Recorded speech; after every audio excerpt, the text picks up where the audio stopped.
Do you have any idea what their defense is going to be, given the fact that the judge is basically taking away their defense? Am I the only person in the world talking about attacking the timeline, hacking the timeline, hacking the timeline, hacking the timeline? Do you have any idea what their defense is going to be, given the fact that the judge is basically taking away their defense? Taking away their defense. Like, am I in crazy? Am I in crazy? Am I in crazy? Am I in crazy? Am I in crazy? Challenge the timeline of the murders. Talking about attacking the timeline. What's the strategy today? Winning. Whose motherfucking hair is that? What's the strategy today? Winning. The consensus has been challenge the timeline of the murders.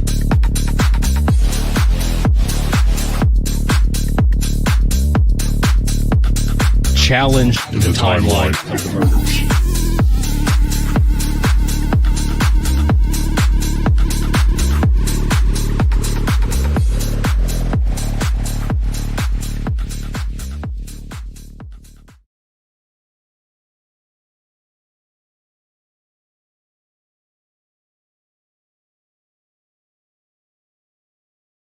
I'm a hell of a guy.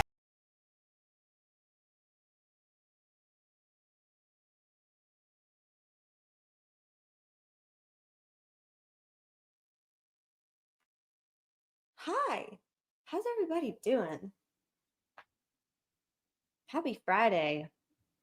My. You're like Pelican Fly. Did everybody get to watch Lawyer Lee interviewing the defense team? Yes or no? Because I have a lot to say, and I actually already have it transcribed, so I can jump around and we can get exact quotes. Isn't that cool? All right. You're fucking on point. Thanks. It's doing a precipitation outside. Did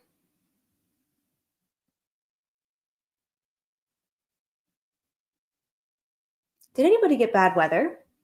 How's everybody's weather? Does everybody have heat? Anybody affected by fire, snow, rain? You missed most of it? Oh my God, crib notes. Chelsea and I probably need to reconnect with something, because we have been just on another level lately with the, I don't know what you want to call it. We'll save that for, like, it's not quite after hours, I don't think yet. So we're going to save that for a little while because, you know, we'll keep it PG-13 for now. I'm just trying to do a last minute thing, but hey, Jake, snow. Jake got snow. Thank you. Tonight, snow around midnight. Reconnect with church. That's probably what we need to do, to be perfectly honest. The thirst is real. How did y'all, what are we thinking? Did we love that interview? I feel pretty re-energized right now. I don't know about y'all.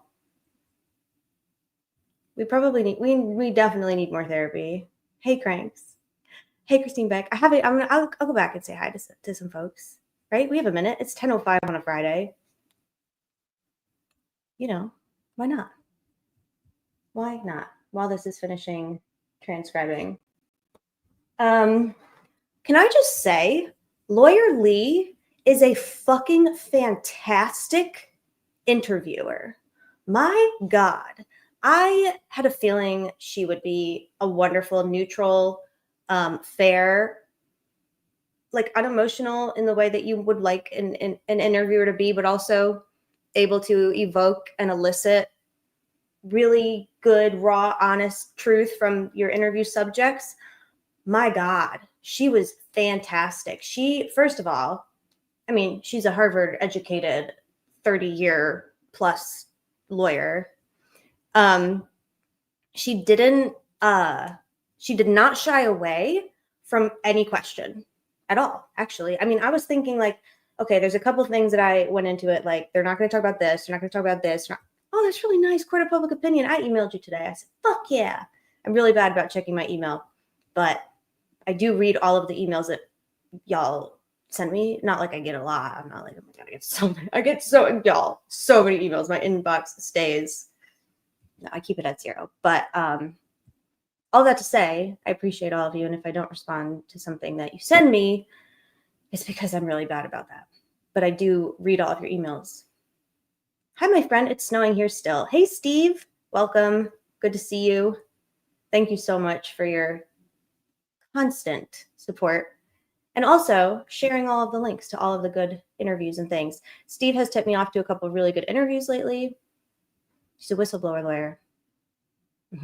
That's one. Okay, Brian, thank you. I put a comment in there today. I was thinking, like, there are many differences between the state and the defense side interviews that we've seen thus far.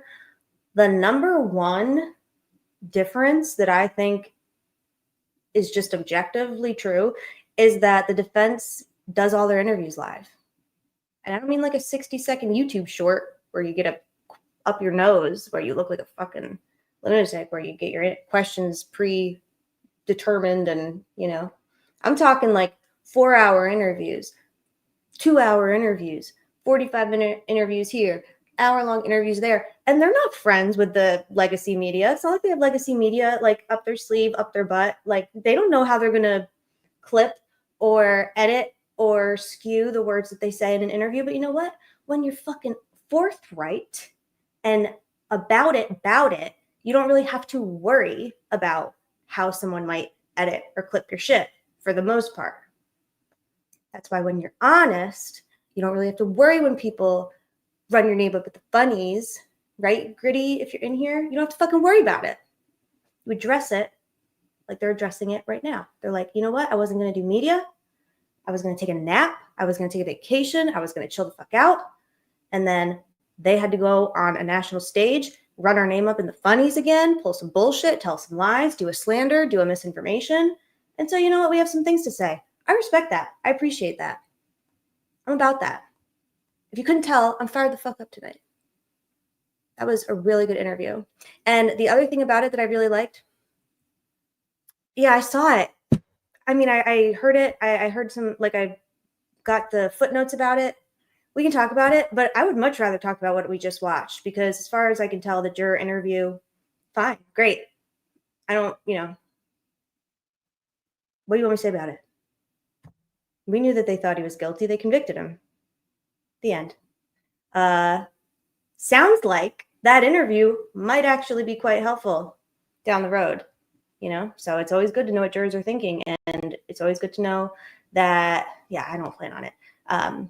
It's always good to know what they're thinking and what they found to be like most convincing and most important, you know, and what was the thing that tipped the scale, you know, their scale, not the guilty versus guilty. And now we know it was the fake van confession. So that's a good thing to know. Got to go listen to the lawyers. Been too busy bitch slapping people going after the dirt. Michael, I promise you we're not going to do that here because I don't care enough to talk about it. I want to talk about Brad and Andy and Jennifer. And I think you're really going to enjoy the interview, Michael. And you know you're always welcome here. All right. What was I saying before I went on the juror tangent? Anyway, I really appreciated that interview, and they do all of them live. They've been doing all of them live. I watched it with a family member who knows pretty much nothing about the case for the most part, except little issues like, what's that? Who's that? Who did they have to go to? Why'd they go to Georgia? Like, you know, we had to pause it from time to time, like answer questions. But as we were listening, she was like, oh my God, crypto tax lawyer. I agree with this. I feel way better after this one. I fucking love Brad and Bush. It said Bush League for people looking into t-shirts. One will be, it's time for you to start being journalists with Annie's face and just Bush League with Brad's face. Jen is to be determined. Yeah, once we find out what she said to McLeland, which she's class act, she's probably not going to say, and he's a little bitch, so he's not going to say. If we ever do find out what Jen said, maybe we can put it on a t-shirt. But if not, we'll, you know, I'm sure we've got plenty of Jen quotes that we could use and pull from because she is a baddie. Yeah. Thank you, crypto tax lawyer. As always, love you, appreciate you. I was such a negative Nelly last night. What? Do we have a merch drop, DB? Did you do a merch? Oh my God. Yeah, same, Judy. And it's good to see you, Judy. Let's get into it. So, Lawyer Lee, that's what I was talking about. Lawyer Lee's interview. When we first heard that they were doing an interview, it was such a shock because we would just assume that they were going to be silent until the appeal process had started and gone through. And so when I first heard that they were going on Lawyer Lee's channel, I was like, interesting choice, right? I was like, I didn't know how I felt about it at first, not because I don't love Lawyer Lee, but because I was like, that's an interesting choice. Then the more I thought about it, I was like, that's kind of a brilliant choice. Lawyer Lee is like unquestionably credentials, check, education, experience, knowledge, class act. Like, what's the word I'm looking for? I can't think of it. Unimpeachable reputation, right? She's fabulous. And which one? Share it. Is it in here already? I'll share it. Ha ha ha, when I shared the virtual. Hella, did you watch the Lawyer Lee interview yet? Frank Meister did the major. Rosie's right. Most people do this work are not freedom fighters. They have to be technicians. You know what, Michael? You're totally right. And it's cool because I feel like we got to see a little bit of all of that in all of them. And it was really cool to see the three of them. First of all, the three of them in, can you say in tandem when there's more than two people? The three of them like in concert together. I understand the dynamic of that defense team now, having been able to see it firsthand. Like Rozzi is like the mechanical technical technician, and Andy is he's the orator. He's the, the heart and the emotion and the feeling of it. And Jen is pretty much everything combined all in one. And she also knows how to do a 2E. So she's like a baddie. And being able to see, kind of see Andy really take up for his client, but also for himself, and really like, not even confrontational. He hates confrontation, but seeing Andy like really like take a stand and be like, this is wrong. You, Jerry Holman, you know what I mean? Not verbatim. And then seeing Brad get fired up to, he really, this is the Brad Rozzi show tonight. I'm not complaining, in case you couldn't tell. It was awesome. And their personalities are so different. It was just really, really cool. They have made fun of all of us for years for calling them the DefenseDaddies and fangirling. And to which I say, yeah. Have you seen them? Miku is right. Have you fucking seen them? I'm sorry. I'm not going to apologize for that. You saw my intro video. Michael says more technicians are at work. Y'all, I was listening. Oh my God. Is my friend here? Is the Birdman in here? I thought my thing was doing a glitch. The Birdman is behind the scenes like the Wizard of Oz, pulling strings and making shit happen for y'all. So thank you, Birdman. Oh my God. Hey, Chad Rosie. What's up? Hello there. Man. Right? Can you hear me? Yeah, you're low again though. And I'm screaming, so we have to balance that. I don't want to do my scroll wheel, You need to just hitting the death floor, I guess. Yeah, WD-40, some Pam, maybe. I don't even know how to spell WD-40, but I'm here. A stick of butter. What are you thinking? Dude, I am not going to lie. I'm about to show you guys this video. It is fucking creepy as fuck. I don't know if you guys have heard about Sora. So it's, I'm going to just do this before we get into, whatever the fuck you're going to talk about. With this. You can say we, me, all of us. Shit, I'm getting out of here, dude. Because these chicks are going to be angry at me, dude. Why? What are you about to show us? Dude, so I fucking Sora is a new AI thing that ChatGPT came out with. It generates video. Mm-hmm. Right. And I said I described RNM fans and I said show them all wearing diapers that say RNM. Why? Oh my God. It's y'all's, dude. Is there any what the fuck? RNM in the diaper? Those are R&M diapers. I don't know. I just said a funny thing, and this is what it came up. I don't know. If I like it, it's kind of hot. It's kind of hot. It's kind of like hostagey. I don't know. I like it though. Terrifying. It's kind of hot. Okay. It is accurate, says Bree. I'm a fan. I wish they were smiling, but we're not always smiling. Sometimes we're angry. You've got people dying in here. Dude, okay, one more, because this is even more unhinged, I think. Let's go. Jake Snyder says LMAO. Okay, let's see what else you got. It's downloading. Oh, okay. No pressure. Oh, I mean, he did this, not me. Whoever, Elon Musk, or whoever made fucking ChatGPT, they done it. A members only. Sorry, go ahead. Look at these. Oh no! I don't like that one as much. I hate that one. Very weird. Gives a whole new slant on cranking. Michael, I don't know how I feel about that. I don't know. I guess it's okay. I like the first one better. The first one was a little better. The second one kind of gave like scary vibes. Okay, I got one more. Why were their diapers so big? Okay, maybe two more. Chelsea says, I feel upset. You're upsetting the chat, DB. You're upsetting the family. That one's hot.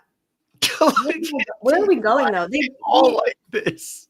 Where are we all going? Dude, you're just in DB's basement, all of you. Why did AI interpret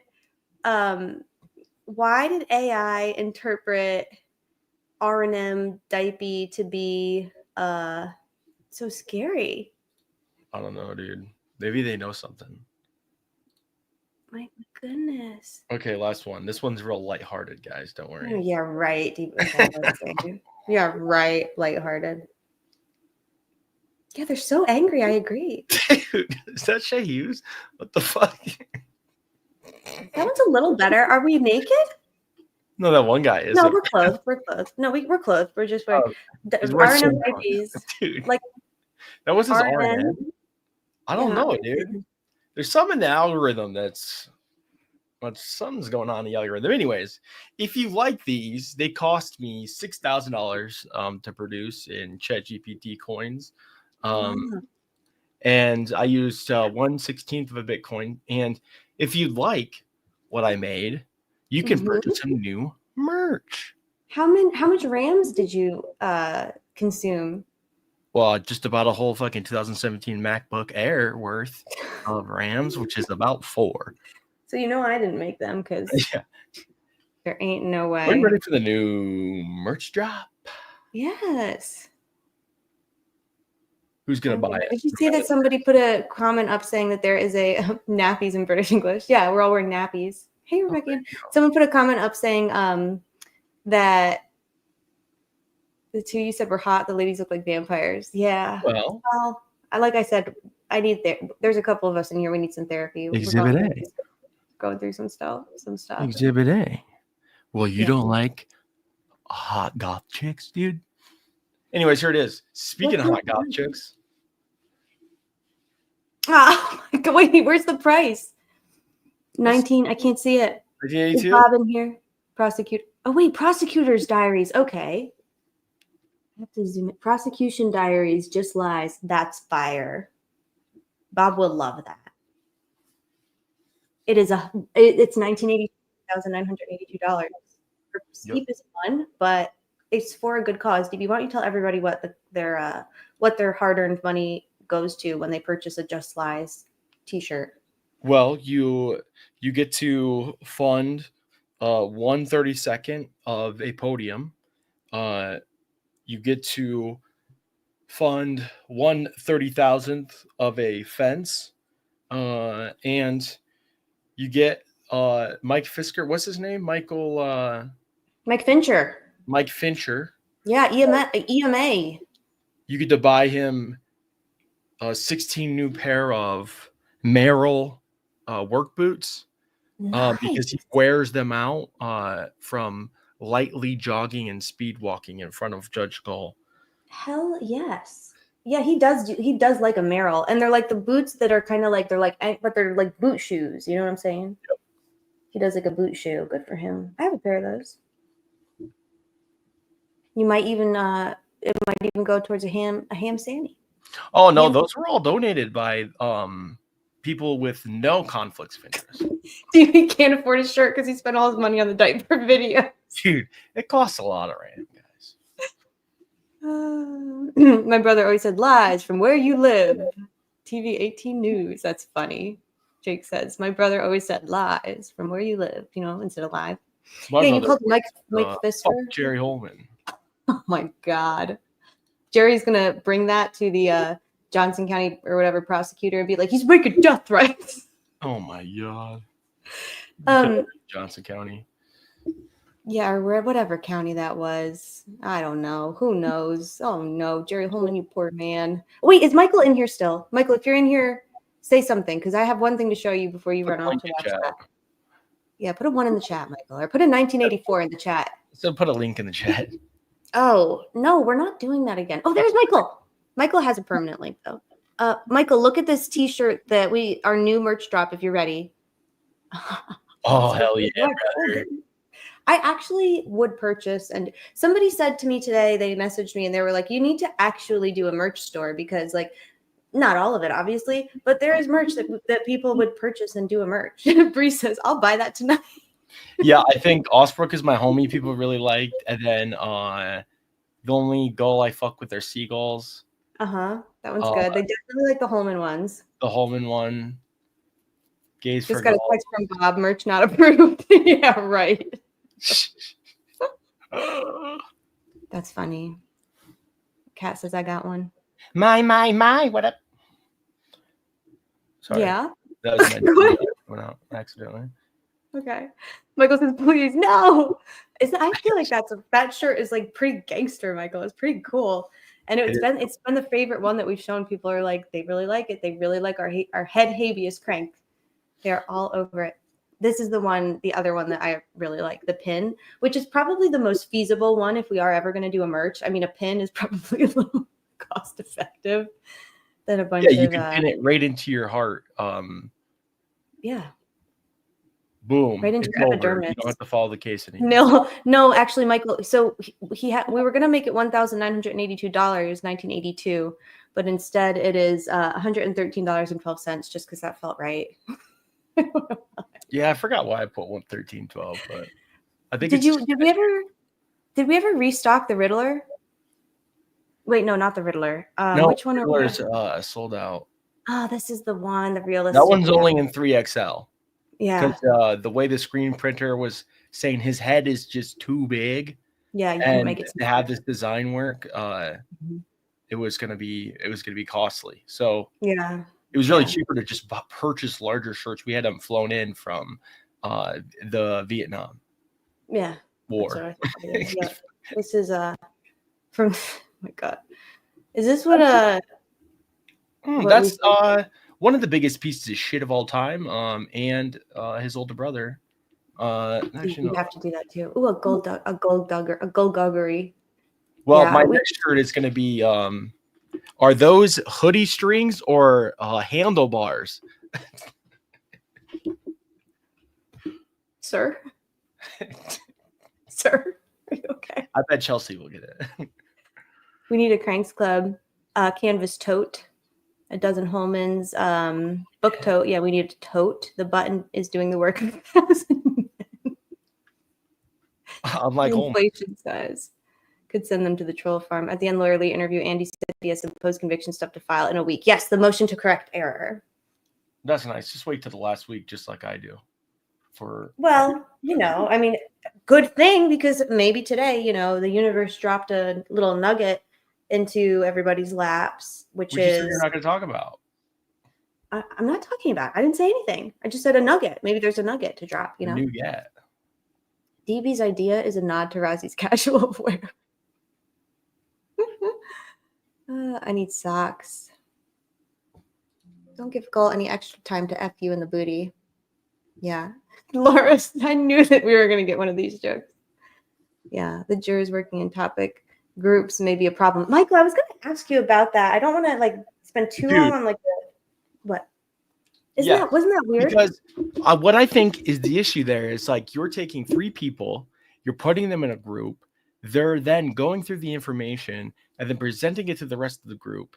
And now if you have a dissenter, they're going to confront 3 people that just said that these are the facts about a certain topic. And, you know, when I'm coercing people to join our cult, I like to get them, you know, 3 of us, me, you, and woman, will approach them one on 3, and we gaslight them. And it works. Look at how many people we have here. But yeah, so I think the groups. Right. Yeah. Okay, if you guys didn't get the are those Brad Rozzi's hoodie strings or handlebars for me? Joke. What if I'm gonna do It was a dirty joke though. Yeah. Yeah, exactly. I'm gonna do That's one why. that says call me Bradley Rozzi's table. Did you see this one? Every time, yeah. Laura. We have to be living in the upside down if that's true. So the thing that, yeah, I like that too. This is a great point, Ariel. Exactly. Michael's saying the same thing. So Ariel says deliberating in topic groups is not deliberating as a full jury, right? And they can discuss the case as long as they're all together. That was the one rule. Michael says, how is that different from 4 jurors in 3 separate rooms? It's not. It's bad. It's not good. Topic group sounds like it goes against the rules to me. I respect you, Michael, but I'm so angry at the jury and this juror that I'll have to take a slap on this. No, I think he's with you. Yeah. You know, I basically, woman's just going to come out with it. She's going to join me in Chelsea in therapy. She gets the desk joke. Yeah, this is true. They can do what they like. They sure can, especially in Judge Gold's courthouse. They can do anything they want. He did daily chit chats. Yeah, this is concerning. Dude, for sure. Mm-hmm. I went nuts on the rule asking if all in a hotel room is allowed. Like, you're sequestered. Okay, I understand you're all together a lot of the time, but like, why are we doing that? We were supposed to all be together. Should we quiz the audience? On what? Do they think that being sequestered leads to a not guilty verdict or Oh my God. Okay. Should I read it? Can we do should we do a reenactment? So I was talking earlier. Sorry. Well, I just told you what I thought we should do is we should just ask them and then we can do a bit off it. People in here know a lot. People in here are smart. They do a read. We're fucking idiots. We're like, gee, I wonder. Yeah. So this is what happened. We were like talking earlier and we're like, dude, of course they fucking sequestered him. Yeah, because that's going to lead to fucking, for sure, a guilty vote, dude. And then I was like, you know what? Let me just look up. Well, but why? Because not only did we like throw out that hot take with full confidence, but then I was like, yeah, because like, think about it. You're like dependent on the state. You're like forming these really tight bonds. You're dependent on the state for like your basic survival needs, food, shelter, protection from angry mob, contact with your family. I'm like, for sure. And then we were like, have there ever been any what? Sensual touch. Sensual touch, right? Sensual touch, butt touching, like all of these things that are pivotal. You're dependent on the state for, so you're going to feel this like inherent kind of loyalty or whatever, camaraderie and trust for the state. And then I was like, have there ever been a not guilty verdict rendered when the jury sequestered? And you were like, I don't know. Let's look. And you could finish the story. Yeah, so I just looked quickly, and I was like, there can't be really that many big cases like that. And come to find out, there was a couple of cases, O.J. Simpson, Michael Jackson, George Zimmerman, Casey Anthony, there's more, Robert Blake.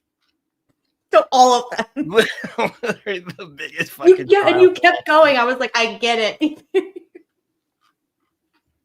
Good times. Oh my God. Lord. So basically, hot take. Top mom. Yep. A lot of that. So anyway, all of that to say. Yeah, a little. So cases right, exactly. Just a handful of them. So, nothing major. Jeez. Now, I will say, in our defense, these are also cases where very high-profile defense attorneys, lots of resources, Were they all private? Like, oh, I bet there's never been a case with the public defense. There you Like, go. I'm not gonna throw that again. But like, were they all private attorneys for the most Oh, part? for sure. Even Zimmerman? I think somebody took his case pro bono. Oh, I mean, like, fucking of course, right? All the shitheads. Man, interesting. But yeah, no. So there is potentially an issue with the But let's table that interview that came out earlier, because I really do want to talk about what we just witnessed together, what we just bore witness to together. I don't know. Actually, we can talk about whatever anyone wants to talk. What do I care? We can talk about whatever. I'm just here to make the cranks happy. What do the cranks want to talk about? I have this transcript. Should I send it out? I don't want to like do it. So the thing about transcripts, it's cool, is that one, accessibility is important. Not everybody can do a hearing. Hello. But Zimmerman had a paid attorney. he did? Yeah, Mark O'Mara. What happened in which one, Shell? Sum it up. Oh God, Shell, are you new here, my dear? Sum it up. Can we talk about how the PCA and Koberger is still sealed? Is it?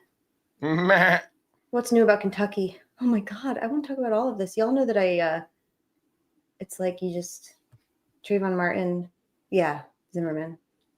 Oh yeah, for sure. Okay. Transcripts are inherently more accessible because I suck at pausing. Right. Yes to transcript. Okay. So, okay, the reason I'm doing a transcript, and this is not to say, like, I want everybody to go watch the lawyer. If you've not done it yet, watch the Lawyer Lee live with Brad and Jen and Andy. You must, for starters. It's amazing. The questions are great. The information's fantastic. We learned a couple, by DB, we learned a couple new things. Bye, Michael. And we will derail you. I know. Oh, Indiana Girl. I did a 6-hour live on Kentucky the other day, and we have to do a follow-up. So, okay, let's talk about it with the transcript. Good idea. It was definitely worth listening to. I'm talking about the Lawyer Lee one for sure. The juror, I don't want to talk about the juror. That I think is out there somewhere. I'm not going to share it because I don't want to get clapped. And I know that folks be clapping. What new things would you say you got from today's interview? Good question. So, we learned that Brad mentioned something that I wish that we could have like asked questions. He said something early he was describing how he kind of got on the case, and we knew he's familiar with, like, he's worked probably, I mean, Nick McLeland was a public defender at one time, but he said that he was talking to Judge Diener, I think, right? He was like, and I was in Diener's office and it came up or something, right? Didn't we hear that? Didn't Brad say something about being in Diener's office or talking to Diener? Did I hallucinate that? It's fine, Deeps. It's fine. We're used to it. We did also learn that the motion to correct error will be filed within the next, week or so, certainly before the deadline, which I believe is the 21st, because the 20th, I believe, is MLK Day. Where is Chelsea and Mandy Bay? Are either of here's Chelsea.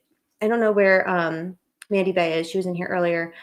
So JBD had Brad in his office, and JBD is the one who mentioned that perhaps Diener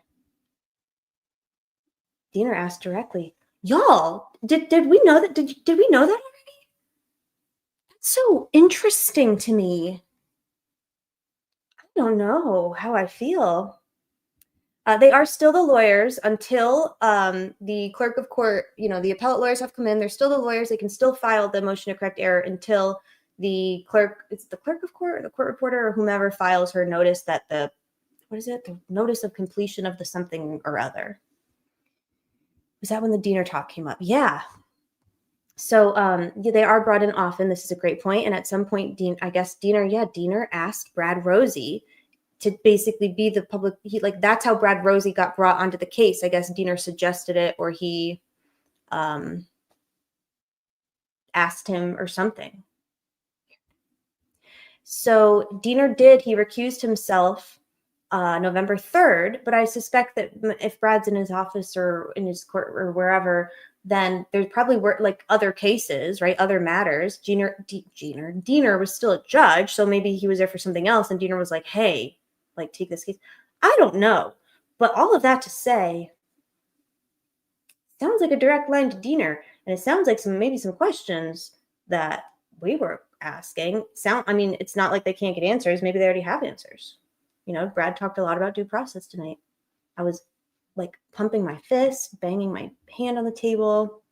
He was there for another hearing. Yeah. So I'm going to have to really re-examine and reevaluate and do a step back when it comes to my Diener bloodlust. And that's all I'm going to say about that. That was the first piece of information. I messaged DB immediately and I was like, did I just fucking hear that?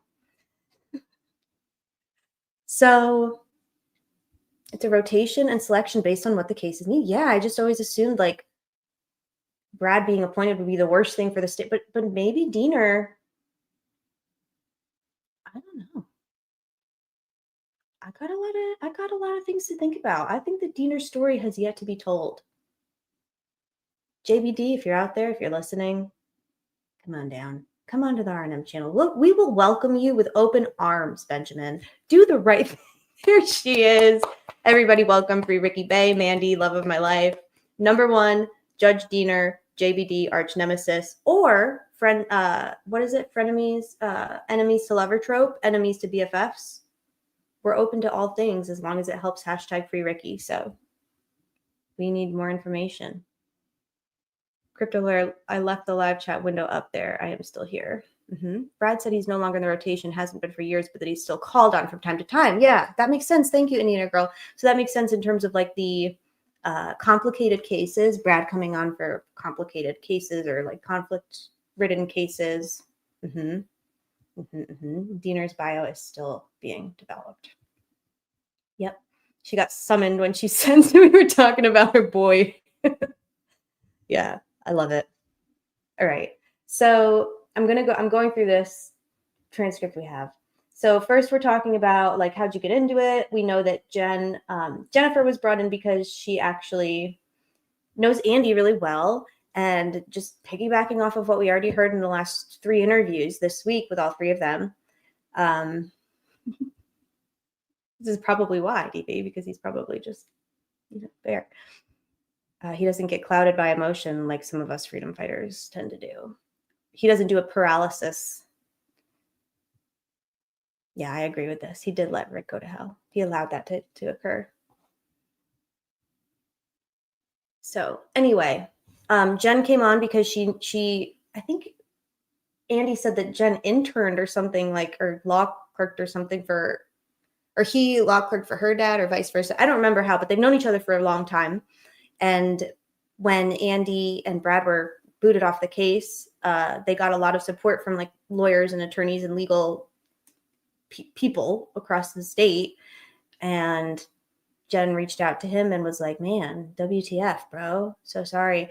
And she was brought in initially, I believe, if not only for TUI, certainly primarily to help them with like a lot of the warrants and subpoenas or whatever they were doing with the FEDIs, the FEDI WAPs. So that was cool. We knew that already. And then they went into the Franks memo. So Lawyer Lee said, I want to talk to you about, let's start with Odin. And she asked Brad, and Brad said, if we're talking about Norse pagan religion, we should probably talk, like, you should probably defer to Andy, which was adorable because, yeah, you did get centered, DB. And I didn't even think you were being that bad, but obviously I'm blinded by my, blind cult crank loyalty to you as my handler and my bird guy. But yeah, I didn't even think you were being that bad last night. I don't know why you kept getting clapped, but anyway, apparently you were doing a disrespect onto the host, so can't be doing that. Anyway, so they're talking about how they found the the Odinism came to light. I think we heard a lot of that the other night too. Michael, I don't know. Can you find out for us? Because obviously I can't ask him, but I'm pretty sure I heard that. Did you hear that too, Michael? Are you coming over from Lawyer Lee's chat or video? Because actually I have the transcript right in front of me. Duh. Search, Angela. Search for. Let's see.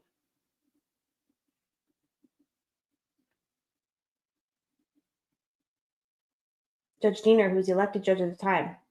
Listen, okay, I can read it verbatim. Here we go. That's what he said on Lawyer Lee. Yeah, is that not good?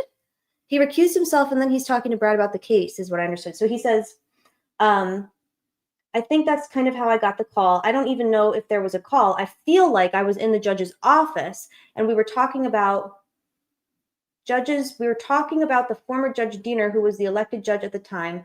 Rick was arrested, and I was in his office at the time. There may have been a quick discussion about, hey, are you interested in this? And of course, it was something that you don't make a decision about that on the spot, but it was intriguing to me. I went home, I talked to my wife about it, blah, blah, blah, blah, blah, blah, blah. And then I think that conversation was passed on to Judge Gull. When did that conversation take place? Yeah, because then Judge Gull did a vet, right? Need more information. I don't know what that means though, Michael. Like, is that unusual? Is that inappropriate? Is that something that Brad shouldn't have shared? I don't know. The former judge, isn't he used to be a judge? Yeah, Judge Diener is the former judge. Yeah, right. Mm-hmm.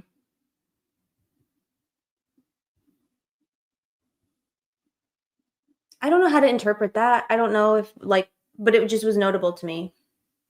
Yeah, he's definitely not a judge anymore.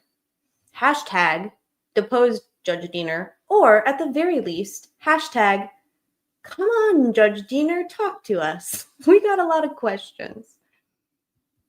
Yeah, I don't know. It's weird.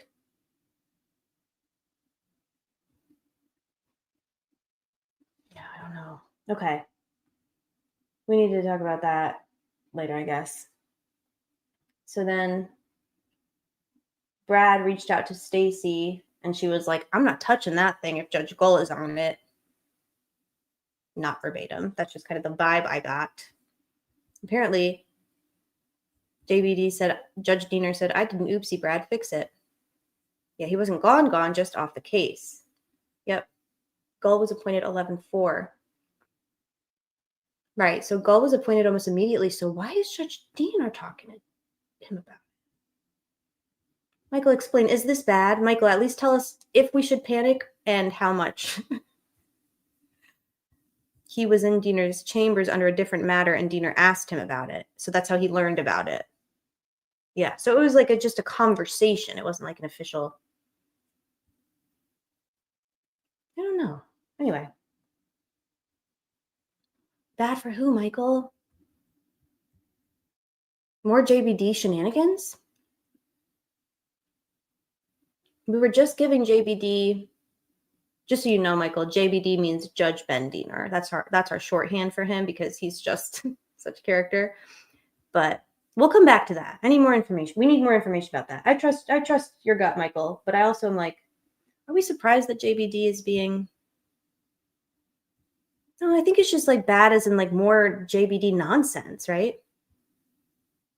Judge Gull's daughter thought highly of Andy. I'm sure Judge Gull loves that. Maybe Gull asked Diener about possible attorneys that she could appoint, right? Because she's not from the area. She's not familiar with it. Yeah. Yeah. Judge Diener's biography is still being written by us. So he'll be happy to know that. Mm-hmm. Unless it was right. Oh, wait, right. Because he did say, oh, unless, Michael, because he said right after Rick was arrested. He did say that. Right after Rick was arrested, I was in his office. So this could have been before Diener even recused himself, that Brad learned about the case. Because maybe Diener was like, we got to get this guy a fucking lawyer, you know? Because he's a judge. He's crazy. He's a lunatic.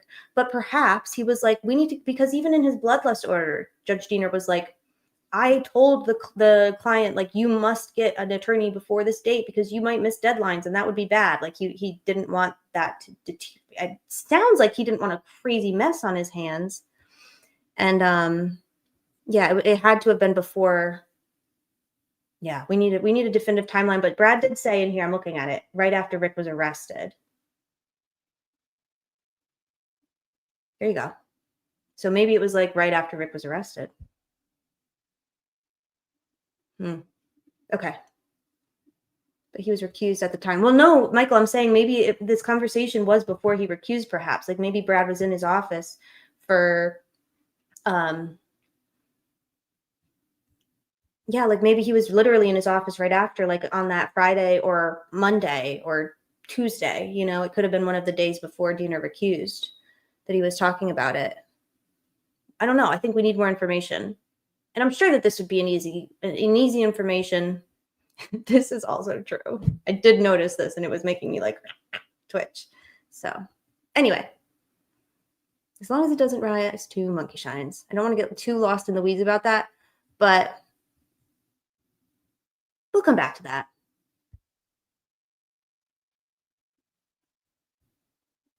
I don't know, Crypto. These are all great questions.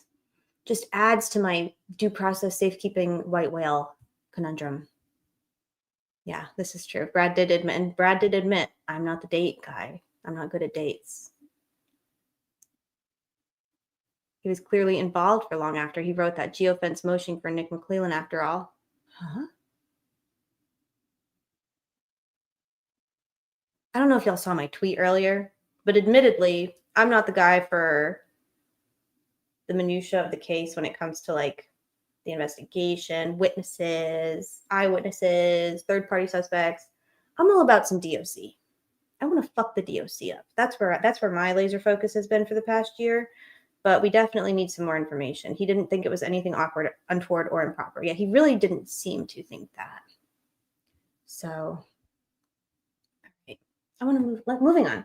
So we talked about that. We know how they got on the case. They talked about the Franks memo and how it came to be. And I didn't realize this. So the deterioration of Rick Allen, right? We know that started early 2023, and a divorce from late 2022 with Rozzi as an attorney and JVD as the judge. There you go. So yeah, they worked on shit.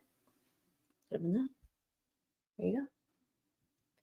My understanding, says Ellie, was that Diener, before recusal, asked Brad if he would be interested, and Brad said maybe. And then after Diener recused himself, he passed Brad's name on to Judge Gull.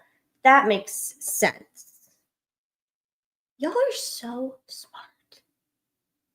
Imagine what we could do if we all had a little bit more focus and a little less special interests. Yeah.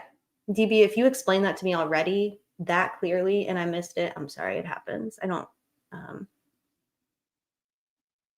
Gull called Brad to confirm he was still interested, and he said yes, but I want input on co-counsel. That sounds right. Same woman. All right. So moving along, I'm glad we figured that out. Rick Allen's physical, mental, psychological deterioration really started to occur in early 2023. And the kind of catalyst for all of the catalyst, the atomic bomb in this case, the DOC kind of all becoming the focus, at least for Brad, was Kathy called Brad early in the morning on the day, it's like 6 a.m, and it's basically 5-alarm fire. There's something wrong with Rick.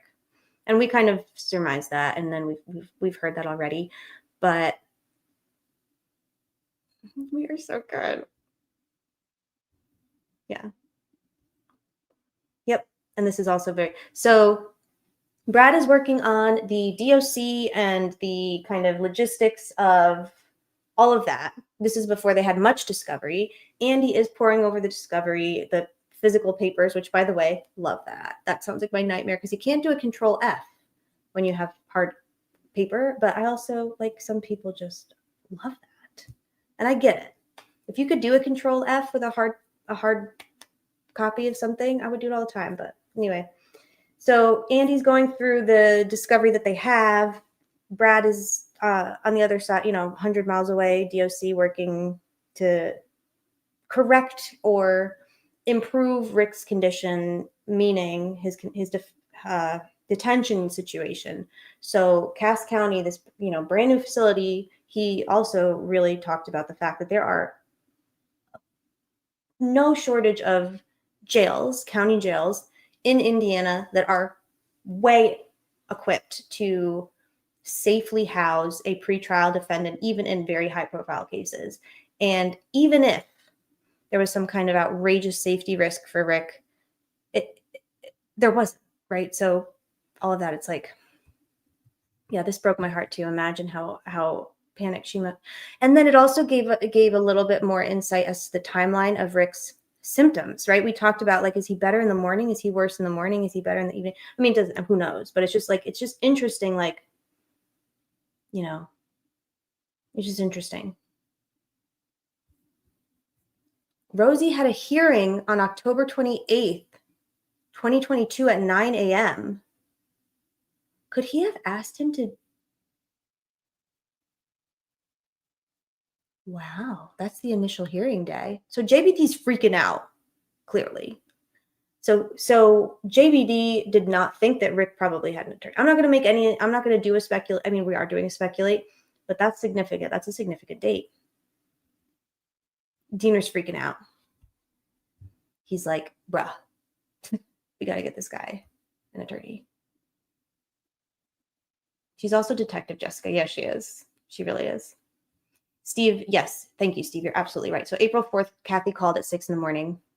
Yeah, because the day before, like, I guess it would be like early in the morning or in the middle of the night or something on the 3rd is when the phone call to Kathy was made. Mm-hmm.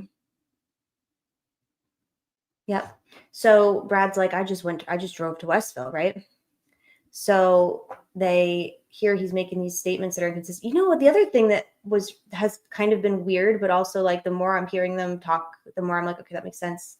Because attorneys, you know, they have their, like, professional and ethical rules they have to follow, I guess. Yeah. Yeah, making noodles with the drug addicts, right? Like, what are we acting like? Come on.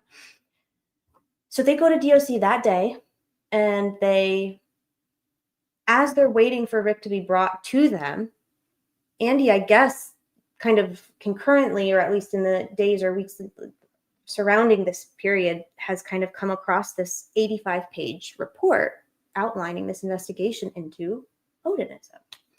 And so he brings it up to Brad. It just made me laugh, like, hearing about their dynamic is one thing, but then watching their dynamic kind of play out and, like, seeing it firsthand is funny, because you can tell, like, they do kind of remind me of, like, a married couple in, like, the endearing way.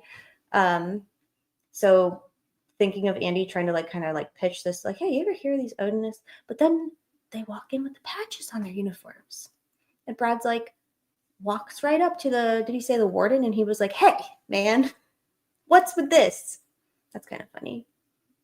Way to not show your hand, Brad. Just kidding. It obviously didn't really seem like a big deal to whomever he confronted, because they continued to wear their patches. That was in April. They continued to wear their patches until the end of September. So clearly not a big deal. Another thing that stuck out for me, he's like, let's just fucking address this right now. Another thing that really stuck out to me was that, shit, where did it go? Hold on, patches, uniforms. Oh, finally, we heard one of the attorneys address the December 6th surprise transfer of Rick Allen from Westville Correctional Facility to Wabash Correctional Facility under the cover of darkness in the middle of the fucking night. And here's the thing. What is one of the questions we have been asking for 2 years? Who is pulling the strings? Who is making these decisions? Who is giving these orders and these directives? Whose bright idea is it? Who has the authority to make it happen? And who's the one who's, like, issuing these orders that are being carried out? Because obviously, to transport somebody who is in protective housing being treated unlike any other prisoner in the state of Indiana ever, the amount of security and this complex, constant 24/7 system of surveillance they've got going, right? It's not like they're just going to be, like, willy-nilly moving him to a facility hundreds of miles away. Because I believe they said, what was it, like 4 hours away or something? So well, here's the thing, Kat. Rakita signed it. The AG's office, like, is the issuer officially on paper, but like, who? Why? What happened? I have a theory as to what happened, but I don't know if we're ever going to know, because they still won't. No one will give them an answer. So maybe we're conspiracy theorists. Maybe we're cranks for thinking that something is going on.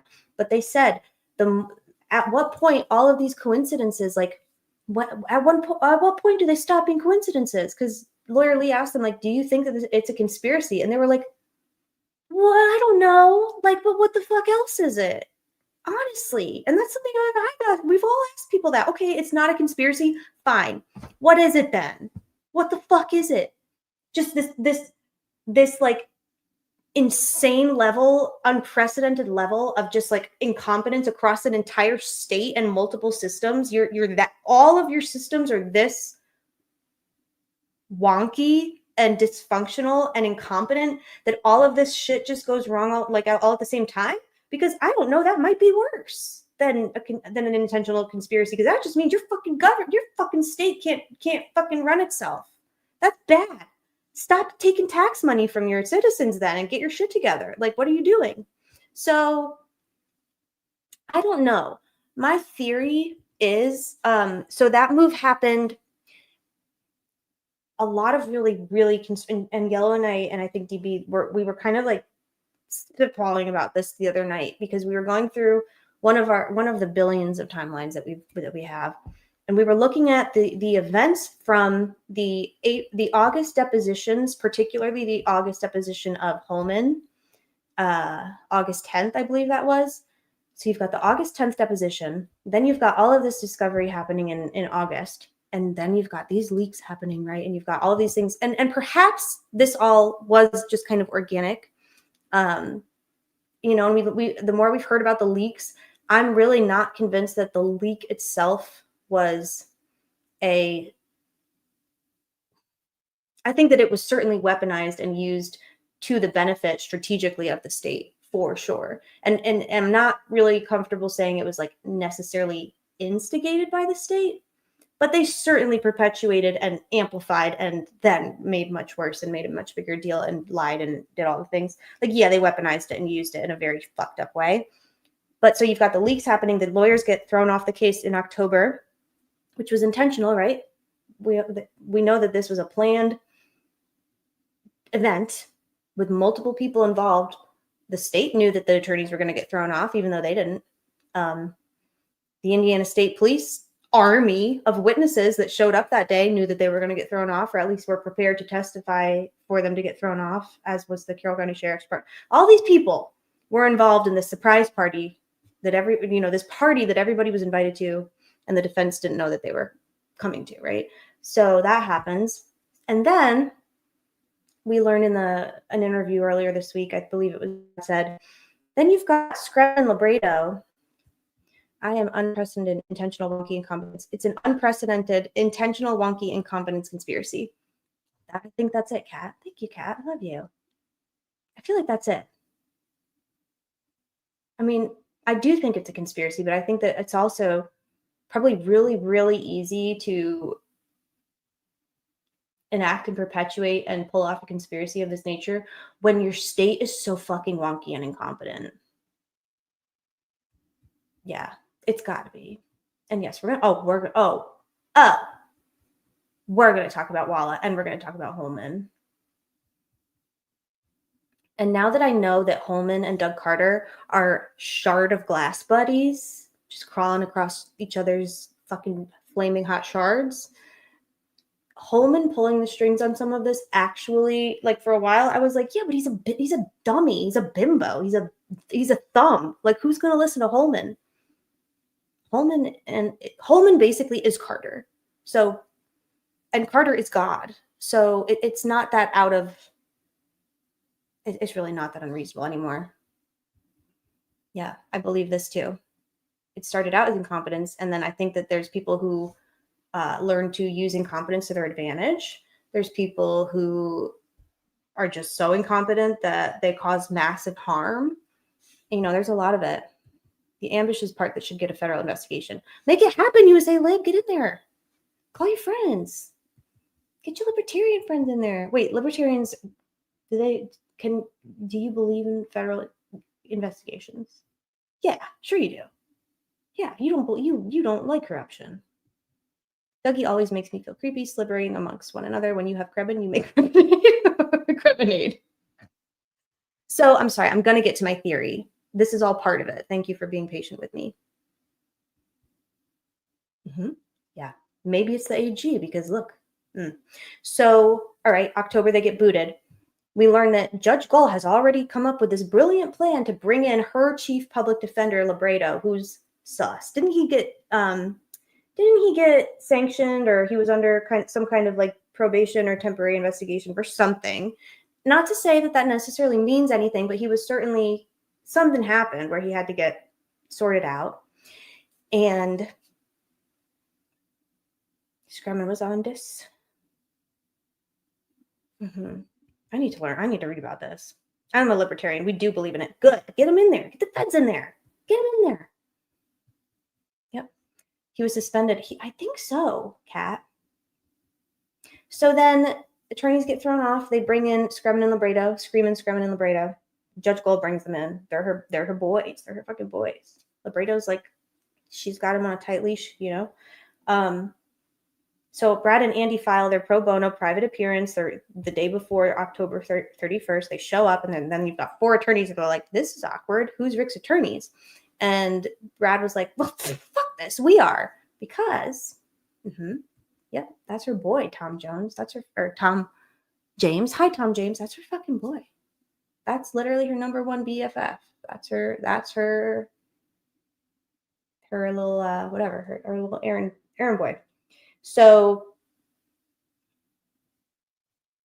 while they're waiting for Judge Gold to arrive to the Halloween hearing, these weirdos love Halloween.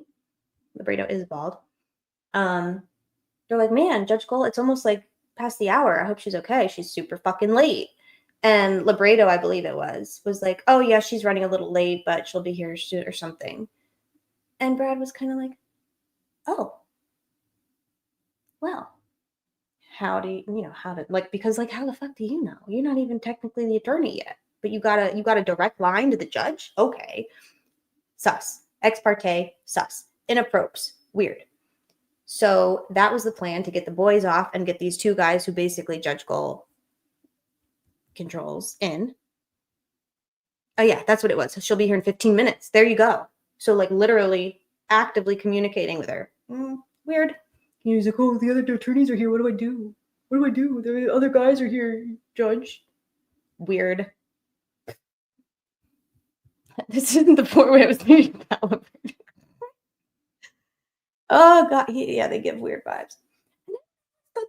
And actually, remember when... So, okay. Keep it moving. So that happens. Libredo is her chief public defender. He works in her courthouse, and he is her number 1 guy. Yep, that's her boy. So they get thrown off. The new attorneys come on. And, you know, technically, they didn't do anything wrong. They actually confirmed and supported or validated the claims that the former defense attorneys made about the Odinists, right? They filed a motion, again, another motion to transfer Rick out of the environment he was in, both at Westville and in Wabash. So, okay. So the new attorneys, yeah, I agree with this 100%. Just want to let you know. I see you. I validate you. I'm not going to talk about that right now because I'll never get back to this, but I totally agree. It's weird. So the new attorneys come on, and the new attorneys go and visit Westville. And they're not impressed. In fact, they're DB. You act like this is like a once in a while occurrence. Come on, man. It's okay. Right, but here's the thing. So they Libredo and Scremin, who are Judge Gold's boys, you know, so essentially they're an arm of the state in a way, even though they're public defenders. They go and visit Westville, and they're pretty horrified at what they're seeing. They said in their motion that they've never seen another defendant pretrial ever in the history of ever treated that way. I need to check something then. Does anybody know offhand? If not, I'll pull it up. What date did Scremin and Libredo visit Westville in person? And if they put it in that motion, then we need to find out, because maybe Westville was like, oh shit, they're going to tell on us or something. Like, because I believe Judge Gold really did believe that Rick Allen was fine and exaggerating. And, you know, he's fine. His attorneys are liars. Really? Because now your boys are in there seeing firsthand what's going on. Uh-oh, that ain't good. They're going to tell on us, DOC thing. They're going to tell on us to the judge, maybe. You know what I'm saying? Maybe I'm giving them too much credit, but I do want to take a pause and figure out when it is that they went, because yeah, they put photos in the motion. They sure did. And I also, let's just pull it up, because I don't know if those photos then were part of, were those taken at Westville or were they taken at Wabash? Because I have a feeling that the kitchen door where they had Rick, those were taken at Wabash, I want to say, because I don't think they could take their phones into. Yeah, I agree with this 100%. They filed it on 112. Yep. So they filed it on 112. Kat, does it say in there when? Does it say in their motion when their visit to Westville was? They might not have included it. I want to know when Scremin and Libredo physically went to 11/19. Thank you. That's nice. That's a nice thing to hear. They put photos in the motion. I didn't think they went to Westville. I didn't think they visited until Wabash. Well, I think, no, they went to both, because I remember thinking that and then being really surprised that they were able to go to Westville, because they outlined what a pain in the dick actually it was to go to Westville and visit him. They were like, this sucks. Yeah. They were so bad. I thought they were a prosecutor. Thanks, JC. It was Westville, 11/19. The kitchen cage was Wabash. So they went to visit. Hey, Radar. They went to visit Westville.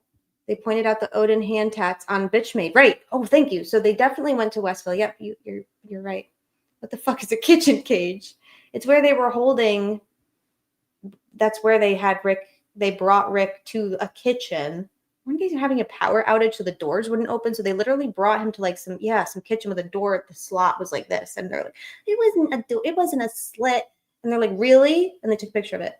And they did go to Westville because they outlined and made a point to talk about Randy. Actually, that pissed Libredo off quite a bit, because he got miffed about it. Remember the fact that Bitchmaid Jones had an Odinist tattoo on his face when they went to visit? That's the only reason we know about it, was because of Libredo. Okay, you guys, maybe we're starting to make sense.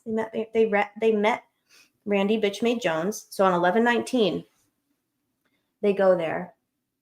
They don't file it till January, but for some reason, Rick gets moved 12/6.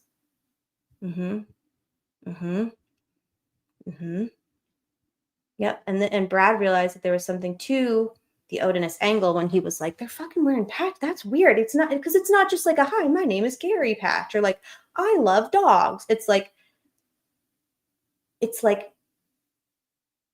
this is my fucking Norse pagan god. Huh? Who also is a white supremacist in a prison with at least 40% black and brown population, if I'm not mistaken. I'm pretty sure the population of Westville is like almost 50% non-white. Correct me on that if I'm wrong, but I have a feeling it's like 40% or something. Oh, cool. So your COs are walking around with fucking racist insignias on their uniforms. Anyway, I'm not going to go down that rabbit hole. It makes me really mad.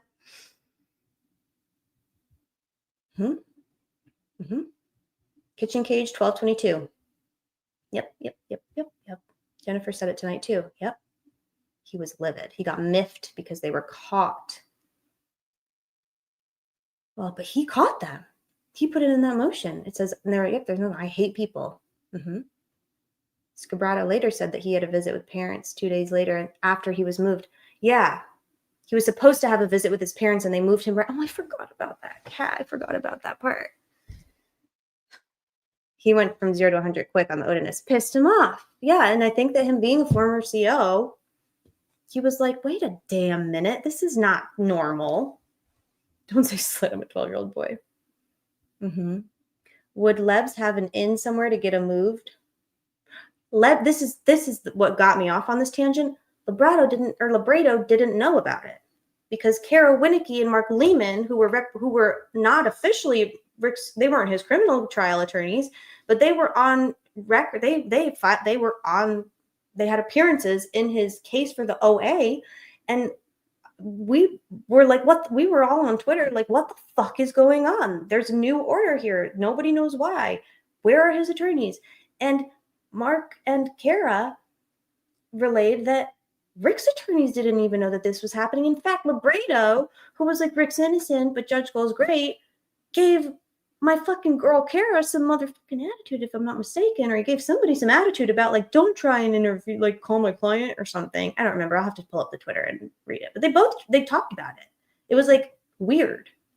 So Rick's own attorneys allegedly don't know where he is or why he's being moved in the middle of the night. But they're also like, well, don't talk. Like, let us, like, we can handle it. What the fuck is going on? We are doing a solve. In Odin, we trust. They can't even come up with an original phrase. Merry Christmas. Enjoy the kitchen cage and the awful chairs. Bye, Indiana girl. So, yes, Radar. The Indiana AG, that order is signed by Todd Rokita, but all it says is, I have it right here.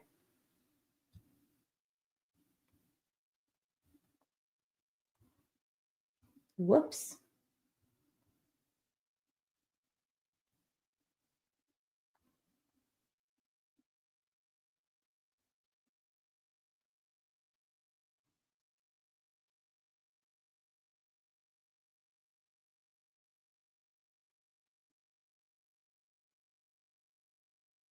Maybe I don't have it. Oh my gosh.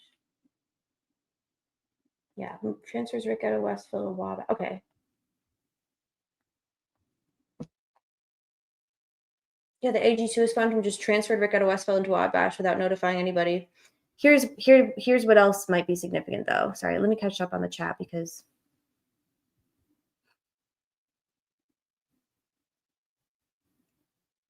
Doug Carter might know a guy. Doug Carter is the head of the snake. The python is the state. The state is the python. Doug Carter is the head of the python. Scremin. It was Scremin? Are you sure it was Scremin and not Libretto? I believe you, Kat, because you're always... Yeah. Libretto also went on TV and said that Judge Gold was the right judge for the case at the same time Brad and Andy were trying to get her to recuse herself, which is fucked up. Libretto's a snake, y'all. Sorry, my whole point was going to be that like Libretto's the problem and Scremin is just kind of like a durker. But it sounds from what Kat is saying, it actually does sound that sound like Bellma'am, I'm foiling all ex parte communications for Diener and Gull. Yes. Awesome. Do it. I also want ex parte. I want any and all communications between Doug Carter and the DOC and the AG. I want all of them. Yep, they do believe he's innocent, and they did believe in the Odinists, but they also were protecting Judge Gold at the same time. It was weird. That's why this case is like impossible to. It feels impossible to identify the root cause of like this case is cancerous in many ways, but like where does it live? What is the root of it? Like, what is the nucleus of the problem here? I don't know, because it seems like there's so many different motivations and individual kind of like personal missions and personal investment and personal like secondary gains at play. It could just be that Scremin and Libretto like wanted to be on a high profile case and wanted to like have like a really impressive trial, but they knew he was going to be convicted, and maybe Judge Gold was going to tip the scale in the favor of her dudes. I don't know, But like their motivation, I don't think was to convict Rick. I think their motivation was to like be important and get on an important case and like make mommy go like etc. Which is why it's like two things can be true at the same time. You know what I'm saying? Oh no, Thomas Scott. I hope you feel better. There is a lot of cold air and ice out there. Yeah, he did get in trouble shortly before this.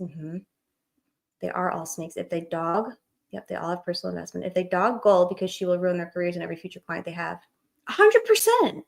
I can think of a couple other people who are just avoided, and they're connected to this case. And officially, you just avoid them at all costs, because if you get on their bad side, if you get on their radar, if they laser focus in on you, you're fucking done. They're not going to stop until you're in the round. Who wants that? I don't want that hassle. The Odinism cover-up is central to this case. I agree. Emails of judges are excluded from ACR. Damn. Anyone dove into Gallipoux being the leader of the Odinist White Power per Bastion letter, or is that a dead end? I don't know. I like that Brad Rozzi said he got fired twice. I mean, it's obvious, but it's just funny. I'm going to point the to season on credit cards. Nice. Yeah, he's friends with her. He's personal friends and professional. Like they're like this. Who has the power to authorize the transfer of prisoners? Is it someone behind the scene? We don't know yet. On paper, it's the AG, but it's never that simple. And Todd Rokita doesn't seem like he is really too plugged into the inner workings of this case, as much as like he's going to listen to the people that advise him about it, and he's going to give them, he's going to put his signature on a paper if something needs to be done. But another important timeline piece. So I want to put this somewhere. Where do we put it? This is also true. So we've got 1019, the attorneys are booted. 1031, Screven and Libretto are appointed. 1119, Screven and Libretto go, and Libretto? I say it different every time. Screven and Libretto go in person and visit Westville. They are not impressed. They see firsthand how Rick Allen is being treated. They also see, right? 11/6, Rick is moved out of Westville in the middle of the night, directed and ordered on paper by the Attorney General of Indiana, the Attorney General's office. No reason given, just moving him because the AG has the authority to do that. That's all it says. We have the authority, so we're doing it. So they moved him. AG signs off on it. Move him to Wabash. That's on 12/6. On 12/7, the state hands over a fuck ton of discovery to Rick's defense attorneys, who at the time, yeah, DBA does, who at the time were Randy Jones' face, who at the time were Screven and Libretto. So they move Rick out of Westville on 12/6, and then on 12/7, the state turns over a fuck ton of discovery to the attorneys. Okay? That's on 12. 12/6, they move him. 12/7, the state gives a fuck ton of new discovery to his new attorneys. And then on 11 or on January something. Okay, so my original theory, which is what we're getting back to. Yeah. Randy Jones and Randy Bitchmade Jones, middle name Bitchmade. It's on his birth certificate. You can fact check me on that. It's on his birth certificate. Bitchmade Jones. Randy, if you're in here, welcome. On these discovery dump dates. Yep. I'm positive that they got that the temporary attorneys received a bunch of discovery on 12/7. That's suspicious to me, because the state obviously they had a stranglehold on Rick Allen's detention situation to the point where they're surveilling him 24/7. 24/7. It is on video. Yeah, I remember that cat, and I would be able to pull it up and go back, but all my shit got hijacked by an angry, weird, 5'8", 130-pound Pee Wee Herman motherfucker. So I don't have any of my messages anymore from that time, but Sleuthy might, because we found his TikTok. He also has a video of him like we don't need to see that. We don't need to see that. Oh, thank you. So was Rick moved just because they didn't want new lawyers? I believe that Keith Kawa, good to see you. Thank you so much for the super sticker, Keith. I appreciate you. I'm glad that you're here. It's so nice. Holman's full-time job was to maintain eyes and ears on their suspect. And yep, the interviews this week in the media, right? Because look, the interviews with the defense are like all anyone's talking about. And yet today, and one of the questions that Russ asked the attorneys last night was, how do you think the jurors felt about your client? Well, I don't know, Russ. Do you know? Because Russ McQuaid, there's no way that Russ McQuaid didn't know that a juror interview was coming out today, because I just believe he would have known. This is my thing, Kat. Who? Because even Brad tonight, I'm going to find the timestamp and we're going to pull it up. Who is directing this? Who is pulling the strings? Who is behind the curtain? Who the fuck is the Wizard of Oz? Who? Okay, because Doug Carter's the one who has the authority to be the Wizard of Oz. Seriously. Doug Carter has the authority to do that. And through his authority, no, either. So Carter has the authority, and Carter has pull with DOC just because of who he is. He's the Indiana State Police superintendent, be it like governor's butt buddy. But also his brother was the, what's it called? The DOC commissioner at one time. So yeah, he definitely has pull in DOC. He can literally do anything he wants. Actually, Doug Carter's probably the most powerful man in Indiana. The more I'm watching this unfold, like now that the gag is broken and everything, it's like, okay, a lot of this is making sense. And again, we know that Doug Carter and Jerry Holman crawl across hot shards of glass for each other, almost like they're honor bound to one another. Are we sensing like this weird theme of like a little bit culty, dare I say, a little bit extreme, a little bit brotherhoody culty? I don't know. Who knows? Yeah, this is a great question. Who tried to take me? Jerome. Odin stuff flipped me to reconsider my Rick Allen theory. My Rick Allen is guilty. Yeah. I asked that earlier. Odd. High-ranking Masons, in my opinion. Could be. DB, you hear her? She's begging for a meme of Carter's Pee Wee Herman riding a bicycle. I think Harshman got paid a bag for that shit. Yeah, probably. Probably wasn't even regular pay. Probably did that shit on overtime. Yeah. FOIA. Do a FOIA. If Gold didn't pick Rozzi and Baldwin, DB, was it Diener knowing they'd be great lawyers for Rick where he did what he did to him, which was wrong? Yeah. I mean, even beyond state level? Judging you, I knew you'd like that. Are they in a cult? He always said, I believe this case is going to be solved before I retire.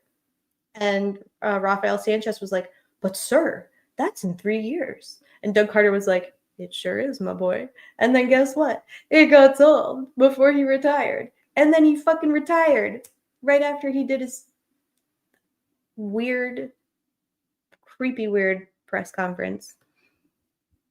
It sounds like Diener asked Brad, and Brad said yes if he could pick his counsel. This is random, but the cop who interviewed Rick at the car park was in the early press conference. He looks like a younger guy, especially me. Oh, Dan Doolin? Mm-hmm. I have a lot of questions about Danny Doolin. I mean, I'm sure. And I don't even mean that to stereotype. Like, I know a good friend of mine is a Mason in Indiana. He's not a creepy weirdo. He's super chill. So, I mean, money. Okay. I forgot Harshman said the van should at trial. Yep. The Delphi police chief did resign today. Yeah. Nate Lamar, ladies and gentlemen. No longer Delphi chief of police because he got caught lying about a search warrant. He did a warrantless search on a vehicle and then lied about it under oath. And the judge was like, bro, the fuck? It goes to the next place. Where does the snake live? Where does the head of the snake, like, from where do you hail? It's about Abby and Libby, their families, and this community, this nation, and even our planet. What? Our planet? Why is he roping in the planet? They called Doug weird and said people don't like working for him. When did they say? I missed that. This is a publicity stunt for sure. Crypto said, tax lawyer, you're genius. I'm shocked he's being held accountable at all. I think he's, well, yeah, it's weird. Why? It's weird how sometimes they, which with the dirty diapers like we have. Curious. He did a perjury. He did do a perjury. Lamar's getting thrown under the bus to keep off the corruption stuff. Mm-hmm. Yeah, what's funny is that Anita Whirling, who's the mayor, who's like a mob boss herself, not like Beth, not as mob boss as Beth Myers, but she, you know, Anita is a little bit more, she goes to the Delphi Opera House, whereas Beth Myers goes to the fucking, probably, I don't know, tavern. Nothing wrong with that, but I'm just saying. Who appoints the superintendents of the state police? The governor, if I'm not mistaken. Some of my best friends were not creepy weirdos. Yeah, USA Live. I still have problems with the Odinist angle. I still think the crime was done by one guy or two, not Rick, someone else. They could be Odinist, but the crime was personal perversion. So I believe the crime scene had very specific Norse heathenry characteristics, 100%, just because I'm not an expert, but all of these experts seem to think it. And also I've seen the crime scene photos and they look witchy as fuck. I showed a family member, a cousin of mine who is, I don't know if she's a witch. I don't know what if she would even call herself a witch. But she's super she's super into all of that. She knows, she's very, very well versed in like that stuff. I don't even know what I'd have to, but I showed her and I was like, okay, just give me your first impression of this. And I showed, and she was like, oh, that looks pagan as fuck. And I was like, how? And she's like, well, here's how. And she like drew a bunch of shit. And I was like, okay, well, there you go. There's like one example. And then somebody else on Twitter, who's one of our cranks. Are they fucking aliens? Jake Snyder says. Yes, they are. Who do I think committed the crime? I don't know. I just know that Ron Logan was involved. That's all I know. I mean, I think that if it was one person, it was Ron Logan. If it was more than one person, it was Ron Logan. I believe Elvis feels likely involved here. At least he knows some shit. A couple of the third-party suspects give me pause. They give me pause. However, we might also never know. Why did he apply a rope around the circumference of the entire planet? She said, a 5'8" Pee Wee Herman. I'm going to pee. Hi, Yella. Oh my God, guys, Yella's here. Courtney, what are you doing? You want to come hang out with me? Courtney is my wife. Was the reward to the bar pop? Was the y'all? Hell, it's starting. Was the reward to the ballpark what Doug Carter owed? I don't know, but Governor Holcomb, i.e., the state of Indiana, i.e., the taxpayers of Indiana. That's not your money, Holcomb. The taxpayers of Indiana. The governor's office, the governor himself, donated, what was it, like a $16,000 plot of land to the park? Maybe Wiccan is what I'm thinking of. Odinist is just a white supremacist hiding behind a hijacked religion to avoid being called a racist. 100%. I don't have a single problem with paganism, like pagans. Who gives a fuck? They're not out there hurting people. Odinists, on the other hand, when people are like, Odinism's a religion. Ask Jerry Holman what he thinks about Odinism, because according to him, it's just a religion.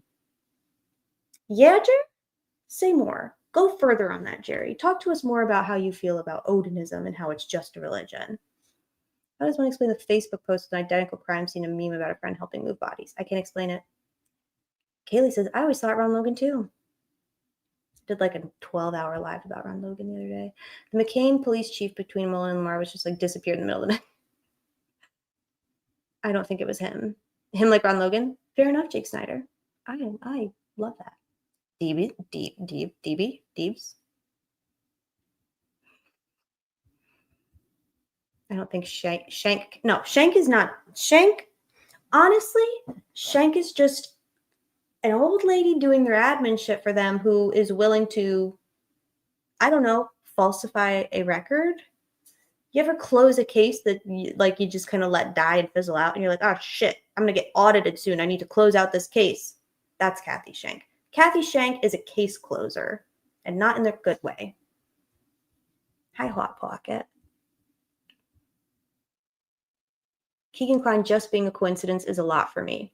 I need to see more of like what it is he said, who initiated the meetup. Was he initiating or sending out meetups to other people? Like how wide was the net? Was it directed at the group? Like I need more on that.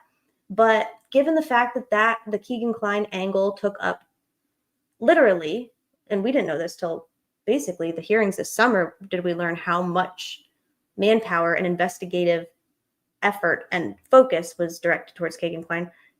Half of the entire investigation was focused probably solely on Keegan Kline. I would almost hope that he was somehow involved because that's embarrassing as fuck. Same, Kat.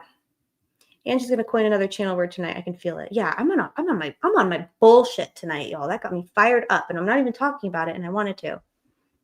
Extremists, yeah, they pervert all religions. They donated so many hundreds of thousands of dollars to the bridge. They didn't even serve a Snapchat warrant. Yeah. The meme about moving bodies is not specific. Yeah. So this is the thing. Like there are things that that are weird. Lizards and snakes. Holman, a KKK simp. Teams. Centrum Silver. Oh my God. Not all Norse pagans are white supremacists, but all white supremacists are Norse pagans. Pretty much. And y'all might not know this, but there's a lot of fucking white supremacists. Even, especially in law enforcement. Well, I did an entire video on this called The Justification that is a little hard to follow. But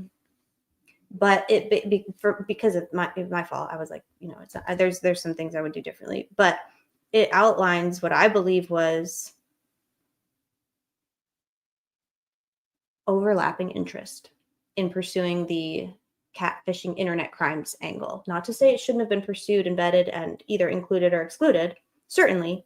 But the problem I have with it is that it sounds like it was excluded fairly early on, and yet they continue to apply for grants, get grant money, use ICAC, push this internet crimes narrative, and then they come out with this presser in the middle of the night in 2021. I have a lot of problems with that. Carter once had quite a lecture about never using cleared. That word has a legal meaning. He said someone who's cleared and later arrested, there could be problems. Yeah, they really had to worry about how their past statements and their past decisions and their past, all of that could come back to haunt them. That really tripped them up, right? In the trial, for sure. Kathy Shank knows every pet. I agree with this. There was more than one person involved, for sure. They didn't even find KK through Libby's phone. They found it through a tip and then figured he talked to Libby. Yeah, I think so. The way that I understand the Kagan angle from like so there, I don't remember his last name. Like it's like Willem or something. One of the FBI agents, and actually Nicole Robertson. I don't know if I think she was on the Kagan investigating that too. But yeah, they get NCMEC tips. So the National Center for Missing and Exploited Children, they have like this like pretty badass like cyber crimes. I don't know if it's like a cyber crimes unit or they contract. I don't know how it works. But a lot of what NCMEC does is they're just like this watchdog for CSAM. I don't know how it works. I'm sure people in here do. I'm thinking, yeah, you can tell me how it works if you want to. But so when they get a red, if something is flagged by NCMEC as a CSAM or potential CSAM, that they have like, they tip that into the Internet Crimes Task Force, ICAC, and the FBI actually. ICAC and the FBI work together, but ICAC is a state level unit. probably have FBI, like federal task force, like federal, like FBI task force agents, like kind of like a Pharisee role. I'm making all this up on the fly, y'all. I'm doing a process aloud. Let me catch up. Have we hit late night? Yeah.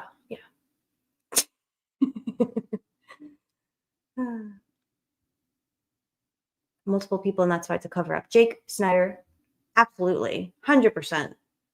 They actually might have investigated the clients pretty damn good. $a few million worth. Yep, I agree with that. Yeah, I believe they really thought that the clients had something to do with it. But then they got tunnel vision and they got stupid. Particularly, I'm thinking of you, David Vito, you fucking loser, you dumb fucking loser. What did you do to Kathy? Not Kathy Shank. What did you do to Kathy Allen, Vito? I'm gonna fucking find out. You're guilty of something, and I'm gonna fucking find out. Shank has the aura of an HOA treasurer. Yeah, she does. Didn't the defense want to call him? Let me catch up. Sandifer commented on his post about Flora gathering. Never ever help the police. Yeah, I agree with this. For sure. Gen Z HOA treasurer. I'm interested in theories about teens or young people. DB, didn't you at one point, we talked about on a live once, how some of like the signatures, particularly like this could, like I could see this being like a young, like a teenager, like a adolescent, like 16 to 18-year-old. There are aspects of the crime scene and the crime that seem to kind of give that energy, either a very, very immature, like a BH of sorts, or like a teenager. The energy of the HOA snitch who drives around taking pictures of trash cans. Yeah, and like Christmas wreaths on the doors and like pulls them off because it's not time yet to put up your Christmas wreaths. Baby snatching little gremlin. She is a baby snatching little gremlin. This is so chaotic. I'm sorry. This is a very chaotic live, but I have so many, like, there's a lot going on in here. And this, NCMEC getting a lot of coppers. I like NCMEC because they're not a law enforcement agency. You know what I mean? They're not like law enforcement. They're not like ICAC. They're like separate. Not to say that law enforcement is not like, they've got a lot of pull. There's a lot of law enforcement in NCMEC, but it's not like a law enforcement agency, which I like because if you're a CSAMmer, they're going to get you. They don't care if you're a cop. Okay. Either, all of this to say, Rick was moved in the middle of the night on December 6th from Westville to Wabash for a very, very specific reason. It's giving panic. It's giving cover. It's giving CYA, cover your ass. And I don't believe that they were trying to cover the ass of I don't believe that this was a unified command task force, cover your ass necessarily. This was a DOC, cover your ass. 100%. This was a Westville specific cover your ass. I thought about a couple possibilities. One was, what was in that discovery dump on 12/7? We know the defense laid out a couple things that were in the discovery dump on 12/7. They mentioned this Orion hard drive or flash drive or something. So they had some of the Orion tip stuff, at least before the Franks memo, because they included some of it in the Franks memo. But then the defense says, once they're reinstated in January, I know it's timeline, they say, the state turned over this massive discovery dump on 12/7, including this Orion flash drivey thingy, which then was not given to the defense after they were reinstated until like the 30th or 20th of January. So there's lag time and moving. Discovery was exchanging hands way too fucking much. And that was intentional, in my opinion. That was a good way to, it's like they probably just like threw everything up in the air, let it fall down, gathered it all up and like handed it back to Brad and Andy. That's kind of like, obviously not literally, but that's what I think of.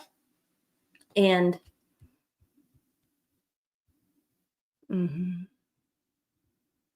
CYA sticker on Mike Fincher, or as DB calls him, Mike Pfister's binder during the interview he did.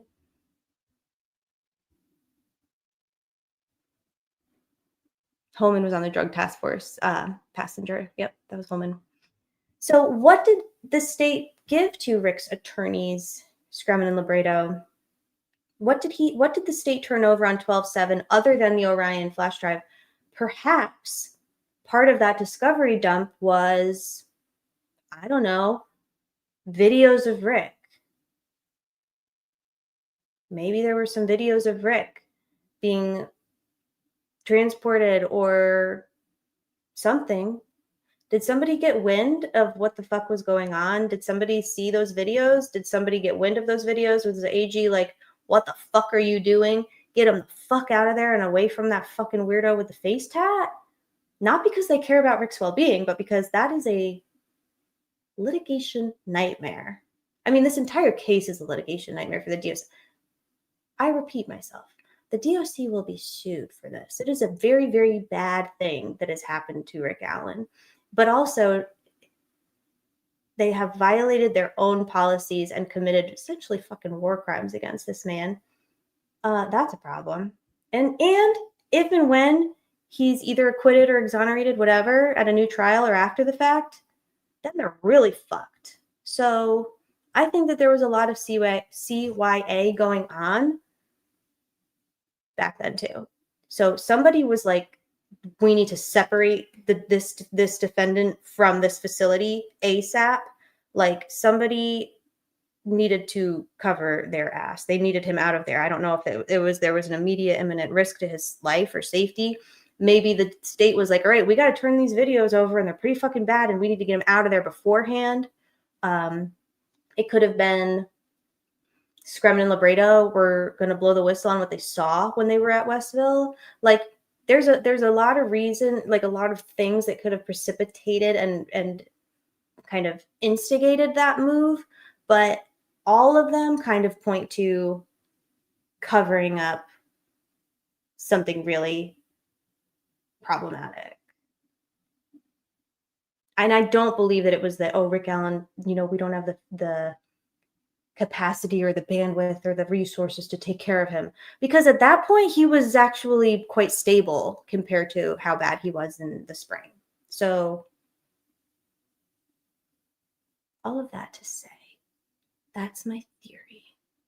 It only took me about an hour to lay it out. And now I ask you, who was pulling the strings? Who is pulling the strings?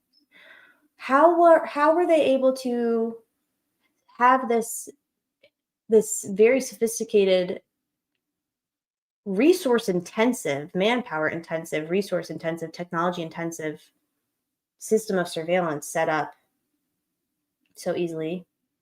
And I don't know, Brie.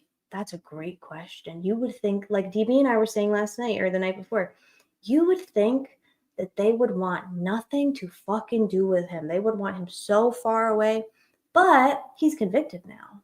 So maybe they don't give a fuck. I don't know. Let me throw a wrench. Throw it, Cat. Maybe Diener maybe Diener has been talking, or maybe Diener does know stuff, or maybe Diener tried to, I don't know. All of this is speculation. None of this is anything. How about a palate cleanser? How about a 10-second palate cleanser? What do we think?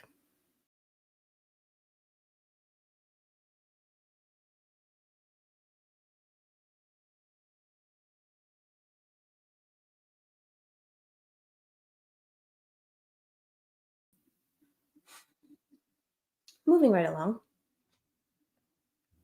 I want to find, so I've got this transcript pulled up. I want to find the part where and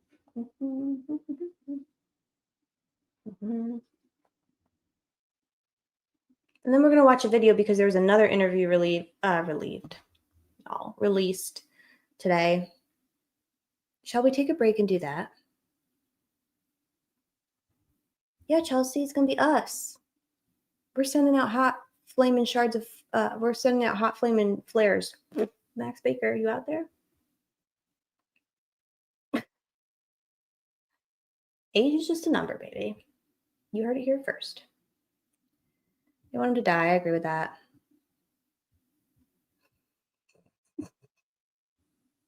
Yeah, they want him to, again, they want him to have another mental health crisis. They want him to go crazy again. Yeah, there you go. Everyone drop a 143 in the chat for Max Baker. This shit got too deep, y'all.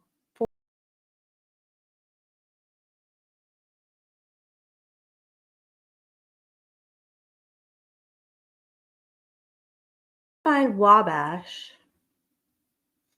in this transcript, but I don't find it. And I know he said Wabash, but it thinks he said another word. So, cover of darkness. Isn't that what he said? Cover of darkness. Here it is. Okay, 1:17. We're going to watch it. Please hold. Actually, I'm going to do something super, super lame and super lazy, but RAM friendly. I'm going to pull it up on here because I'm not even going to mess with it.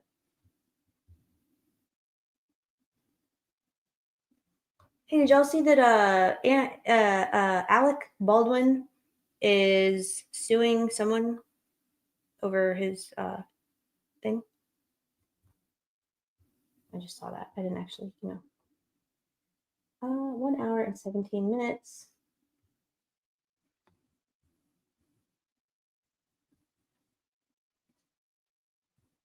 Look, as you get older, once you're in your 30s, younger dudes they're just appreciative, They think the sun fucking rises with older women. It's great. It's awesome. I don't think he's illegally young, okay? Let's be real. Baldwin should have just let it go. Let what go? They're for sure. 100%. Also true. Yes, Hot Pocket, we will. Somehow. Perfect. Just talking about the layout. Common theme in Indiana, wherever the news is pointing, you should be looking the opposite direction in the background. I know personally how that IDOC process is, and what they're doing is what is not. Yeah. As dudes get older, they start focusing on their own mortality and they want a mommy. I can fill that role for like a day or two. Don't ask me to cook. You're gonna be really sad. 30s, lol. I know, so old. Doing a senior citizen over here. Not doing one, but like being one or doing one. Pause. Yeah, threatening the attorneys is real smart, not genius. Right, Steve. Totally.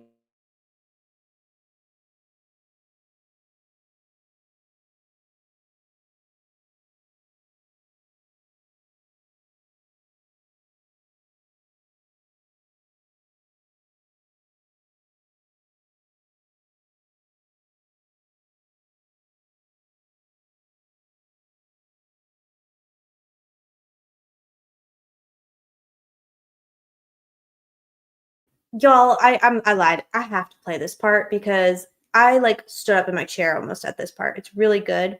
So give me a second and I'm gonna pull it up and we're gonna watch it together. It's like 2 minutes, but it's like we're all gonna get a little turn together, a little twisted. Yeah, give me 1 second.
Okay, I found it. Here we go.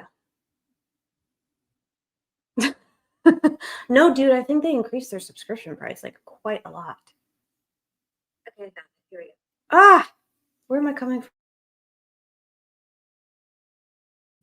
Are you ready? Am I ready? How do I get this to play? Play.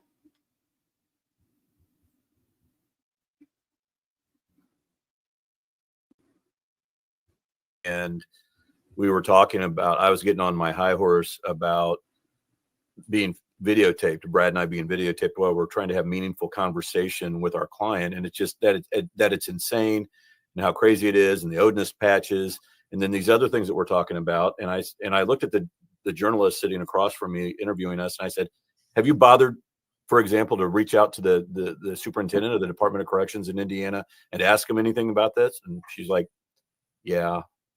And so what I would say to that guy, and I don't even know what his name is, you're a coward. Come out of the woodworks and start answering questions about why this is all happening.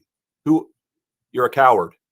You get paid by taxpayers in Indiana to do a job. And there's lots of questions right now that are being raised, and our clients suffered dramatically because of these unanswered questions. And why are we being videotaped? I want answers to that. I want to know why you're allowing Odinist patches on DOC uniforms. Don't be cowardly. Be a man or a woman and get out there and go have a press conference, or stop denying the reporters that are giving you phone calls and saying, hey, can we talk to you? Now look at the carnage now. We've got Dr. Walla, who they sent packing the day after we had a hearing in Delphi. They put a gate closure on her the next day when she went to work. She's no longer there. Gallipo got demoted. He can say whatever he wants. He got demoted. He got moved from a maximum security penitentiary, basically, of 30, I don't know what it is, 2,500 to 3,500 inmates, to a girls' school in LaPorte where there's about 60 teenagers housed. That's where he ended up. And then he got fired after that. Dr. Martin, he's retired somewhere down in Florida. He's totally out of the loop. And then I deposed the executive director of behavioral health, Dr. Dwenger, who was very kind and was very, much willing to have a conversation with me about the psychological effects of solitary confinement on a human, and acknowledged that all of these things that this federal court judge had said and determined in her court ruling were true, and that this can be very damaging to somebody's brain, and it's not a way to detain somebody, and it's against their policy. She's gone. She doesn't work there anymore. And I must have asked 5, 6, 7 different people in high positions with the DOC, why was it that he got moved from Westville to Wabash Valley on December 5th, 2024? 23. Was it 23? Sorry. Thank you, Andy. Under the cover of darkness, without notice to anybody. I mean, Jesus. I mean, we were all on their radar at that point, but still, they put him in a car and essentially move in under the cover of darkness 200 miles south. Hell, it was almost a 4-hour drive for me door to door to go talk to my client with any sense of confidentiality when they moved him. A little closer to Andy at that point, but nobody could tell me who made that decision. Why did that happen? What was the rationale? Nobody. And these are the people that are getting paid, some of them, most of them, 6 digits plus in a public position, a job, a state-based job, where that's a lot of money, for somebody who's working in one of those positions. And nobody could tell me why he was handled the way he was handled during the entire course of his incarceration. I'll say one more thing. Jennifer keeps talking about no pretrial detainees ever been treated like this. No convicted offender in the DOC gets treated like this. Yes, there are people down the hall from Rick who are spending extensive amounts of time in solitary confinement, but they're not under suicide watch a majority of the time. They don't have cameras on them 24 hours a day, an in-cell camera, and they're not, videotaped when they're being moved around the facility. those people are convicted. And most of the guys that are, that he's his neighbors, if you will, we're talking about, individuals who have been convicted of things like murder, rape, robbery, and they've gone to prison, and then they've killed somebody else while they're there, or they've assaulted a guard, or a doctor or whatever that was treating them. Those are the kinds of people that he's living with. And, his detention circumstances are so unusual and so medieval. And I'm not saying that for effect. I'm just saying that we used to treat humans like this, in 1300 and 1400 and 1500. We treated humans like that, even maybe into the 1600s. And the idea that we're still doing that is exhausting, it's insulting, and frankly, it's sickening. And I'm not, I'm not one of those guys that really honestly to sit here and just try to embellish these things because I'm trying to advocate for a client. It's just, that's what it is. It's the truth. It's torture. If you look at the Mandela rules of the UN conventions, they define anything more than 15 days in solitary as torture. DOC, by its own regulations, you can't keep someone in solitary for more than 30 days. And then they get around that by saying, well, he's here on a safekeeping order, so he's not convicted, so our rules don't apply. So the person who should have more rights, he's innocent according to the federal and state constitution at that time. I had a question about that. Even if he had not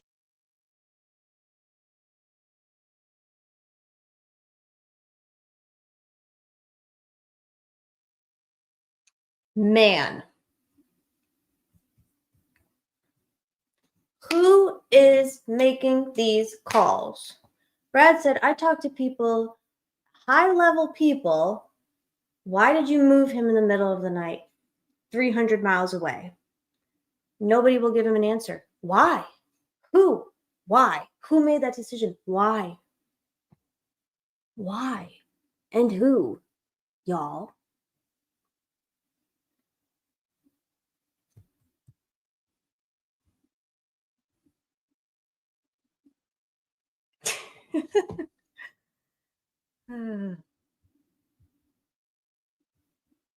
Hot for Baldwin. Baldwin's hot too. Look, they're all hot. It's amazing to me that anybody could stand in a room with that man and Nick McLeland and somehow say, you know why? Because that juror was a child. She sounded like she was a 14-year-old girl. That's all. Rozzi is a man. That's a motherfucking man. Okay? Sorry. I can't start lusting after lawyers. I know lawyers too. I lust after them until they start talking usually, but I don't know. In this case, it's like the more they talk, the more they yap. My pick 3. Mary. Okay. I like it. 100%. I 100% agree with this. I'm just raging at the timeline. Me too, Hot Pocket. Me too. Totally fair, though. Excited utterance. Totally fair.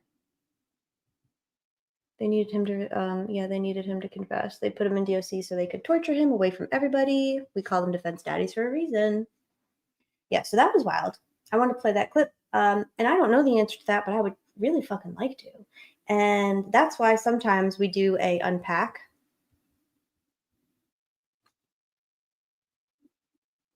An amazing dancer, excited utterance, hella. Dated a lawyer for 5 years, but he was also an amazing dancer. I love that. We love a well-rounded. Oops. A well-rounded lawyer.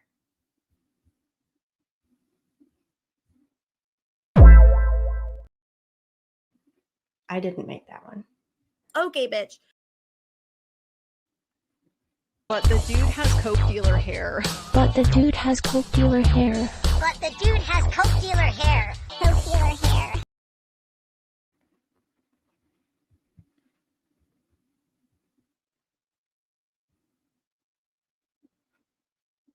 So sometimes, you know, we do an unpack on this channel. We do a process aloud to try and figure out and make connections. We have figured out a thing or two on this channel before together, I think.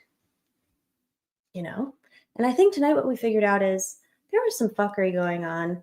And I can't help but wonder if the fact that Scremin and Libredo had just visited Westville and seen it with their eyeballs, maybe DOC or AG or somebody or Goal, or I mean, even Goal could have been like, what the fuck? Maybe Libredo was like, went back to Allen County after visiting Allen and was like, bitch, let me tell you what I just saw. And she was like, bitch, no, get him out of there so I don't look bad as the judge who banished him for over a year, like ignored all of their pleas to get him out of there for over a year, called them liars, and now come to find out her chief public defender is like, hey, Fran, we got a problem.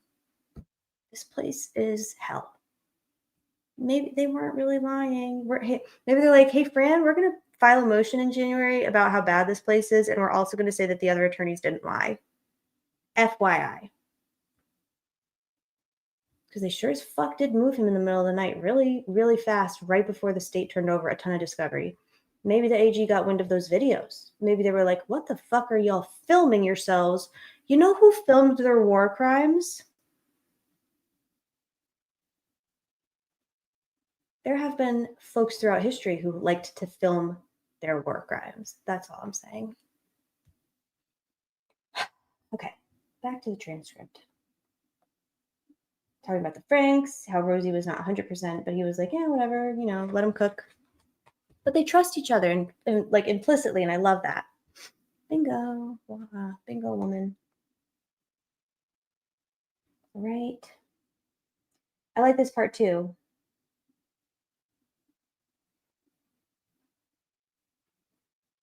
Let's see.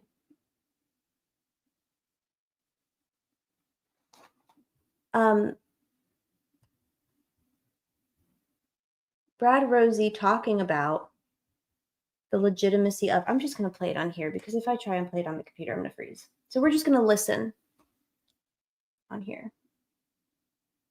Brad Rozzi speaking to the legitimacy of the Odinist investigation.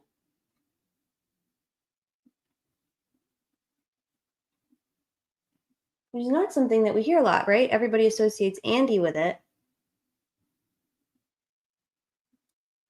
34 minutes. Where are you? Not been sent. Minutes.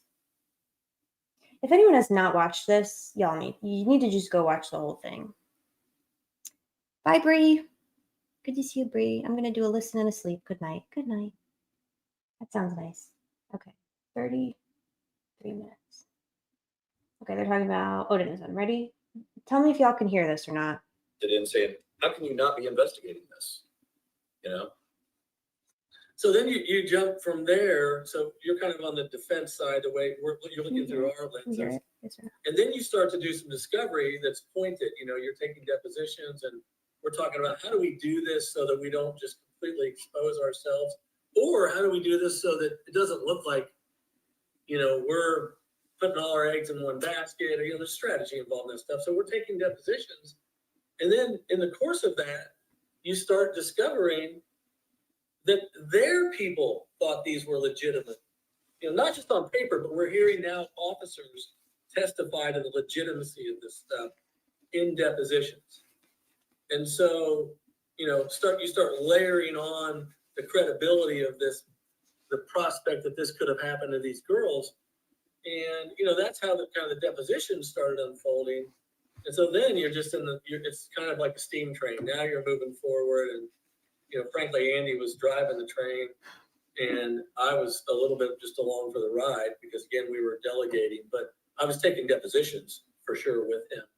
And, you know, Officer A gets up on the stand or comes into the deposition and says, yeah, we spent hundreds of hours investigating this. And we took this body of work to Unified Command and said, look, you need to put more men, more resources down here in Rushville or wherever, because this stuff has legitimacy.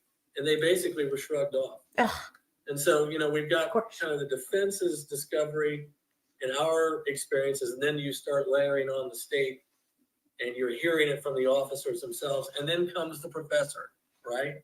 The professor. You hear from Professor Turco from Purdue, and you hear his, you take his deposition, and you realize he put some legitimacy to all this. Yeah. And then it's just, and then it's like, wait a minute, this is a defense. This is a bona fide third-party defense. That's what it is. It took me longer to come to those conclusions than Andy, but, that's the way it unfolded. Mm-hmm. It was a bona fide defense. You'll hear that, right? It's like, at some point, oh my gosh, Rosie, you have to go watch it. You have to watch it. You have to watch the whole thing. Like the beginning, it gets off a little slow because they got to talk about how they came into the case, and you probably heard that 3 or 4 times now if you've watched the other interviews this week. You have to watch the whole thing. It's 2 hours and 27 minutes. You have to watch it. Hi, Christine DC, I miss you. Hi, happy to see you. Yeah, Andy is a train guy, by the way. He's one of us. I mean, they're all trained. I think the defense team are all trained people in some way, but yeah, Andy was definitely driving the train. Brad was along for the ride. And eventually, all they did was follow the evidence. Imagine that. You just follow the evidence. Hammy, are you kidding? Lawyer Lee interviewed, hi, Hammy. Lawyer Lee interviewed all 3 of the DefenseDaddies tonight, and we were just doing a recap and you have to watch the whole thing, Ham Sauce. It's really good. I love you, Ham Sauce. I caught Ham Sauce in the comments of what was it, Fox 59 or something? Rosie, you gotta just watch it. You have to just watch it. You have to watch it. That's all I'm gonna say. Hi. He's a former train. Is he a former train conductor? I don't know. I didn't know what you were telling us a must watch. We'll watch. It's so good, Ham Sauce. Let's see. Back to. Thanks.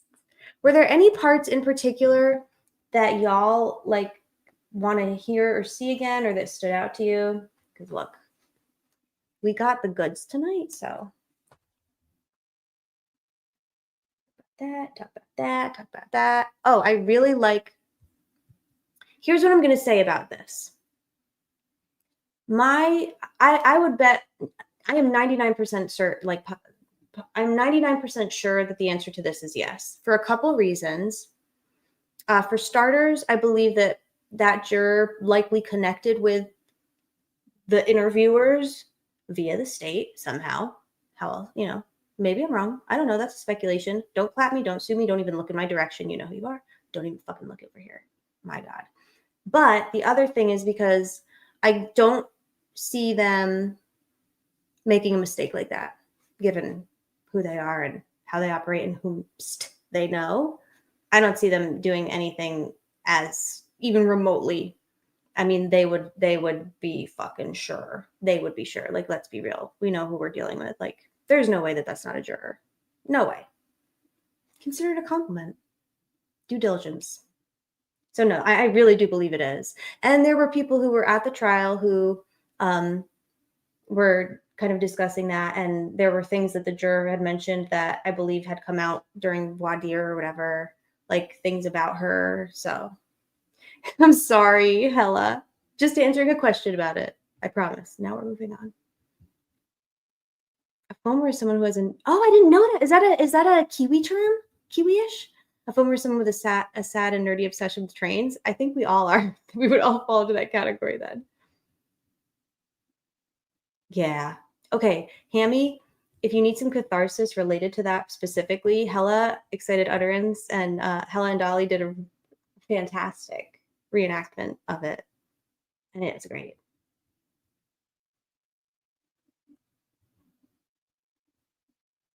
Hi, Criminal Network. Good to see you. Intellex, you're live. It's awesome to see you again, Angela. It's awesome to see you. We've been doing an unpack and a rant for 2 hours and 10 minutes. They did it on Excited Utterance's channel. Can somebody please link Dear Hella? I can do it. It will just take me approximately 8 minutes to get the Rams going. Did you already discuss the Delphi police chief resigning today after lying under oath? We mentioned it. We didn't unpack it fully. I kind of am thinking of maybe doing like a deeper dive into that because there's a lot I could say about kind of that situation. But we did mention it, and we find it to be quite interesting and curious. Curious. Thank you, Judgy. Here is Hella and Dolly going through. I had a few haters. Yeah. Nat says, I fucking hate trades, to be honest. Still love that. Oh my God. Ross Parajam says, I'm marrying my train engineer in 2 weeks from today. Palette cleansing flex. I love that. You really are living all of our dreams. Cool. Do you just want my old MacBook Pro? No, you know what I think I'm actually going to do? And it really is like, thank you, Post-Punk. Well, you're too slow, Mom. Too slow, Mama. Yes. Yes, yes, yes. Choo-choo. I thought his voices were spectacular. Fuck the trolls. I have so many people blocked. Y'all should see my block list. Sometimes I'll look in here and I'll have like my our friends the mods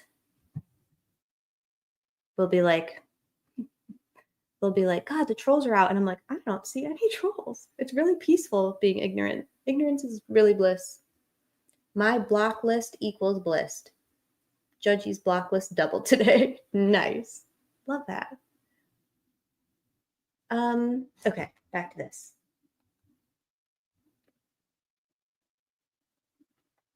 I got photos. Purdy. What the fuck, Roland Purdy? You fucking snitch. Or not even a snitch. What is he? A weasel.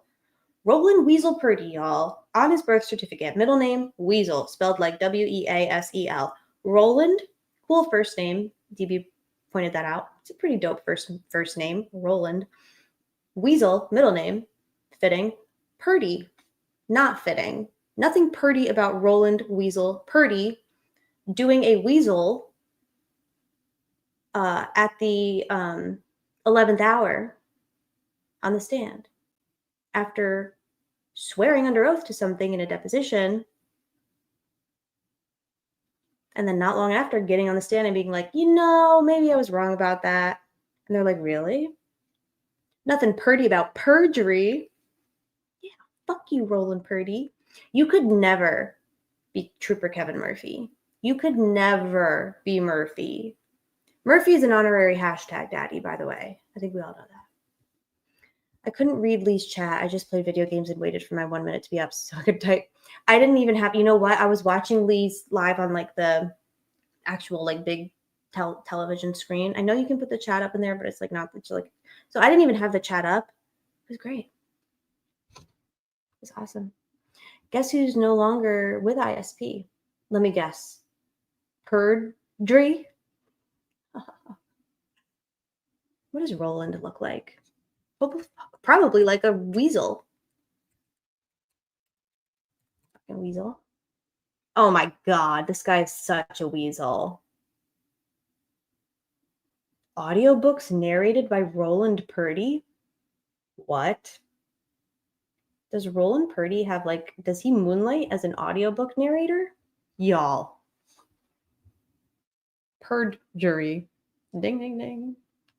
Slow mode chat, slow mode makes me want to break the iPad in half.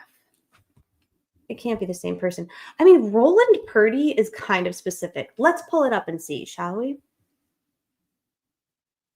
Books by Roland. Oh, okay, never mind. Roland Purdy's also an author, right? Okay, maybe it's the same guy. Emotional Intelligence Mastery Bible. Self-discipline, cognitive behavioral therapy. No, this is not Roland. This is a different Roland Purdy. Damn. All right, well. Is this a gift for committing a perjury? A sweet gig? I was watching a random small channel this morning, local videos 2 years ago. There were commenters claiming Vito wasn't real. Oh, Vito's real. He's real fucking sus. I have major beef with Vito. I've been clowning. I can't sleep till you're done. I'm sorry, Hot Pocket. I don't know when that's gonna be. I can talk quieter. We can lull you to sleep. Now you know I've been the last few days in DD chat, 1 minute slow mode. That sucks. Will we have a Doug Carter retirement party this weekend? Yeah, we will. Maybe we'll even play the Kappa Choppa, the Choo Choo Crime Tube Kappa Choppa video in honor of Doug Carter. He's like,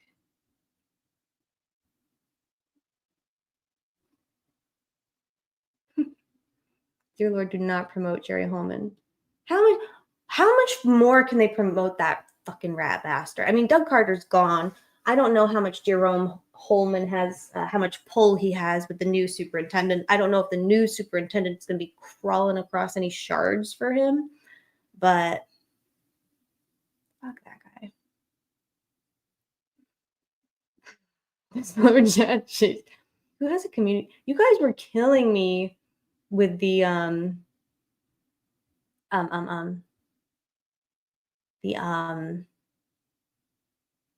oh, I never finished my thought. I think I'm gonna do a non-Apple desktop,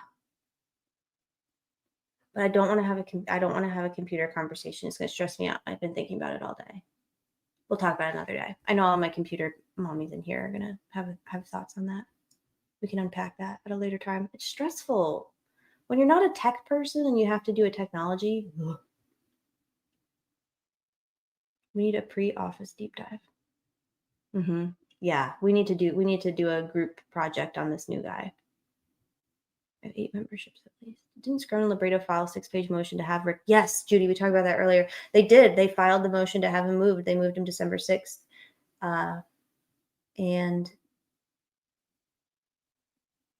the next day, the state turned over a fuck ton of discovery. It's all very weird. Is it a good choice? Okay. Good. An air is not a computer. I know. I'll tell you what it's not full of. Rams. Let's make tomorrow the day. Yeah. What's it? The 16-inch MacBook Pro. A MacBook Pro is a RAM daddy. Should I get a Patreon, y'all? I've been thinking about it. I'm so bad at like new stuff. If I can't figure, I gotta do it. But I feel like I should do it. But I don't know.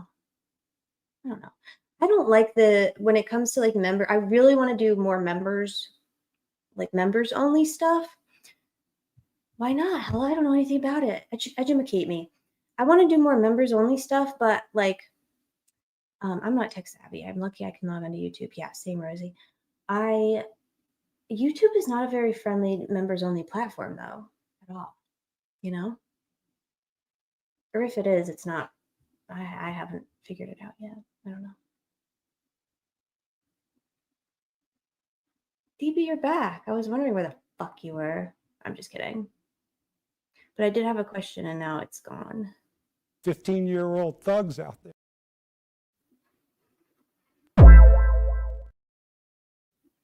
We love you all. Anthony Rene Greeno.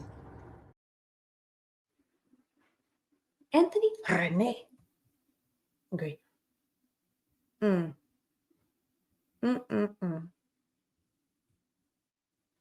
We should get a new iPad Pro.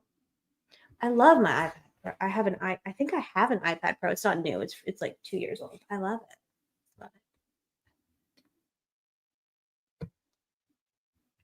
Okay, I will try not to scream, Deebs. I'm gonna have to use my inside voice. People expect serious stuff for their money on Patreon. Oh, forget it. Forget it. Not around here. Not until we got an action. Not until we need to first do a merch. We need to at least do a merch. Okay, that works for me. Good to see you. Purdy was the lead on busting an illegal sports cards dealer. What did fucking nerd. Dude, Purdy, get a real job, you fucking loser nerd. Busting illegal sports cards dealers. Oh my God. Fuck off. You fucking nerd. Why don't you bust a real crime, Purdy? Perjury. Discord's amazing. Angela already does paywall content. You know what I'm saying? I do. Not around here. Around here. Did you see the post on Delphi After Dark? Why? No. I'm scared. Oh my gosh. Stop. How old is he? I'm just kidding. I'm just kidding. You're a loco for not having a Patreon. I need help though. That's my thing. I need so much. I need so much help. Where the fuck? Try to find where he at. Who, Purdy? Wheezy P. Where you at, Wheezy P? Weasley P. DB, we were talking about Roland Purdy and how his first name Roland, while his first name does have some like street cred, not the worst first name ever. The fact that his middle name per his birth certificate is Weasel and his last name is Purdy when it should be Purdy, guy sucks. Roland Purdy sucks. Anyway. Back to Purdy.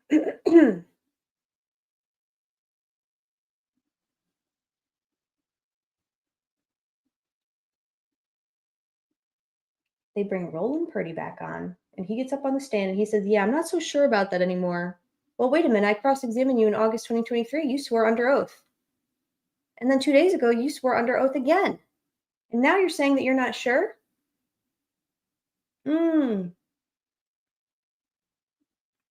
Weasel. What a weasel. 1997. How old is this man? He looks scary to me. Oh my God, that's a big face.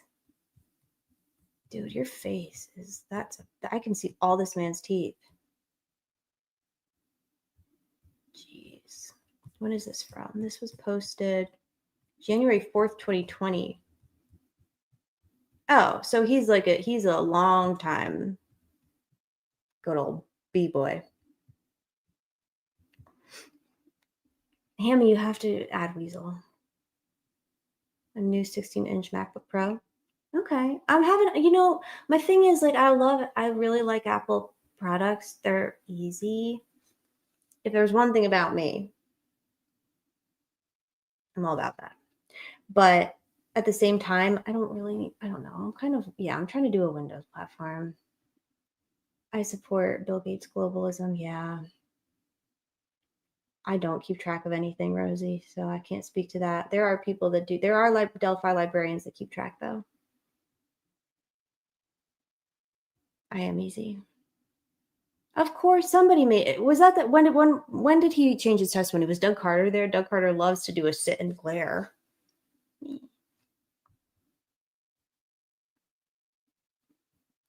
Oh my gosh. Oh, they're coming for your neck, DB. You have a Discord? Let me get that. Let me get that. You got games on your phone? Let me get in there. Let me get that, girl. I gotta get in there. Girl. I don't know, y'all. Let's take a look at Roland Weasel Purdy's face, shall we? Master Trooper. Oh my God, y'all. If he wasn't lame enough busting illegal sports cards gambling, what is an illegal sports card gamble? Yeah, Roland is a good first name. I'm not going to lie. I'm going to get in there, girl. I'm going to get in there, girl. You're okay, Ariel. We're still talking about Roland and his weaselly ass. He's a master trooper. That sounds like something you would like. That sounds like something like that you would, a title you would give to like a child to make them feel important. You're a master trooper. Roland Purdy was appointed as a trooper on December 4th, 1995, after graduating the 53rd Indiana State Police Recruit Academy. He was assigned to the Fort Wayne post. Figures. He spent the first 14... You were on patrol for 14 years, Roland? Oh, identity theft through the Deebs. U.S. Postal Service. Oh my God. Dude, that's what I'm saying, Hammy. Look at his, I can see all this man's teeth. He looks like he got,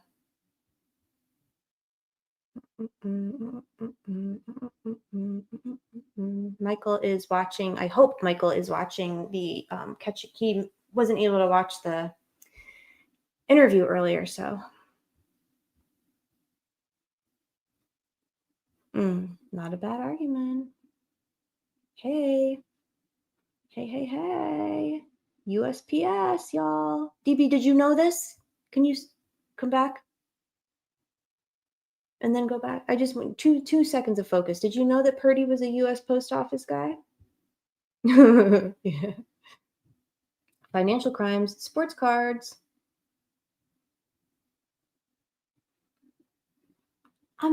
Again, I cannot emphasize this enough.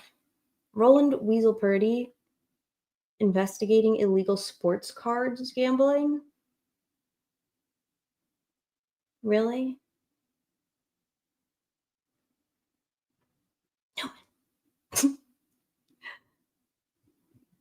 Y'all are so funny. I have no idea what any of that means. What's the significance of the U.S. Post Office?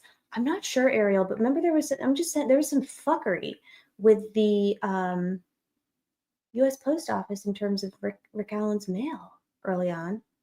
There was a major misdirect of Rick Allen's mail.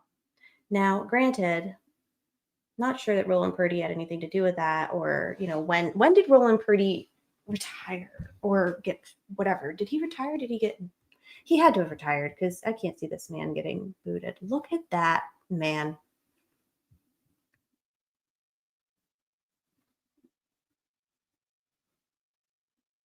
He's gonna like his face is gonna crack, gonna shatter.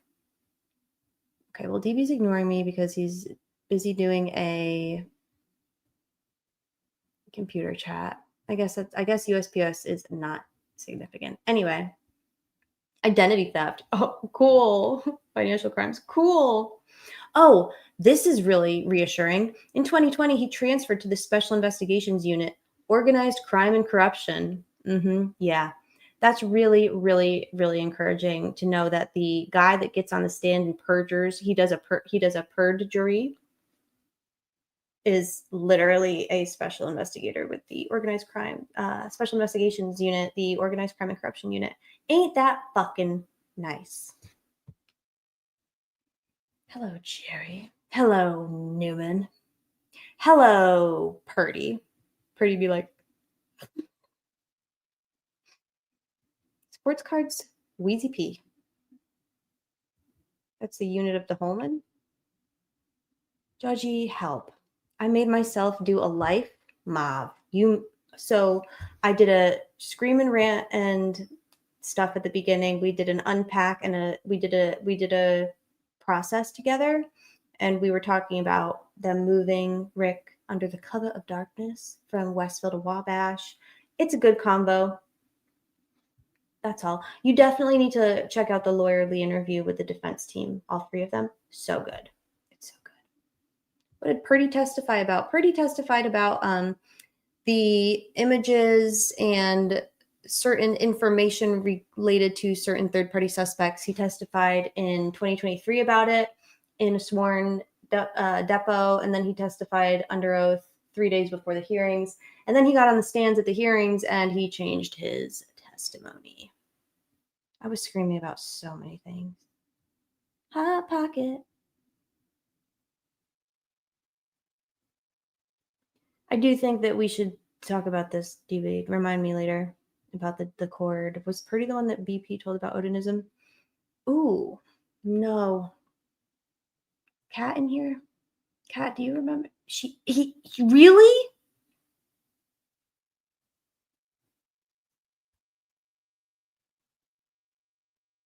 I can totally relate to this. Totally. Okay, so Purdy was the one. So why did BP tell Purdy that? We still don't know that. We should have asked. I think you can have 6 post-punk, and I'm not sure about the size. Oh, okay. I don't know. I think you can have 6. I only have 2, and I don't even like them that much. They're just the only ones I could do. Yeah, it was like within the first few days. Okay, so BP tells Roland Weasel Purdy that BH was an Odinist. However, she knew that. Okay. And then Purdy does what with that information? I don't know, but he sure as fuck does perjury himself a couple of years later. What got him investigating that angle? Probably the fact that the victim's mother, grandmother, was like, hey, by the way, this guy's an Odinist. Everything I learn about this guy, I hate. Even the fact that he's from Archbold, Ohio. He graduated from Archbold High School. You fucking nerd. Of course you went to the University of Toledo. The Archbold Police Department. You went from assistant chief to road patrol again. Okay. Roland married Melody, though. Then he was interviewed Brad Holder with Lady ISP off the record. Oh, so he's been a problem from the beginning. He's been a weasel from day one. Mm-hmm. Yeah, I like him. I like Jim Gavin. I haven't watched his stand in a while. Probably since COVID. Sometimes his voice annoys me, but I think he's funny. I am a fan. This guy sucks. Where the yeah.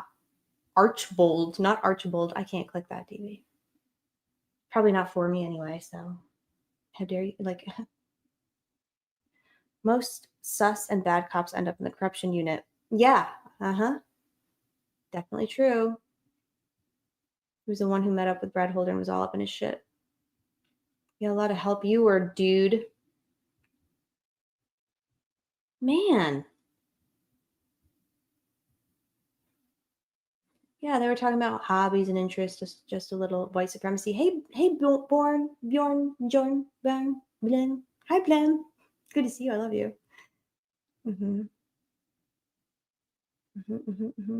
Okay. Fuck you, Roland Purdy. No, you're not watching. Anyway, as I was saying, you could never do a Kevin Murphy. You could never be a Trooper Murphy. Anyway. He's saying that, and Andy was like, you know what, this is how mistrust.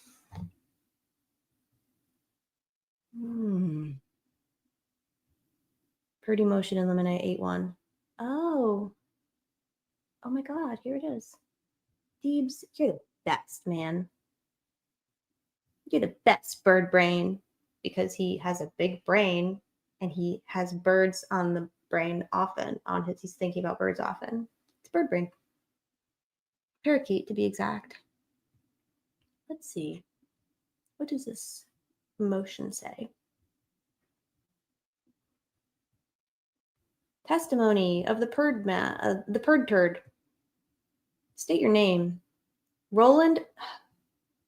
Perjury number 1. He said his middle name was Richard. It's actually Weasel.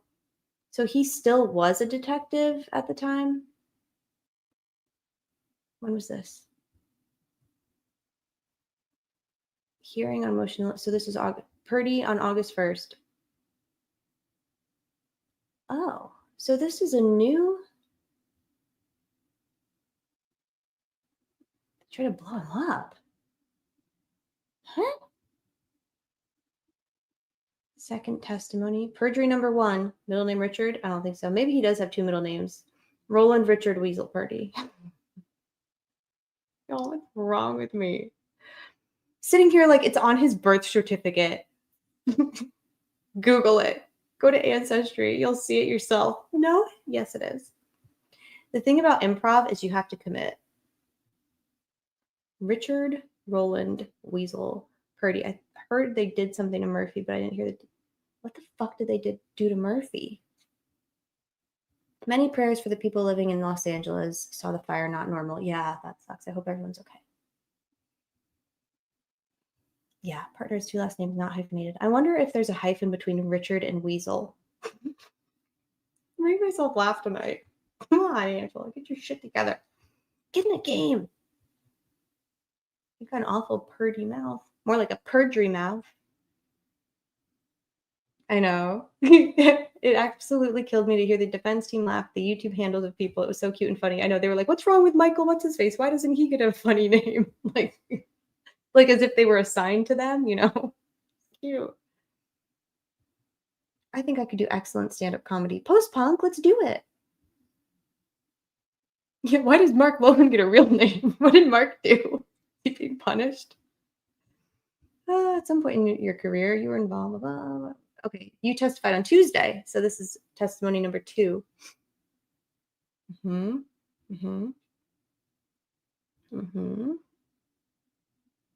don't remember if I saw it on his Facebook page. Oh, is that so, Mr. Weasel Purdy? Now he's like, but I don't remember. I don't remember. You don't recall? I don't recall. I'm asking because Brad Holder denies posting it, even seeing it. You understand? Yeah. So at the time, through the investigation, you can't recollect today whether or not that was actually on his Facebook. That's correct. Bitch, when I deposed you last August and I asked you when you were looking into BH for the period of time you did you see that image on his Facebook page? And your answer was yes. So now your mind has changed? I wasn't sure. It's in his file and it's a Facebook picture, and I assumed it was from his Facebook page. I didn't ask, did you see the image somewhere on a file from his Facebook page? It was specifically, did you see the image somewhere on his Facebook page? And did you agree with me?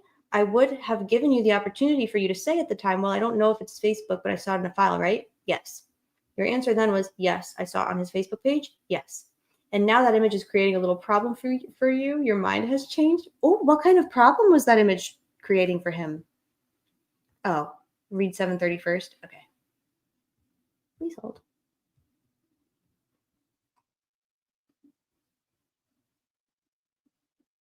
My foot's asleep.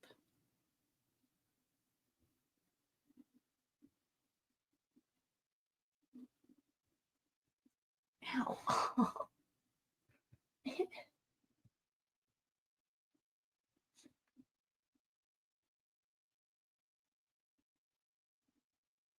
Yeah, I would love to see that too. They don't subpoena anything, JC the Music Band. They don't subpoena shit. You don't know fucking any. This is the whole fucking shit. It's in his folder. It's in the Brad Holder folder. The Brad Holder folder.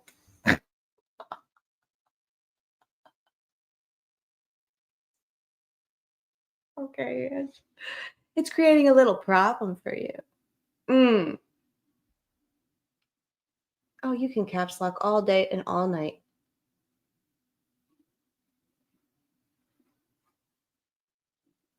Judy, yeah. But remind me, I'll pull it back up again because maybe are there little nuggets in there, Judy? I think I have 731 in front of me. Oh no, that's 730. Right? Or is it 731? Was he on the stand 730 and 731? It was the Holder folder and mixed up all of Brad and Logan shit. Yeah, probably. I must have missed Purdy. When was he? Let's see. Yeah, this is July 30th. I'm doing a sleepy. Wake the fuck up. It's Friday, bitch. Okay, Judy, let's pull it up in a second. Don't let me forget. I'm going to pin this. Where is it? Judy, I'm pinning your comment so I don't forget. So it's in front of my face.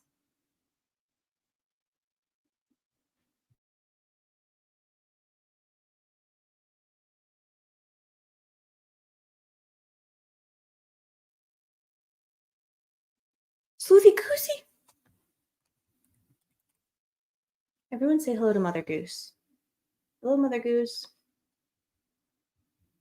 I heard Ajay did another interview. Oh, here it is.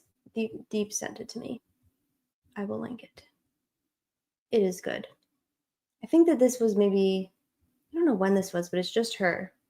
And then there's another really good one that I want us to watch together. Should we do that? I kind of want to go downstairs and get a cookie. I can't let go of this. It bothers me. Me either, Judy.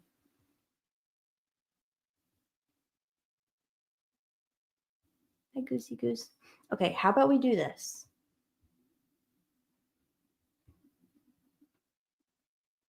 Oops.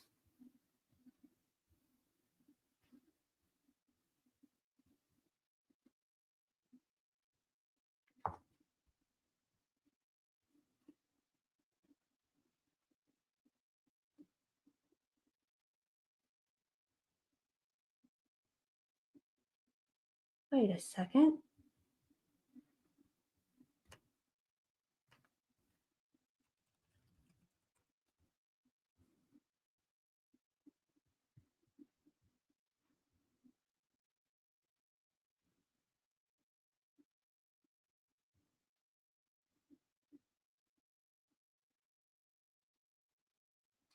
Video has been removed by the uploader. Deebs, can you try? I mean, I have it. I actually downloaded this video.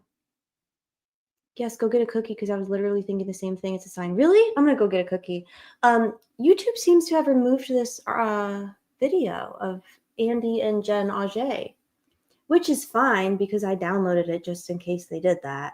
I don't know why I had a feeling that this video was gonna be not around very long. It can't just be me. Yeah, no, it's gone. Maybe it was from today. I just watched it before. I just watched it after Lawyer Lee. Video has been removed by uploader. Why? Let's see.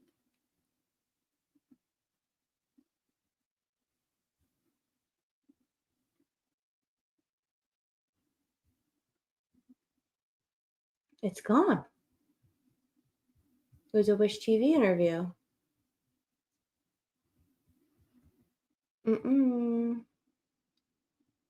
It's okay. I have it. I saved it. Nice try. When you have been following this case for this long, you just kind of have this underlying uneasiness where you're just like, this will probably disappear soon. So, yeah, here it is. Let's see.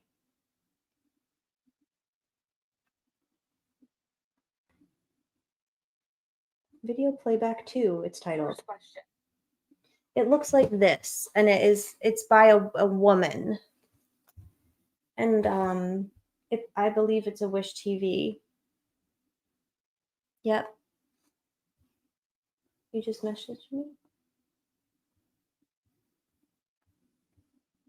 Why is this gone unless they re-uploaded it?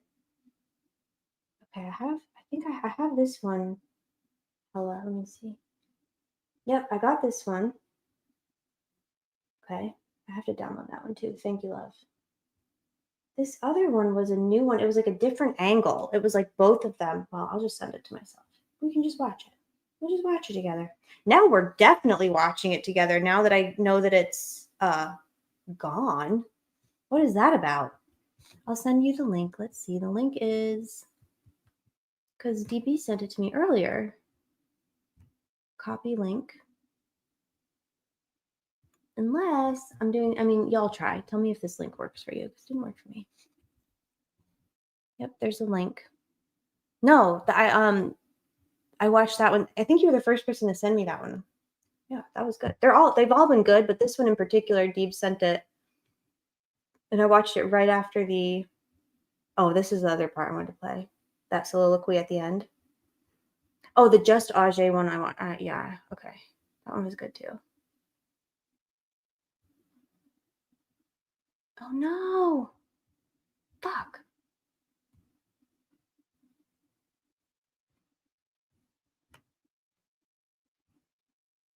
What is happening?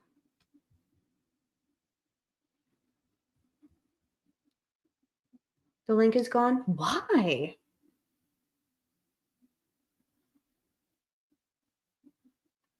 That's so weird. Why would they remove that one? Well, let's watch it together and see if there's anything in it that speaks to us. I don't remember why, but I was like, oh my God, DB, I'm definitely going to play this during the live. And there had to have been a reason. Obviously, there was something in it that made me like think to do that. So I'm sorry, I have to do a sign in because I accidentally hit sign out. And now I had to sign back in, and then I had to do the pass key, and I had to do all the stuff. Yes, I still have it. You even tried using a VPN. Odin removed it. Okay, give me 1 second.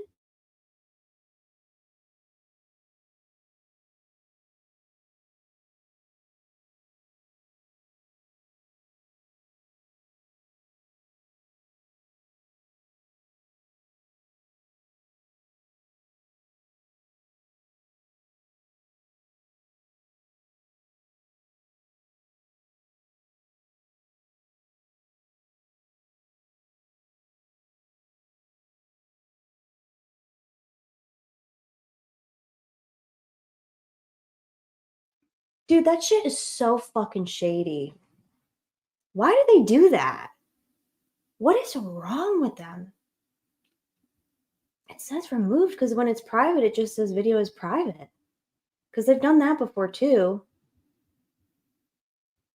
Well, let's see what they don't want us to see. You see? So fucking sus, man. Like, the case, y'all, look, your boy got convicted, okay? Your boy's doing 130. 130. Why are we still deleting interviews and articles? Why? Why? They did talk a lot about Holman. And Andy was like, we can talk more about Holman. They've moved it to their website. Yeah, but is it the same video? We're about to find out. And Sleuthy wants the Jennifer Auger. Deebs, if you're in here, I froze my shit.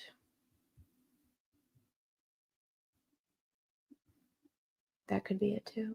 Whomst the fuck deleted it?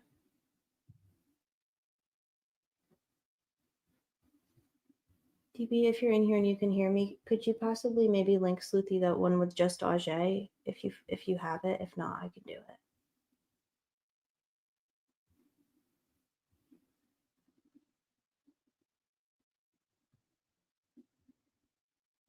I think I need to close Discord. It's making me do a freeze.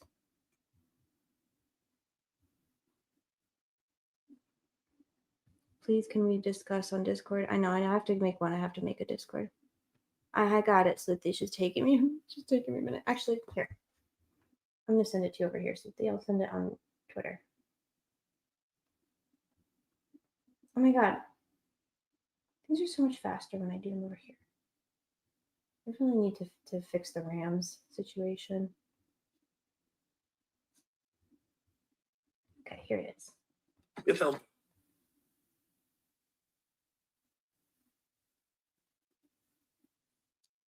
Found it, Sleuthy. I'm gonna put it in our Twitter DM.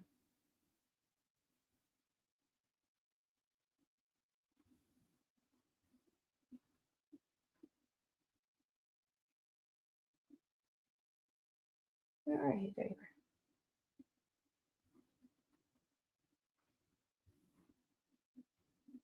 are. Okay, I sent it. Back to the scrubbed interview. Like, motherfucker, why?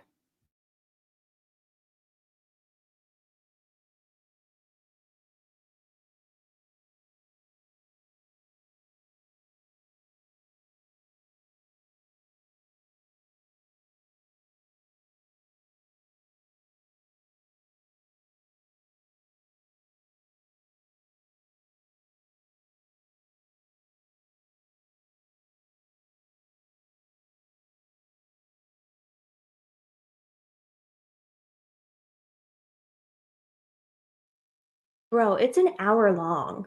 This one that they scrubbed. What?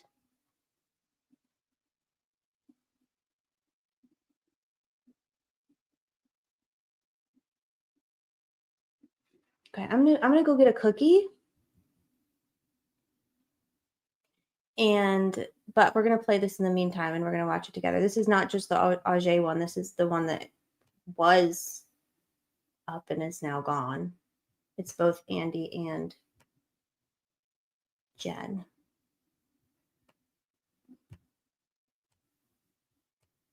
Can y'all see this?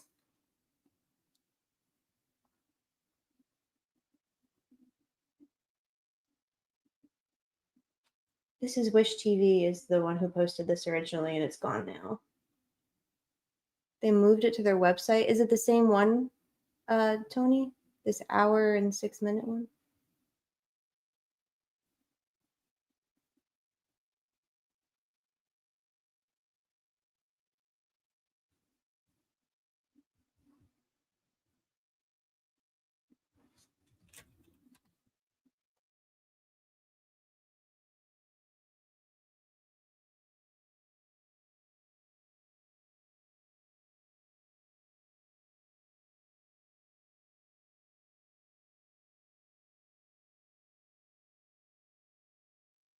Is there no sound, y'all? Okay, I think I gotta do something first. Hold on. Let's see. To share audio, share a tab instead. Oh, man. How am I gonna do that? I'm thinking. Share a tab instead? What do you mean share a tab instead? I can't just share something from my fucking... Oh, wait. Maybe I can do it this way. That's annoying. Okay, let me try it. I said I might mention this. You all originally, for a long time, thought that you may not do media interviews. What's changed now, and why are you speaking out? For me, when I started getting friends and family and colleagues sending me bits and pieces of the Jerry Holman podcast interviews and Doug Carter's press conference right after the sentence, and just the stuff they were saying, which was ridiculous and outrageous. And you have a couple of options. Then you can let that just stand on its own, or you can decide to do something you really don't want to do, and that's do some media. And that was for me kind of the deciding factor. I'm not saying it ultimately may not have happened, but man, I got to tell you, when you get done with the trial and the sentencing and all that emotional weight is lifted at least somewhat, and you get back into somewhat regular. If I leave, are they going to clap me for playing this and not doing a commentary? Should I do my cookie run and then come right back and play? Because I don't want them to clap our live, and they might clap it, especially if they already deleted it. Judy, you saw this one? Okay.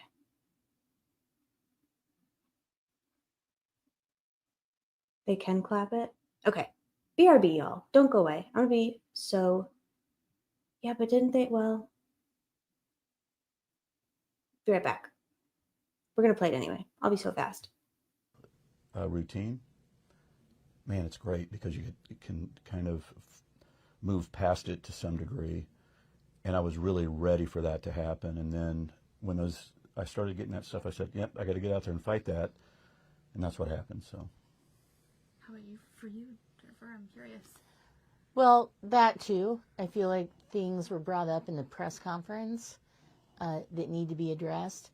And also, if there are two sides of the story still, and I'm not comfortable with just having one side of the story out in the public. I think we have a duty to Rick to make sure that his side is told.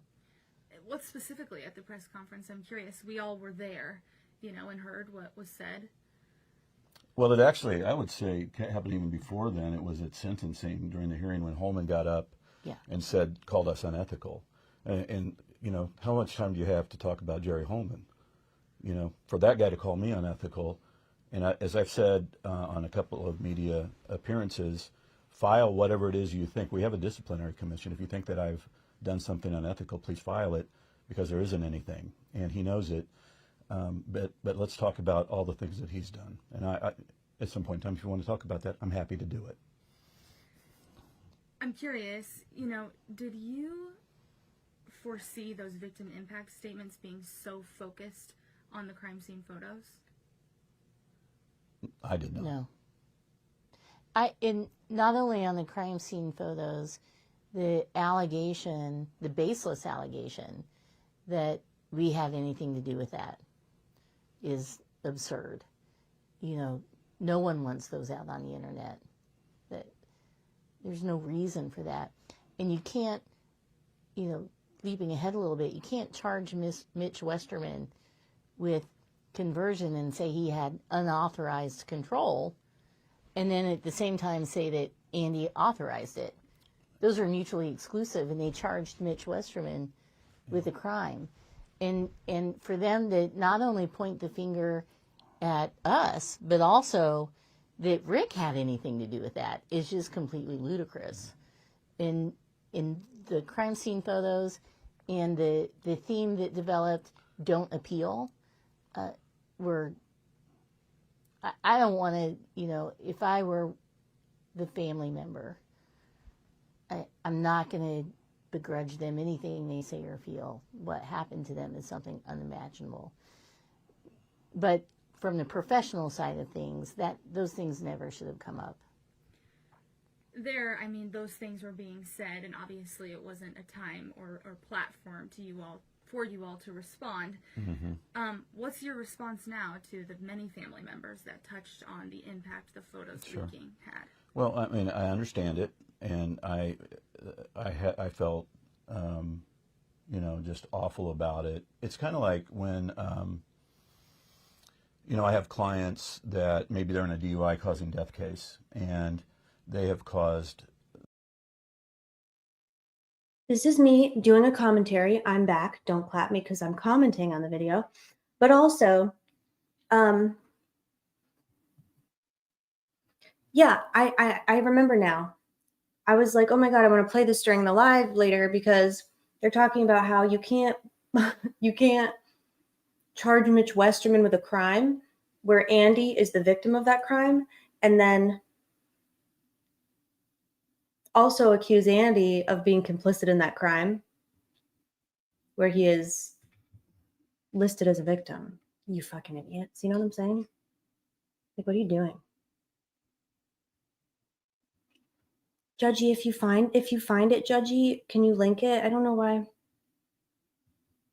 Yeah, same. Okay. Back to video.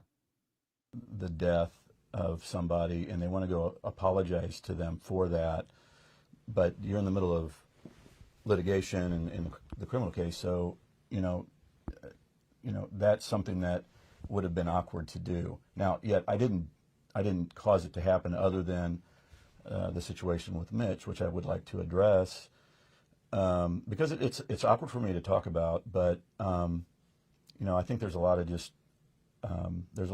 conjecture and theories out there about, I caused him to do it, I wanted him to do it.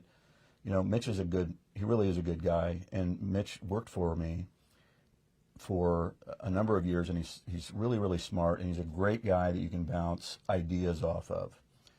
And the gag order did not prevent us from talking to other people, and especially on a case like this, it's important. I'm a brainstorm guy.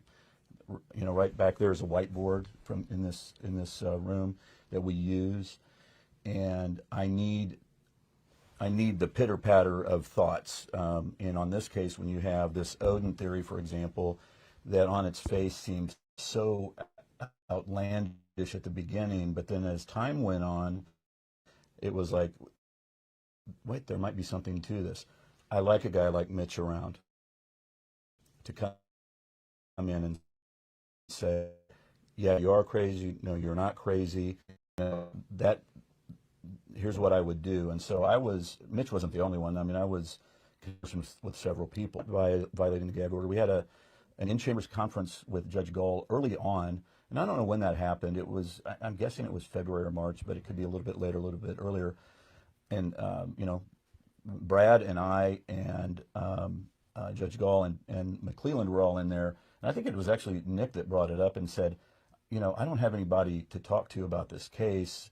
You know, what about the gag order? I mean, are we allowed to talk to people? And Judge Gall said very specifically, yes, the intent of the gag order is not to stop you from talking and getting your case and working up your case. The point of the gag order is to not try the case in the media. It's to not hold press conferences. I remember her specifically saying that. It's to not put out press releases. That is the point. But you can talk to people, but then they can't go out and talk to other people. So, you know, Mitch was aware of the case because I had talked to him about it, and he had helped me formulate some ideas and along with other people, not just him. So he was aware of, you know, that we had a war room. And Mitch would come in late at, you know, sometimes late at night. When I say late at night, 7, 8 o'clock after hours. And he used to work here, so he would know maybe somebody was working late and would let him in, then he'd come back. And so my understanding from what he told me is he had a relationship, a good friend that was anti-Rick Allen, and Mitch had started to believe that Richard Allen was innocent based upon our conversations and so forth. And so what happened was, and this is what Mitch told me, this was on October the 9th, I believe, on Monday afternoon about 4 o'clock. He came in, he called me and he said, hey, I really got to talk to you. And it was one of those things where it almost sounded like he's, you know, he might have cancer or something might be going on with him, because I was like, I'm leaving. No, stay there. And then he came in and he said, you know, I got to tell you that he knew that I was upset because somebody was asserting that the defense had leaked out photographs. And I was so angry about that. And I had emailed Judge Gall and said, I want to find out who this is just as much as anybody. And Mitch came in and he said it was me because I took you were in your office, which is right next door, and the door was shut, and I was waiting on you. Then I wandered in here and took these photos, and then you know, I made the biggest mistake of my life, and I shared it with this guy, and then he sent it to this guy in Texas. And I just sat there stunned, and I just said, you know, they're going to blame me, and they're going to already. And Mitch worked for me. Oh God, I accidentally fucked up the timestamp. Why do we think they took this off of YouTube? I know that we're talking about revenue and putting it on their website, but like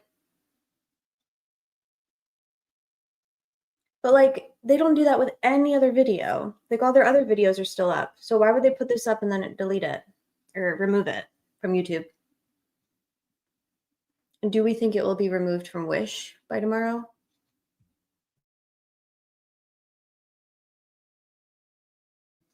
It's all about the leak, y'all. This is all about the leak. They're talking a lot about the leak. Why is it not on YouTube anymore? Maybe shut down. That's so weird. Just turn off. Like, well, let's keep watching. Oh my God, Sleuthie, do it. It says they updated the article at midnight. Numbers to their website. Maybe YouTube deleted it. I wonder if maybe they got, like, someone reported it to YouTube. Different content managers.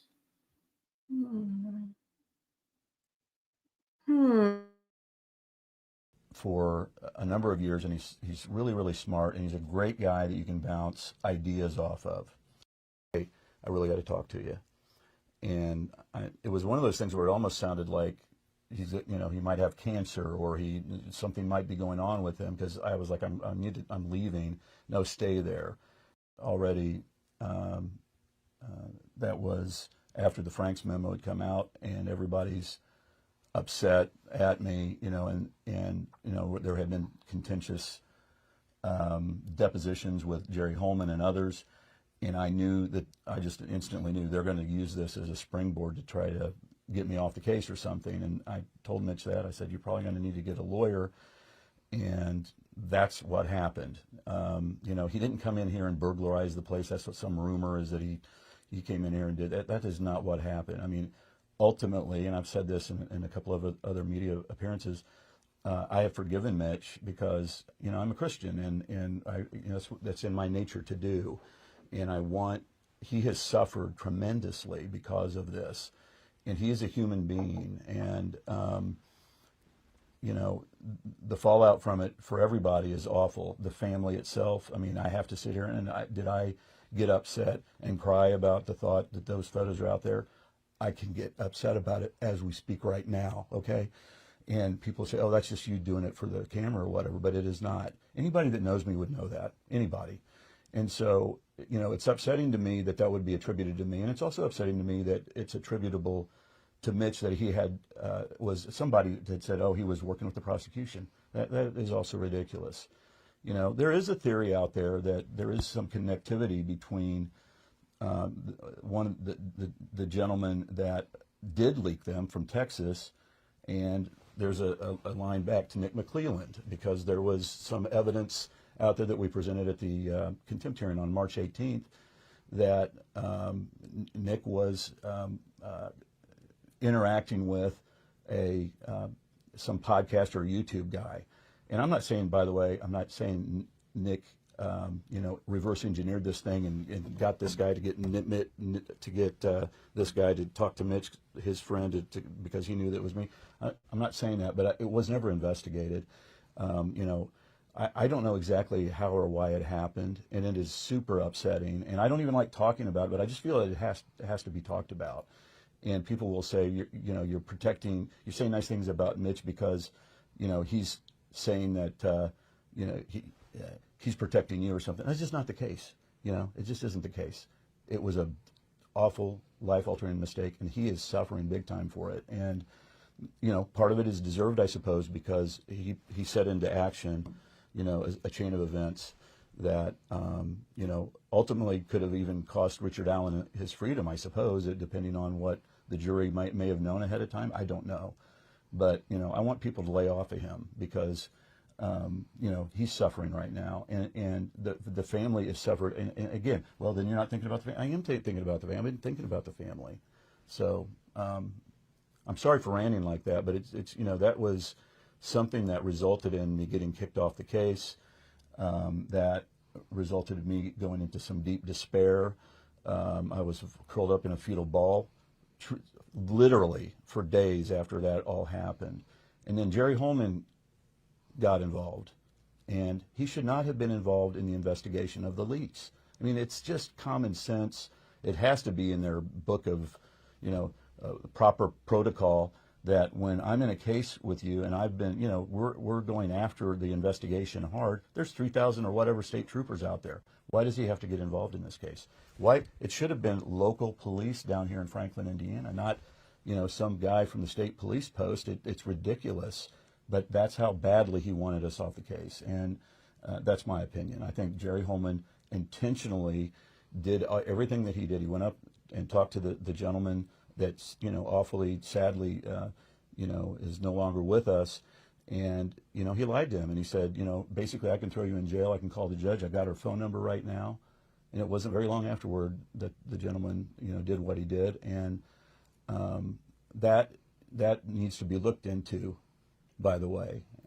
Nobody's looked into that. There's audio tape of that is out there. This is all presented at the March 18th hearing. It was talked about at the March 18th contempt hearing. So thank you for letting me address that. Absolutely. This is an example of something that I think, at least the sharing of the photos, is an example of something that we haven't seen on this scale before, at least in my experience, in a trial like this, which is social media playing a huge role in the actual, you know, process. I'm curious, for you all, what role did social media play? And also, I mean, some of those things had to have led to more evidence, yes? Well, you know, we had 26 terabytes of data that we received from the state to go through. In and of itself, you know, for Brad and Andy and their staff, Matt Hoffman, Max Baker. You know, we could have worked 24 hours, 7 days a week to get through that. And now you've got, you know, third-party suspects who are giving interviews that we need to track those down, compare those statements. And there are a lot of rabbit holes out there, right? There's a lot of false things on Apple discussion groups, on all kind, you know, things out there. We spend a lot of late nights in this office digging things down that we thought, well, maybe, but they were dead ends. And, you know, looking back, I tried to kind of tune that out because it was very distracting to our jobs and what we had. Looking back, that was the wrong decision. It turns out, I think that social media, things that were said on social media, on podcasts, YouTube channels, may have actually affected the evidence. But there's just not enough time in the day for the people we had to filter through all that, and not only to filter through it, but then try to validate it, authenticate it. You know, we have duties, we're officers of the court, we have duties, you know, to make sure that what we're presenting is true and accurate. And I, you know, in hindsight, I think that's something we could have done differently. Yeah. But it was just overwhelming. Yeah, and I can tell you from the other thing that was a problem related to the gag order was, it was really, if the purpose of it, as Judge Gold had said, was just to keep it out of the, you know, not to try the case through the media. So when people, then that would be understandable. But what it kind of prevented us, we were hesitant, or we didn't really know when somebody would send us a tip, a YouTube person. First of all, I wouldn't know who was a YouTube person. I sound like an old man, I get, but you know, I wouldn't know. Are we sure that this interview is still available? This exact interview is still available on Wish? I mean, I believe it. I think what we should do later is download the Wish one and then compare them, because this is a lot about. You're amazing, cat. I think I have the transcript of this one I can send you.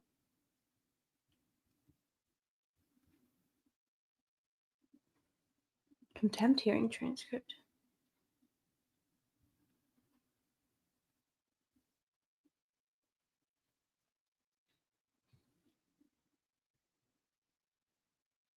Know who was a YouTube person. I wouldn't know who was and then I would find out, somebody would say, hey, your email that you sent somebody was up on a YouTube channel. This video like, is and now all that would be is like, hey, 6 here's some information for you.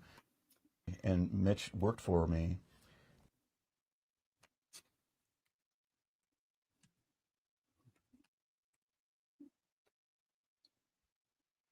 My thing is, they're posting a lot of the same interview, but not necessarily the same, like, parts of the interview. You know what I'm saying? Like, it was probably like a multi-hour interview altogether, but they're posting clips here and there. Okay, then it is the same.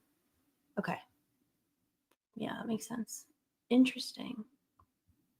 Thank you. I will look. I will pull up X, Twitter. It is so weird that they're not. Hey, Anon. It sounds like Fox 59, 106.53. Okay, so this one must be the same as. Oh, yeah. Steve, thank you for checking, Steve. I missed that message earlier. Yeah, it sounds like these are the same. It sounds like these are the same video. So I wonder why they pulled it from YouTube. Like, there has to be a reason, and it's not. Let's be real. This is not. You know, this is Wish. Wish is sus AF. So. Oh, motherfucker! I did it again. How far in were we all? Shit. There was some rumor going around that she was going to divorce Rick, and that is. None of the people on that trail that day gave a description that matched. God damn Every it. hour that goes by, we were feeling so sorry. better, I think. A proponent of the craft and the art. For us to get back on this case, and I hope that happens. Jennifer's right. We need to get some type of expert or a person to just monitor all of that and weed through it and actually talk to them. There might be people that have called and they knew something and we never called them back, and they knew something of value that could have changed the tide of everything. And, you know, that haunts me too, you know.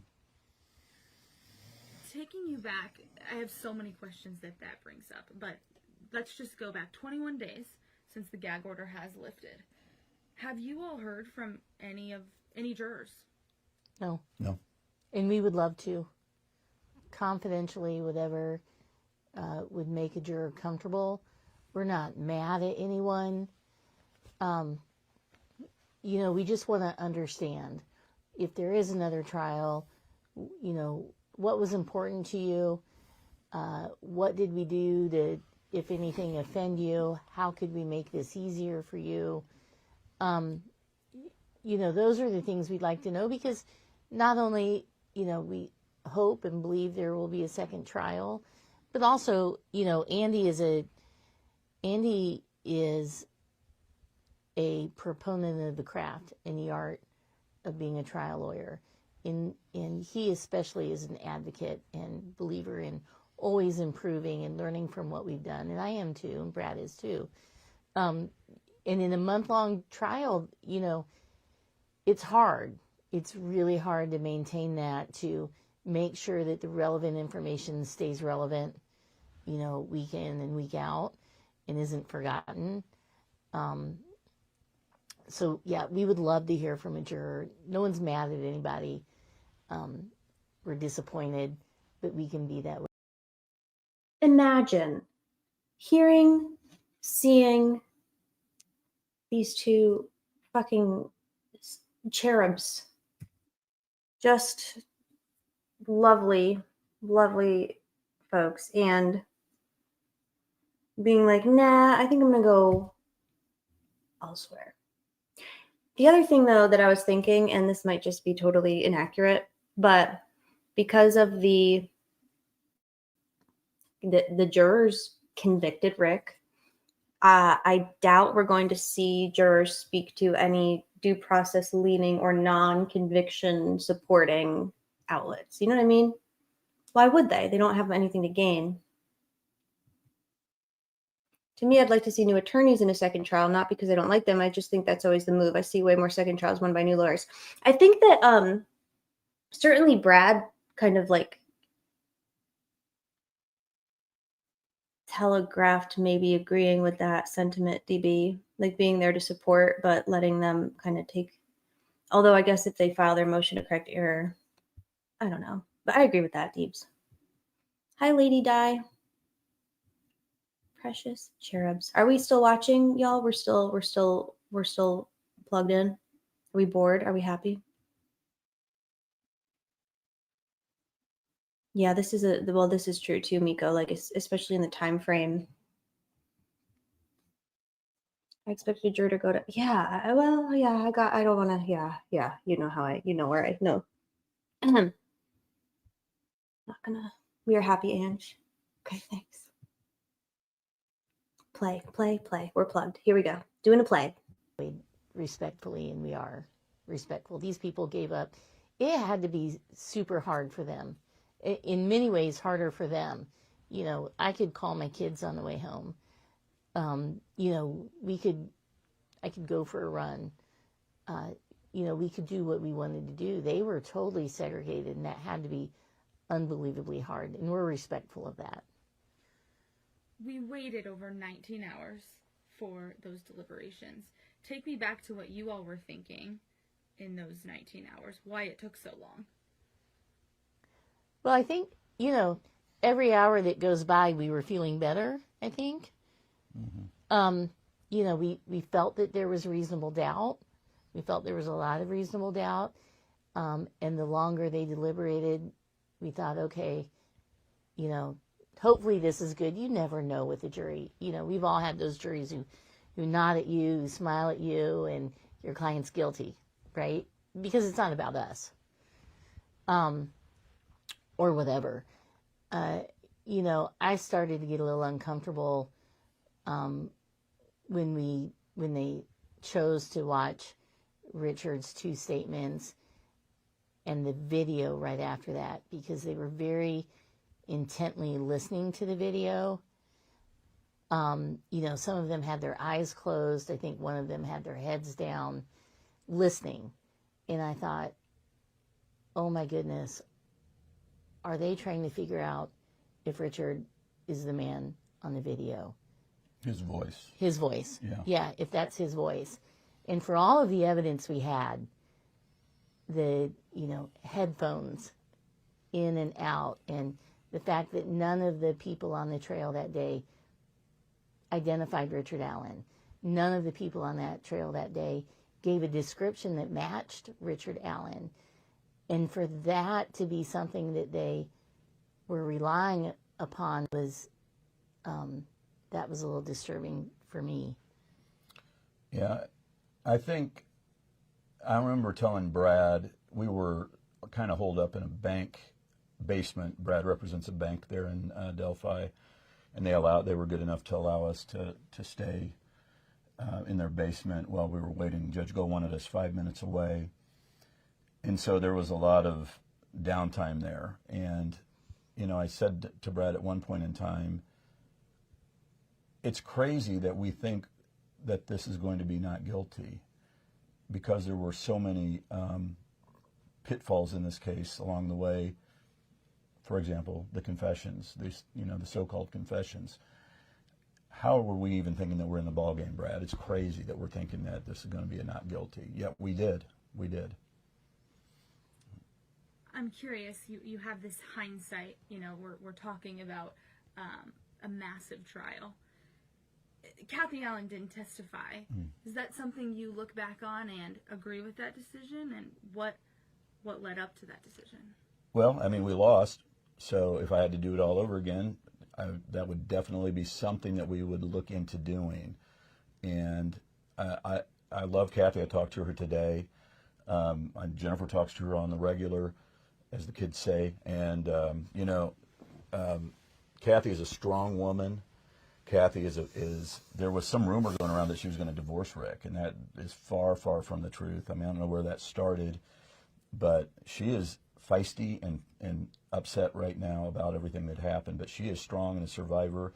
And she said there is not going to be, she told me today, there's not ever going to be a normal the way that it was.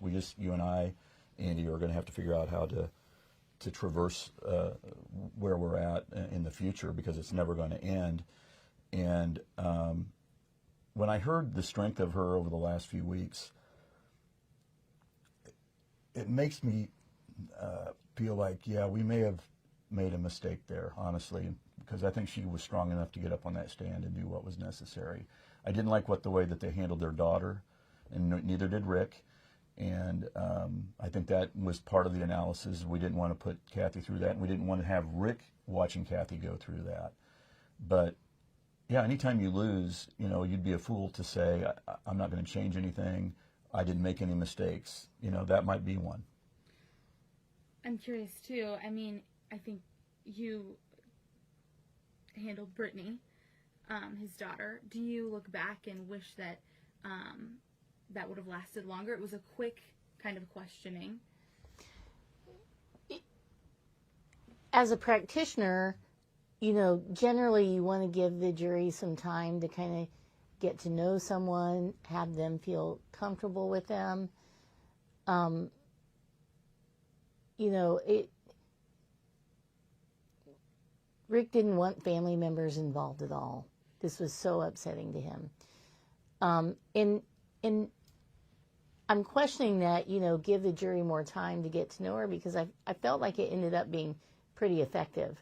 You know, this is all we need. This is what we got. And that's the only thing they had to listen to. You know, again, maybe in hindsight we would redo things, but, you know, there are a lot of things going on behind the scenes that people will never know that influenced a lot of our decisions those last few days. Yeah, I think maybe I would think, you know, and I'm a big believer of the postmortem of trial work when you're done really analyzing, even when you win, what worked, what didn't work. And sometimes we'll sit with a tape recorder and do that because you're going to forget about a lot of nuance into the future, and people think, well, you're never going to forget these things. And no, I've already forgotten some of it. You know, I've had media questions already, and they're like, well, what happened when this happened at trial? I'm like, yeah, I don't remember that. I'm sorry. But again, when it comes to Kathy, I'm guessing the jury would have loved to hear her say, I got home at 5:30, which is what she would have testified to, and Rick was asleep on the couch, and there was no blood anywhere, and he wasn't acting weird, which is all the case. There was nothing in the car. I didn't see anything. He didn't act odd at all. I think that would have been So Kathy gets home from work at 5:30. Remember, according to the state, this crime occurred between 2:30 and 4 at the latest. So Rick is home asleep, napping, an afternoon siesta, a little afternoon slumber, a little afternoon nappy poo. At 5:30 when Kathy gets home, no blood anywhere, nothing weird. Mastermind. Fucking idiotic. It's so stupid. Out here making off. Didn't Wish tell us that was Bob Siegel? And then Barbara McDonald tweeted it. And then we were like, Barbara, I don't think that's right. And she was like, yes. The daughter said no in all caps. And we were like, ma'am, settle down. Because Oksana, who, by the way, her information is as good as you're going to ever find. She is sharp. She's attention to detail oriented. She is Queen Oksana. And her trial and hearings coverage reporting has been immaculate, spectacular, fabulous. She told us after she got out of that hearing, because she was there, she literally said, because she got emotional while she was recanting that the daughter said, she is also so pretty, inside and out, beautiful. Hey, Scotty, good to see you. Totally agree with you. So she's recanting the story before any of the news reported on it, because she literally came right out of the hearing and immediately got on the live because she's a fucking baller and the best, #1 crank. And yeah, and she also told us about Weber, and she literally said, the juror said everyone's reporting was absolutely incorrect except for, yeah, naturally. When she recanted the questioning, direct and cross-examination, or whatever you want to call it, there was no cross, I guess, of Rick's half-sister, sister, and daughter. Both of them, when asked if they loved him, said yes. And when she was talking about Brittany Allen, Rick's daughter, saying yes and talking, and like how, like, they kind of made eye contact, and she like looked up and got emotional. Oh my God, I'm getting like upset thinking about it. I wasn't even there.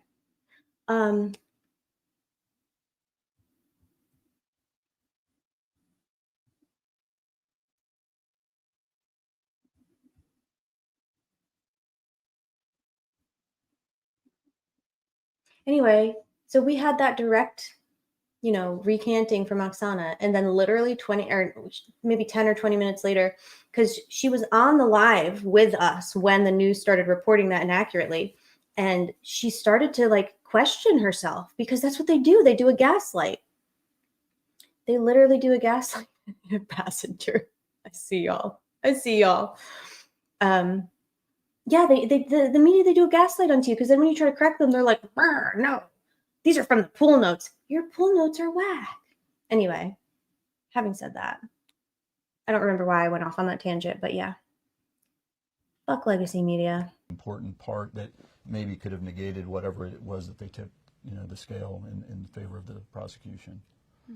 And that's unfair, because, you can't do that over and over as a trial lawyer, but yet we do.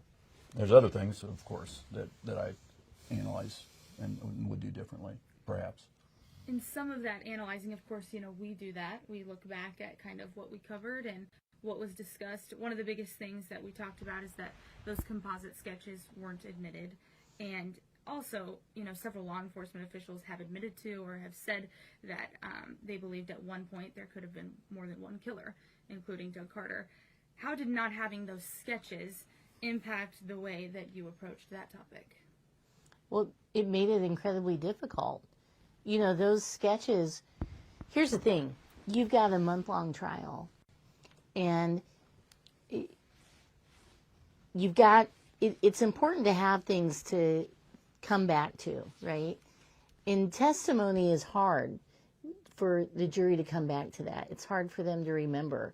People generally are visual learners and not auditory learners.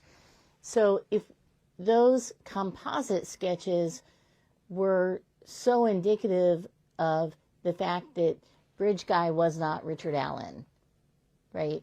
That those sketches look nothing like Richard Allen. They look nothing like each other.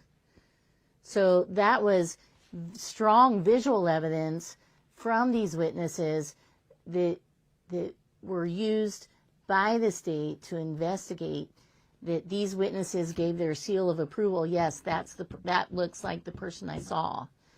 And so to have those visual sketches to come back to, I think would have been really incredible. Thank you, Scotty. Scotty says, thank you for your undying spirit, Angie, DB, and Mod. Scotty has been A1, day one. Really appreciate you. Glad you're here. Really important in this matter. And remember, too, I don't know that we weren't able to talk about this because the sketches weren't admitted, but this is important. I mean, when sketch one, what we called sketch one, was the Sarah Carbaugh sketch, the guy with the derby cap sketch, because it came first in terms of out to the public. But actually, sketch one chronologically was the Betsy Blair sketch. And so sketch one, the Sarah Carbaugh sketch, was out from whenever it came out for a number of months. And then what was going on behind the scenes that we didn't get to talk about was Betsy Blair basically knocking on the police door and saying, figuratively, but they heard through the grapevine, I think, that Betsy Blair, was upset that her sketch, which she gave her description for the sketch a few days after the murders. Sarah Carbaugh did not give that sketch until June, I think it was, of 2017, several months later. Yet that was the one that they were looking at, because I think they did it because that sketch matched more what the Bridge Guy photo looked like. So that they thought that was them kind of picking and choosing their poison to help them out. But what happened was Betsy Blair was first chronologically. So you had several months of opportunity for Sarah Carbaugh to watch the news and look at the paper and see the photo. And in fact, Jennifer cross-examined, tell what happened with the FBI agent about what he said. Sure. So as a forensic sketch artist, they have standards and rules, and you don't want to influence anyone with any outside information. I mean, that makes sense. And even Sarah Carbaugh, when she first came into her interview with the FBI agent Plank, said, I've tried not to look because I don't want that to affect my memory.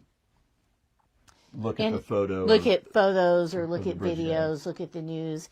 Meanwhile, you know what's crazy? Sorry to pause, but you know what's crazy is that they're talking about, like, they're giving eyewitnesses the benefit of the doubt. They're not accusing them of anything nefarious. Actually, they've been quite consistent in their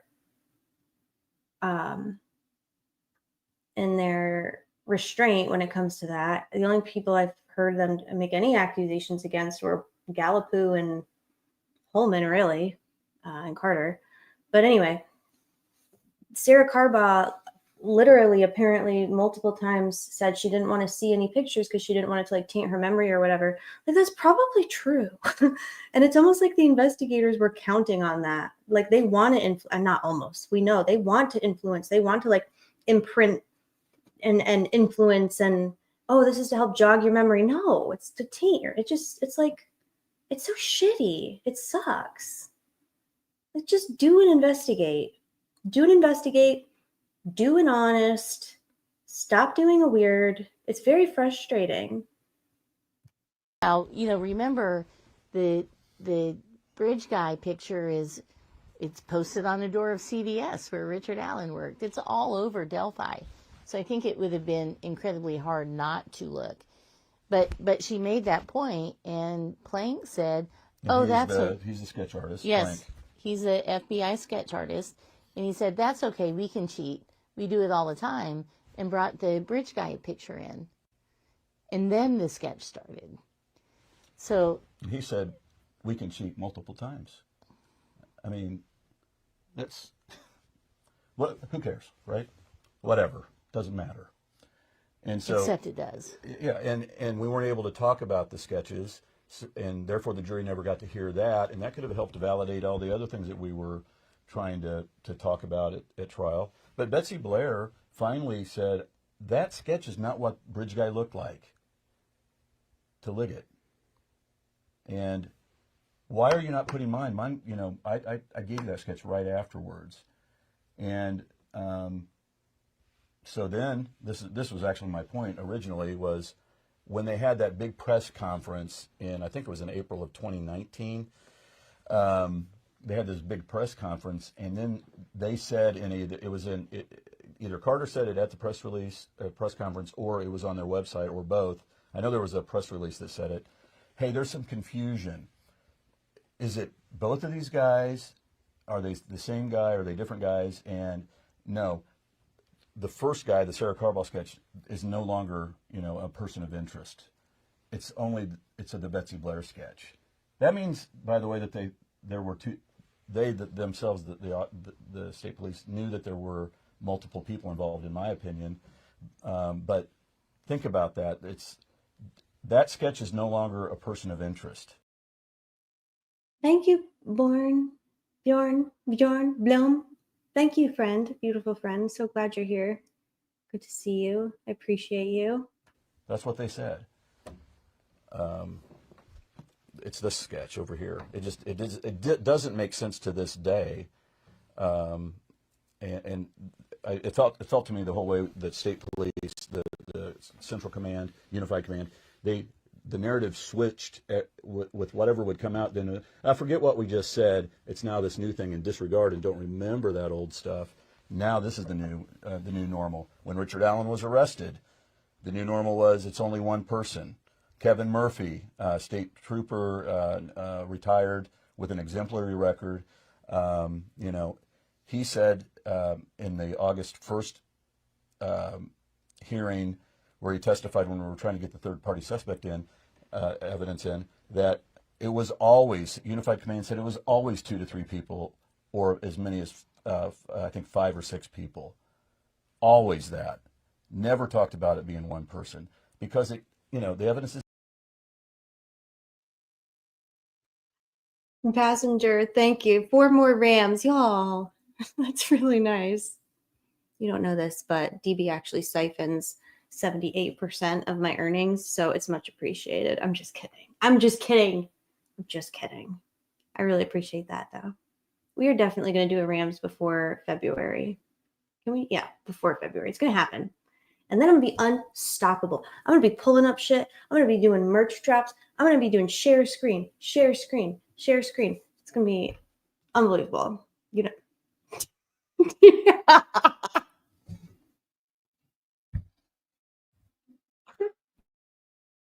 It can't be one person. It's, in my opinion, it's strong opinion of that. You look at that crime scene and you think about the amount of time in the middle of the day that one person did all that. No drag marks is just a kind of a new thing that developed at trial. There's no way yet when it's only Richard Allen. And by the way, they also thought it was more than one person. Remember, go back to the first hearing that I participated in, October the 22nd, 2022. We're sealing Judge, we want it sealed because there might be other people out there. Well, then that had to shift because, all of those leads that they thought were going to lead to one of the third-party suspects vanished. And so now they had to say, it actually is one guy. Well, which is it? Is it we need to seal the records? By the way, you sealed records. That takes away from the transparency of this case. That's a big deal. And why did you do it? Because there's more than one person possibly, and we don't want that person to learn stuff.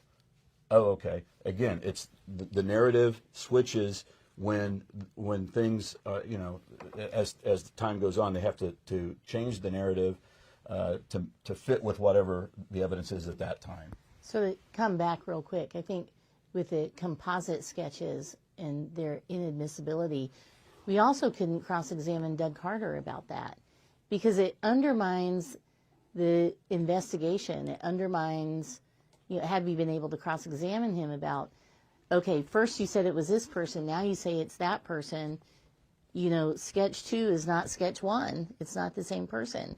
And so that line of cross-examination was taken from us that I think would have been pretty powerful. Let's talk a little bit about the confessions. In the mind of the jury, in your perspective, how do they reconcile, we heard him say it, we heard this, we heard that, and yet you want to say he isn't the guy? How would you kind of reconcile that? Well, I'm sorry, Jennifer. I mean, I'll say for starters, Richard Allen confessed to molesting his granddaughter. He didn't have a granddaughter. Richard Allen confessed to killing other people that weren't relatives. They weren't killed. I don't remember everything that I said on the mini opening, but for starters, we have that he confessed to other things that just were provably untrue. That's why his daughter got on the stand. He confessed to molesting her. She got up and said, yeah, that didn't happen. So let's start with that. Look, there are two very different Richard Allens. There is pre-solitary confinement Richard Allen, and there is post-solitary confinement Richard Allen. Pre-solitary confinement Richard Allen, the statements on October 13th, 2022, the statement on October 26th, 2022, and the statement on October 26th, 2022 in the public. I think we have a duty to Rick. Oh, God damn it. I did it again, y'all. I did it again, y'all. We're going to have to find the timestamp again after this. But Radar, thank you, Radar. I want to just pause it and do a thank you to our beautiful... Ouch. Oh, my God. Everything is asleep. At first, it was just my foot, and then it was my foot and my leg, and now it's my foot, my leg, and my tuchus. Thank you, Radar. I love you. I'm happy you're here. Okay, back to the timestamp. Where were we, y'all? Provably untrue. That's why his daughter got on the stand. He confessed to molesting her. This is pretty good, right? That didn't happen. Close enough? So let's start with that. Look, there are two very different Richard Allens. There is pre-solitary confinement Richard Allen, and there is post-solitary confinement Richard Allen. Pre-solitary confinement Richard Allen, the statements on October 13th, 2022, the statement on October 26th, 2022, and the statement on October 26th, 2022, he was faced with, lies, complete lies. We have an expert who says that is your voice on the video. We have an expert who says that is you on the video. We have eyewitnesses who say that is you at the bridge. And so lie after lie after lie. And Richard, I felt very strongly, and we had a lot of debate about this, that his statement was so sincere and so genuine and so good for the defense that it needed to come in. And he completely, utterly, I felt very believably, denied all of the accusations. His statement when Jerry Holman said, that bullet is from your gun. We have a bullet from your gun at the scene. And Rick laughed and said, no, you don't. That it's just not possible. And so you have those statements where he's lucid, where he is, not in any psychiatric distress, where he denies everything very believably. Then you put him in solitary confinement, unlike anyone else in the state of Indiana has ever been treated that we can find. You put him there in for months on end. The Mandela rules of the United Nations say anything over 15 days is torture. DOC, by their regulations, say anything over 30 days is, you can't do that. But then they said none of this applies to Rick Allen because he's a safekeeper. Well, he's a pretrial detainee. He's innocent. He should have more rights. And he became psychotic. You know, I think when you look at his, you know, so-called incriminating statements, I killed the girls, I think I killed the girls. And there's no detail to any of those. And at the same time, you know, there's the blank look in his eye. He's lost, I don't know what percentage of his body weight. He's covering himself in feces. He's eating feces. He is clearly psychotic. They're dosing him up with Halidol against his will. So, and that's when the incriminating statements, and there's only one of those statements that has any detail whatsoever. And we will never know what that statement was because that was one of the only times he was not recorded at DOC. And that is a statement he allegedly made to Dr. Walla that she wrote on notes that sometime later, who knows how long later, she entered into the electronic medical record. So a couple things. They should be able to see when she entered that into the EMR system. However, I imagine that was not allowed to be admitted or whatever. They should know that. So she's writing them down on paper and then she submits them via into the EMR. Most places, most legitimate places, you've got between 24 to 48 hours to officially, you know, submit your clinical notes, but whatever. I don't know how the DOC works. It sounds like they're like billing insurance, so who knows.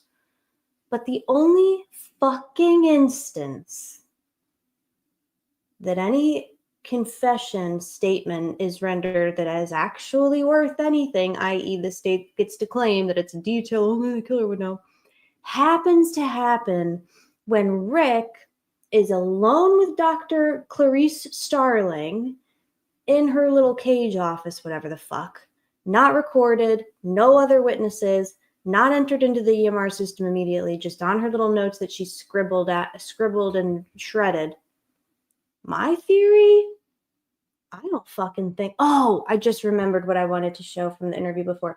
Brad Rozzi in his Lawyer Lee interview, sorry y'all, Brad Rozzi describes the linear characteristic of the confession that Walla documented. The linear confession is so incongruent with Rick Allen's state at the time when he allegedly made it, and the way that Rozzi describes and explains that kind of discrepancy, and Dr. Polly Westcott looking at it and being like, is so good. Please, I don't want to forget. I want to look at that after we're done with this because he blew me away tonight, obviously. And I don't even mean that in the pervy way. Like, I do mean it in the pervy way, obviously, but I'm really talking about, like, he really blew me away when he was talking about the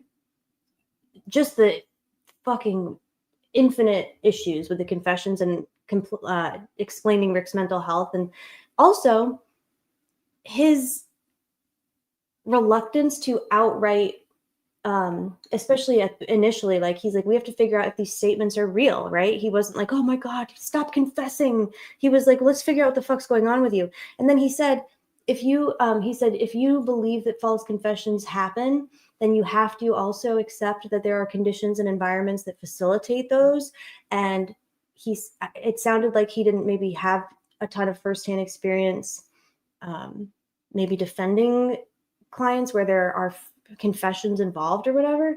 So he went out and he sought out the information and the education and sought out that knowledge about them and learned about them and said every single ingredient that would yield a false confession was present in this instance.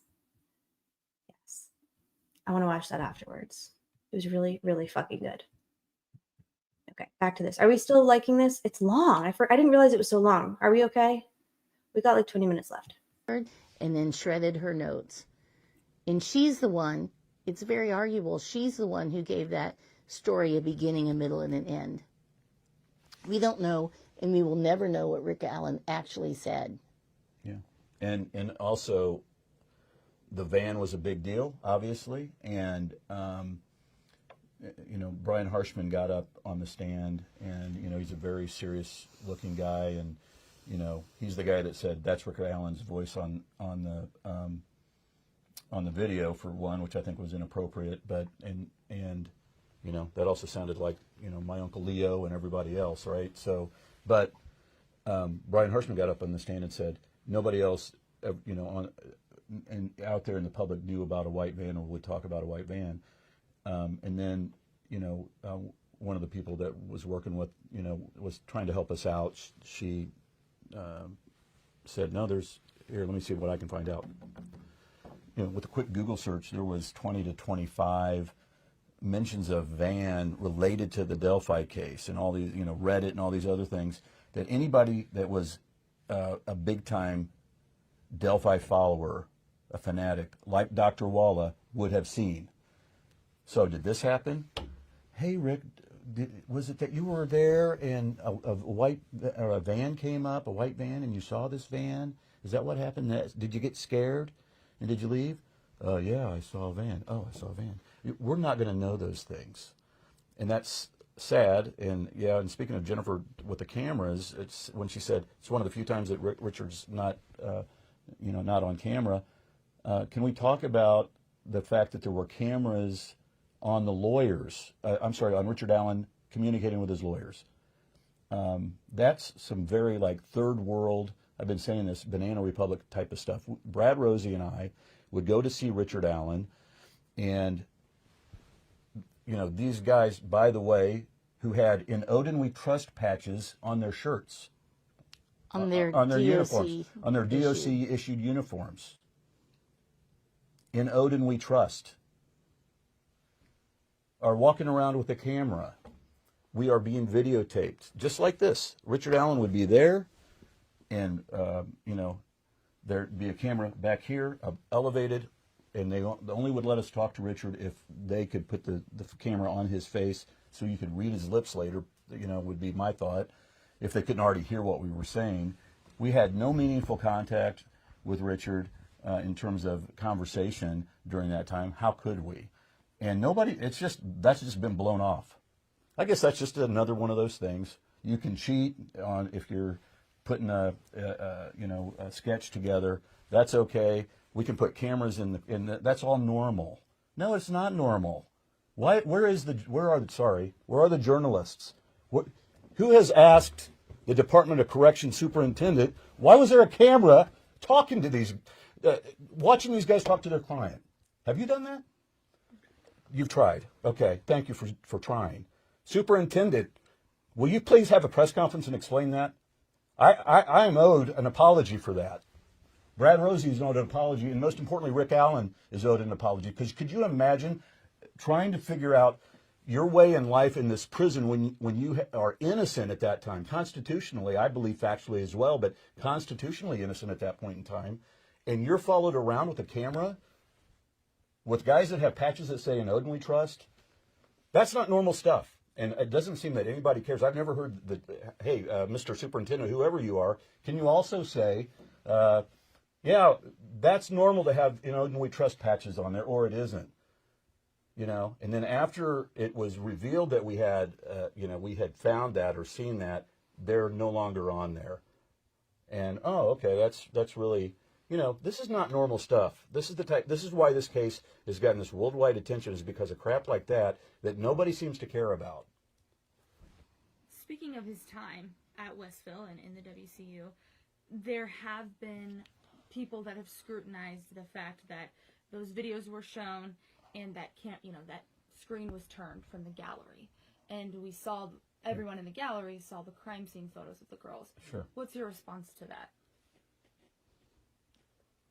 You know, we asked that because of the nature of the videos that Richard was naked in some of these, that the TV be shown away from the people. I mean, and we tried to be as delicate as we could be with the crime scene photos, but if the prosecutor would have said to the judge, we'd like to do that. We'd like to shield the audience, we would have said, I didn't even think about it, actually. You know, and none of us thought of it. But when we were thinking about Rick, that was an easy thought for us. Let's see if we can shield it. You know, if we could have had that thought about the crime scene photos, I would have loved to have offered that and said, why don't we do that? You know, I would have been okay with that. I think. Yeah, had they asked, we certainly would have been agreeable. I mean, I brought up at the July hearings, you know, hey, we need to all be mindful that these crime scene photos are going to be used as evidence, and try to, you know, I hope you talked to the family that these are going to be here. And we were, you know, we tried to be very respectful while maintaining our zealous advocacy, right? It's not we don't need to be disrespectful of anyone. And again, had they asked, we never would have objected. I think that's helpful to know, because many people don't know that just wasn't even asked. You know, we as journalists didn't know what had been asked or not. We don't hear those sidebar conversations. Yeah. I'm curious about those sidebar conversations. You know, there were several throughout. What was the tone of those between you all and Special Judge Frangel and the prosecution? I think for the most part, they were very professional. You know, there were rulings that both sides disagreed with, and that happens in any trial. And, you know, we're all professionals. We all expect that as defense lawyers. I think we expect it probably more. But, you know, they were professional and respectful. I think so. I mean, there were times when it could have got heated, but, you know, we as defense lawyers, you know, we recognize that the jury's watching the judge and how she responds to each side. And, you know, if they respect the judge, and you know, normally that would happen, and I'm sure it happened here, if they see the judge getting mad at the defense, then that could be like, oh, the defense is a bunch of bozos, so the judge doesn't like them, and then that could just really have a bad, you know, impact on the case. So to the extent that, you know, we could have been a little bit more upset or angry or animated with the judge, even outside of the jury's presence, I would not want the judge upset at me. You know, could have said, hey, judge, a lot of trials, what happens is you when there's a big deal, and this only happened one time that I can think of on one day. I've had many trials, even misdemeanor trials, where it's like the jury's got to leave so that we can battle out in the courtroom. It sounds like you've seen that. And so you're battling there with the judge, and that can get pretty heated. You know, it's like, because it's usually when the jury has to leave, it's a big deal. It's a big point. Y'all, I just want to remind everybody that the same prosecutor who made it a fucking, like, Hiroshima-sized catastrophe about the crime scene photos re-traumatizing the family members, fine, fair. The same prosecutor that has been doing that for over a year found it necessary to show 140 crime scene photos on the big screen in the courtroom. Again, fine. But without warning anybody in the gallery, without warning anybody in the jury or anybody seated in the family seats, one of the fucking clowns on the prosecution side, I think it was Luttrell or whatever the fuck, Luttrell, jumped the gun and blasted a close-up. Like Andrea described it as like just a really, really, really difficult, horrific, very gruesome close-up photo of Libby's injuries and face on the big screen without warning anybody. That to me seems like, I don't know, an accident. Some might say grossly negligent and incompetent. And then after that, Jake Snyder says it best. Clowns. After that, they have the trial. Then in closing, Nick feels it appropriate to again blast on the big screen photos of the dead victims. I don't buy anything that motherfucker sells. Nothing. He's so fucking, but they're all like this. They don't even realize the hypocrisy. They're just dripping off of them, off of their fucking lizard skin. They don't even hear it because they're so far removed. They're so comfortable in their positions, in their power, in their authority, in their cozy little untouchable bubble. They're so fucking comfortable in those positions. They've lost all fucking touch with reality. They don't realize that the rest of the world, the public, people outside the bubble look at them and go, are you fucking insane, dude? Are you fucking insane? You sound like a lunatic, Doug Carter. You're the chief highest law enforcement officer in the state of Indiana. And this is how you behave? Is it the Deer Creek poopy water? What is causing this phenomena? Rozzi, I don't think that that's true at all, actually. I'm pretty sure we have documentation saying that Walla was leaking his confessions before Nick subpoenaed the records in April. Actually, we know for a fact because they were out in March. So Walla is a leaky bitch. And I didn't want to do that either because I didn't want Judge Gull upset at me or anybody on the defense and then carry it over into, and I'm sure she would do her best not to have that happen, but she's a human being like everybody else. So we were very careful and very, I would say very amiable during the trial. Taking us back to one thing that I just want to ask about specifically for you, Baldwin. Brad Weber, he testified, and then he was subpoenaed by you there on the stand. Do you view him as a suspect? There's an appeal going on. Yeah. And I don't want to comment on that. I mean, we're hoping that we the terrific Court of Appeals lawyers that have been appointed will gain a reversal. And first of all, from a strategy standpoint, I don't really want to, although I am the author of the Franks memo that laid out our strategy pretty much over the course of 136 pages. But there's going to be, that's one of the things that's tough about these interviews is we're hopeful, very hopeful that we're going to get a reversal. And then I don't want them to go back and reanalyze these conversations and say, oh, this is what they're going to do. But yeah, I'm sorry. Leaping ahead a little bit, you can't charge Mitch Oh, Wester. fuck! God damn it! I did it again. Okay, well, anyway, we'll find it. They don't want, obviously, they don't want the state going back and reanalyzing these conversations. If they're already doing that. Oh, but here's the thing. So the fuck are we? So bring it. I would put my money on the due process librarians over the literal McLeland librarians. Fucking 10 days a week. Get fucked. Where did we leave off? Oh my God. I don't even remember. I did it again. Returned as well, and they were just fantastic. I would see a scenario where he would be wanting to look at the jury, and then that could look weird. And then people were saying, "Oh, he looked in the back of the meeting." Are we before that? You are a human being as well. And had you been able to see the photo, so, in jury selection, we talked about Border Patrol or Customs. Big deal. It's a big point, and I didn't want to do that either because I didn't want Judge Gull upset at me or anybody on the defense, and then carry it over into, and I'm sure she would do her best not to have that happen, but she's a human being like everybody else. Okay, we heard the him data off the phone.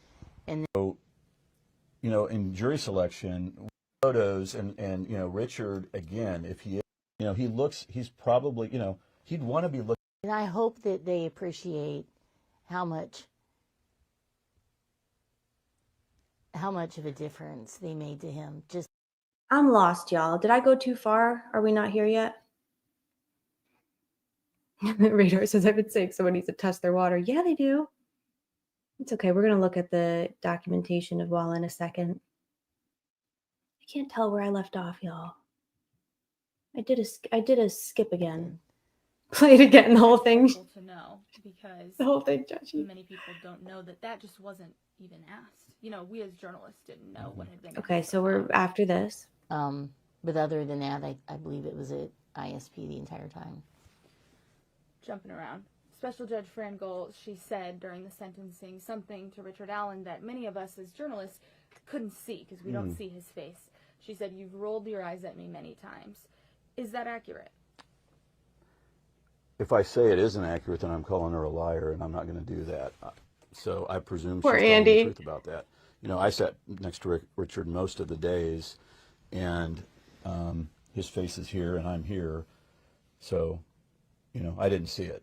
Now, if he did roll his eyes, if you're an innocent man, and this is happening to you, it would be perhaps on occasion hard to not roll your eyes. And I take Judge Gull at her word that that's what he did. Similar question. You know, we saw him writing a lot Mhm. throughout. What was he writing, and how did you prep him for days of testimony? Okay, so, yeah, I'm glad you asked that question.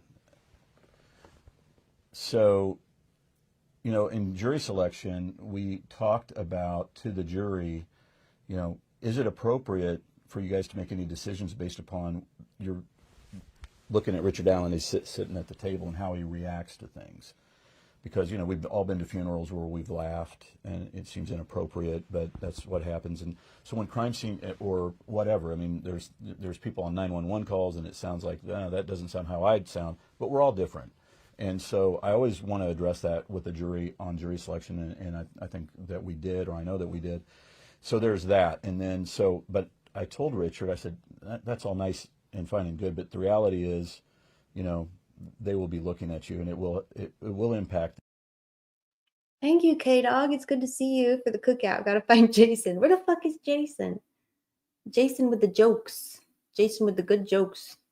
Judgy knows. Jason's got the best jokes. What if I said we gotta go? We all have to go outside into the outdoors, fire up the grill, and do a steak, and then maybe he will manifest.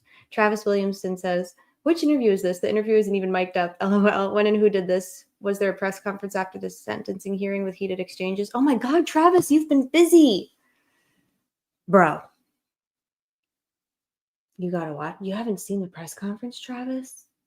Oh my God. I gotta put a link. I wanted that shirt. Yeah, we have to do an actual merch store, Travis. Merch shop. We're gonna do it. Hey, Yellow. What's good, Mama? I pop back in. Jake Snyder just is wiener. Cat is making a montage. Awesome. In the ankle deep snow. Yes, we're gonna grill. Our friends are really funny. Y'all, I have to say, of all of the things that differentiate the due process cranks from the state simping oppressors, sense of humor is probably the most obvious in my opinion. Really. I wouldn't want to live a life where I had no sense of humor or the people around me had no sense of humor. Like, geez. That sounds so good. Yeah, I think we're about done here. Them invariably, I mean, even though they may not want it to. So here's what you need to do, Richard.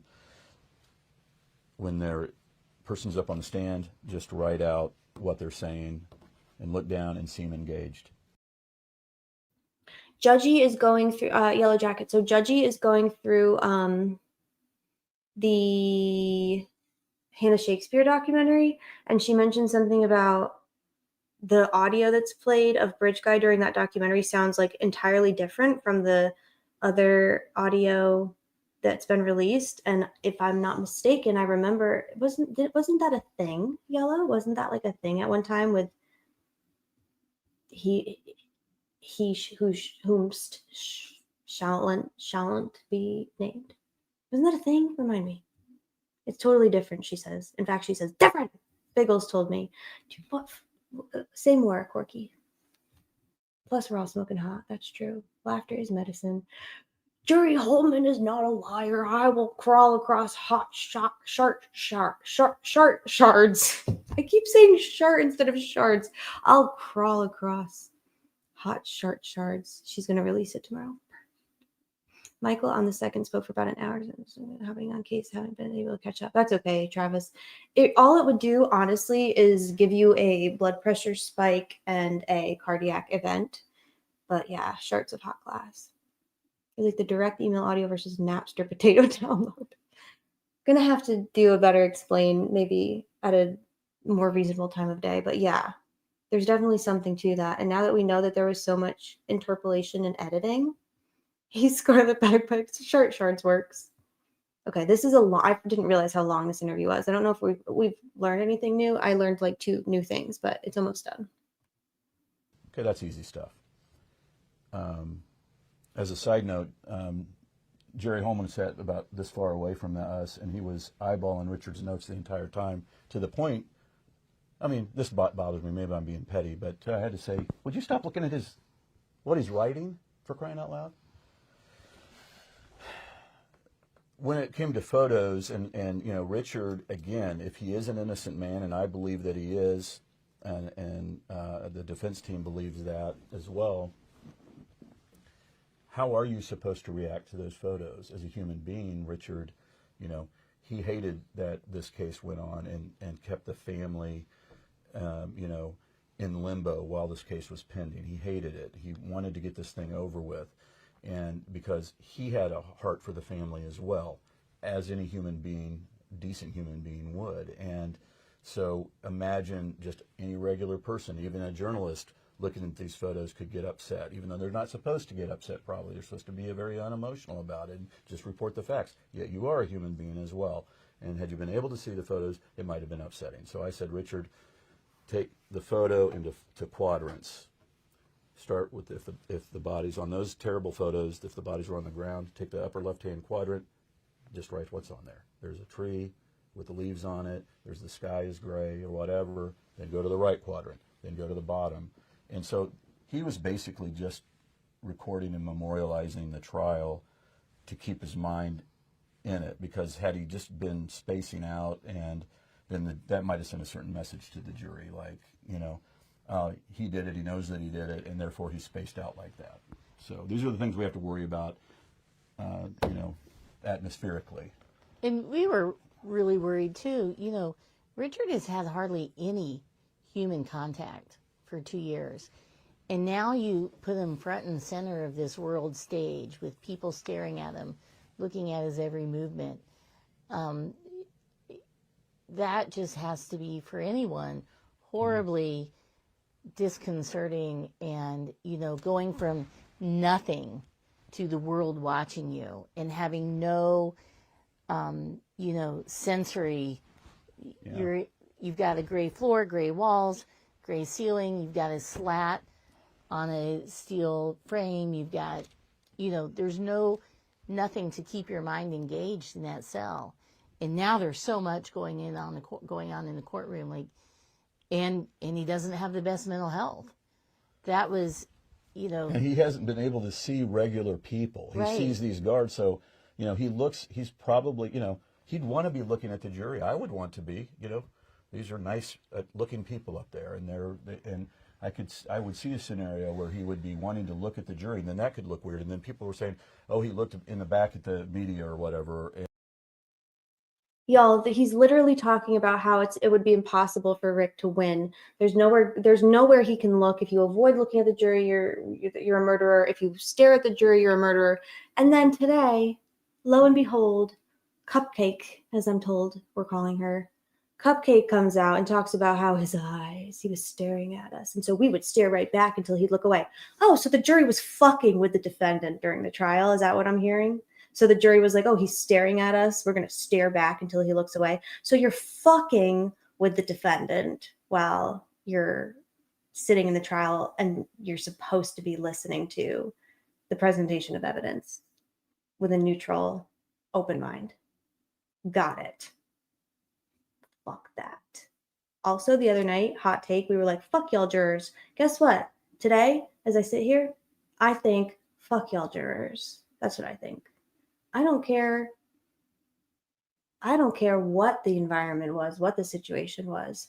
All I know is if it's 9-3 or 8-4, and I'm one of the 3 or 4, I've said this a million times, you would have to kill me and drag my lifeless body back into that courtroom to get me to change my vote from not guilty to guilty.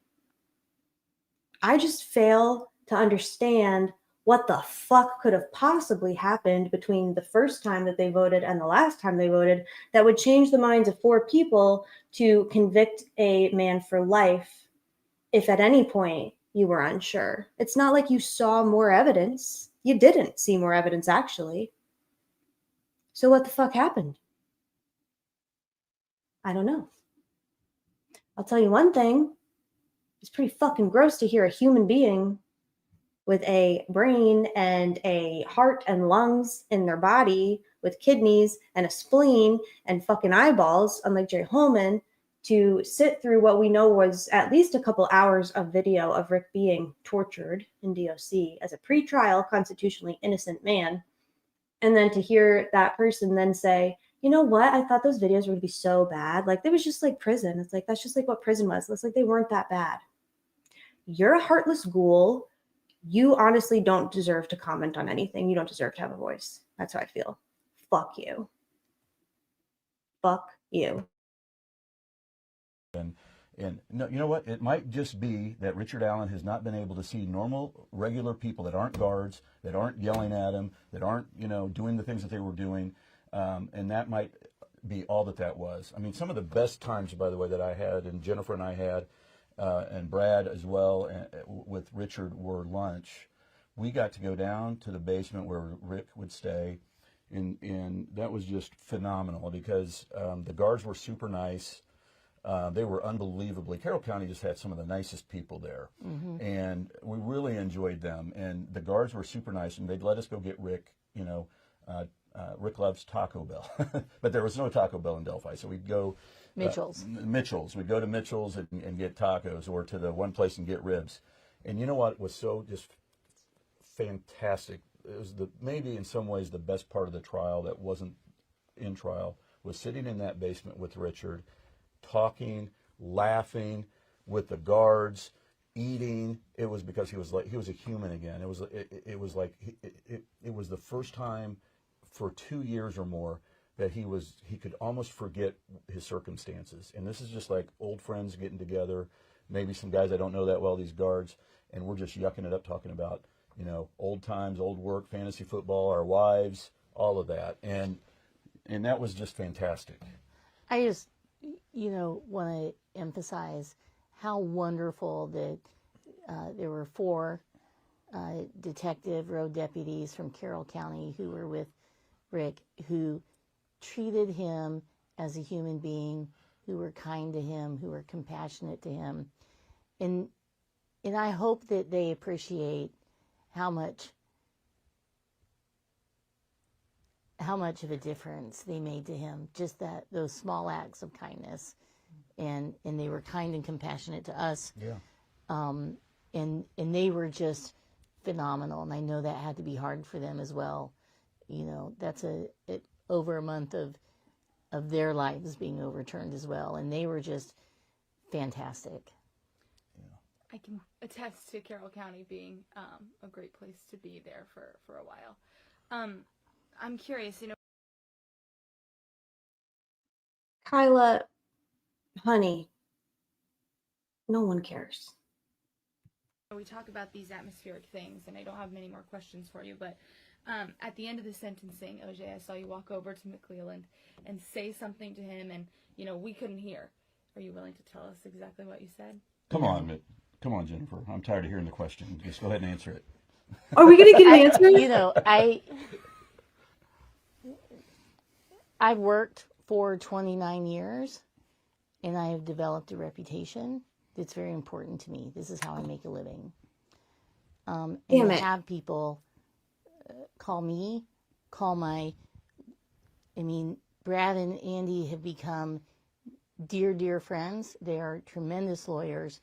They are very ethical lawyers, and I respect them. I love them as brothers. And to hear people say that was not only really disturbing, you know, say whatever you want about how I cross-examine someone or that maybe I inappropriately laughed or smiled at something. You know, there was a man after sentencing who came up to us in the parking lot and told us to burn in hell. That's fine. Everybody has their opinion, but don't attack my integrity and don't attack theirs, because I felt we were, you know, very mindful, very respectful of everybody in the proceedings. And that was upsetting to me.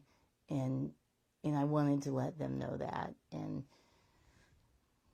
you know, and I did. I was going to say, in so many words, is that what you said? Yes, in so many words.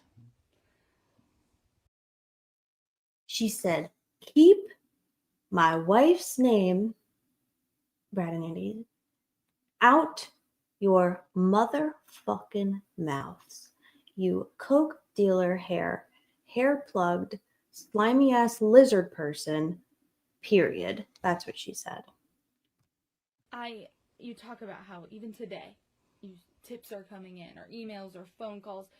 Looking forward, how do you view your involvement? Oh, Travis. So after the sentencing hearing, Queen Jennifer Rozzi beelined for Nick McLeland, according to the media, got up in his face and had some words. Like the queen that she is. And everyone's dying to know what she said exactly. Nick was asked at the press conference after the sentencing hearing, what was it that Jennifer Rozzi, of course it was Russ McQuaid, who was like, what was it that your fight about with Jen Rozzi? And Nick was like, oh, it wasn't a fight. And he's like, well, she got up in your face. That wasn't a fight. And Nick McLeland's like, I'll just keep it to myself. Anyway, I guess we'll never know. But yeah, I think she cussed him out. I think. Yeah, she called him out for being a piece of, like, dude. Objection, relevance. Let's talk about ethics, Nick ex parte, fucking God. In what's to come. Oh boy. Well, you know, we're going to do everything we can. The State Public Defender's Office appointed two really tremendous, in my opinion, brilliant appellate counsel, Stacey Juliana and Mark Lehman, and they're going to do a fantastic job. Our job is to be their support, to give them our ideas, our information, to do whatever we can to help and support them. You know, I hope that there will be a new trial, and I hope that we're reappointed, and take what hopefully we can learn and do a better job for Rick next time. Yeah, I think it's,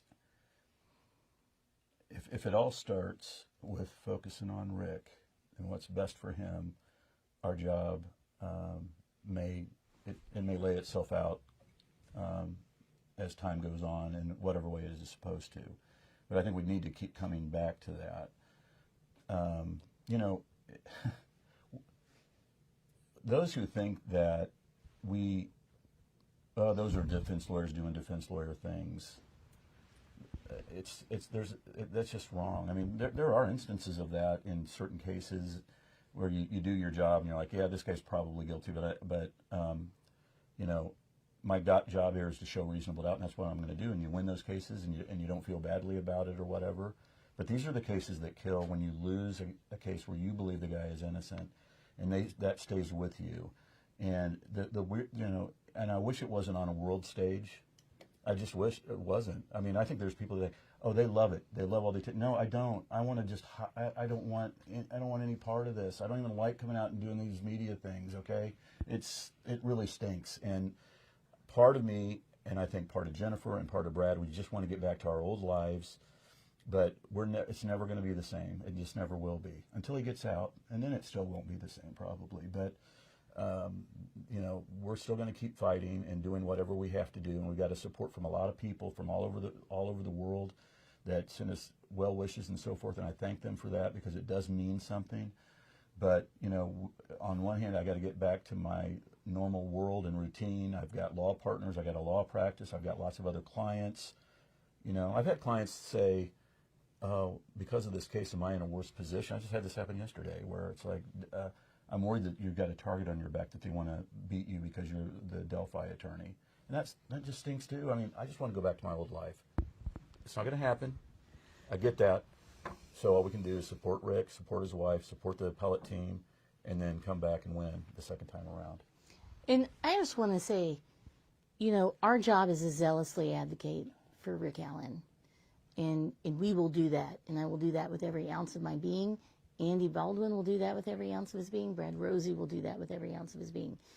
That is not mutually exclusive to being compassionate and thoughtful and mournful for the families. We can do both. Yes. If Richard Allen is... Y'all, they're just real people. They're good people. They sat and listened to the families spend more time lambasting and shredding their credibility and reputation and blaming them for whatever than they did the man that had been convicted.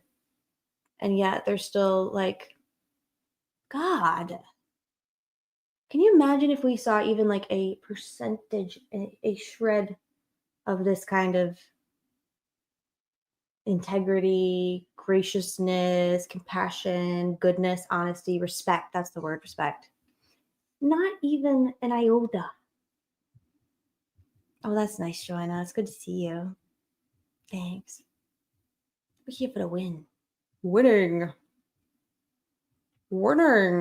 Okay, we're almost done.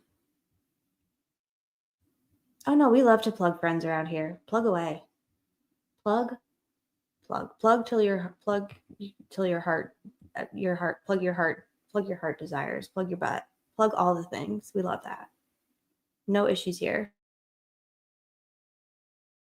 Is not guilty, that just doubles the tragedy and is a complete injustice. This is not justice if he's not guilty. And, you know, that's what we want. We dedicate our lives to justice, and this isn't it.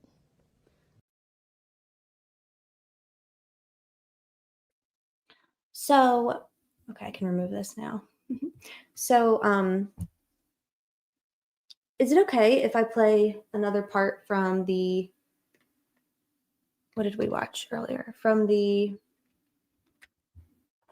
Lawyer Lee stream, where Lawyer Lee asks about the confessions. I want to play the part where Brad starts talking about the ingredients for plug your butt. I don't know. Plug your butt. Where Brad talks about the ingredients for false confessions and oh my God, jeez, talk about how all the ingredients were there. I just want to play it. It's so good. It was so, like, I'm just telling you, this man explained this very, very legitimate,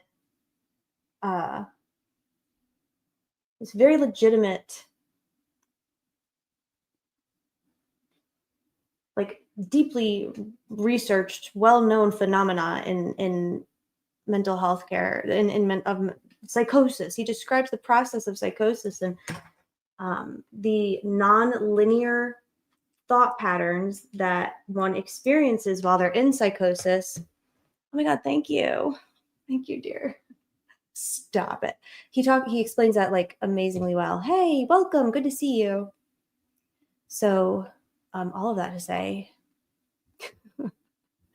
I got to cue it up. So just give me a second, but then we're going to play it. I'm going to play a couple minutes of it because I have the timestamp. And y'all probably want the transcript, right? As long as you promise that you will go over to lawyer, like if you haven't yet, please go over and watch that interview with the Defense Daddies. It's so fucking good. I'm going to watch it again probably like tomorrow, but go watch it. But I'll share the transcript with you too, because it's just, you know, it's good. But hold on 1 second.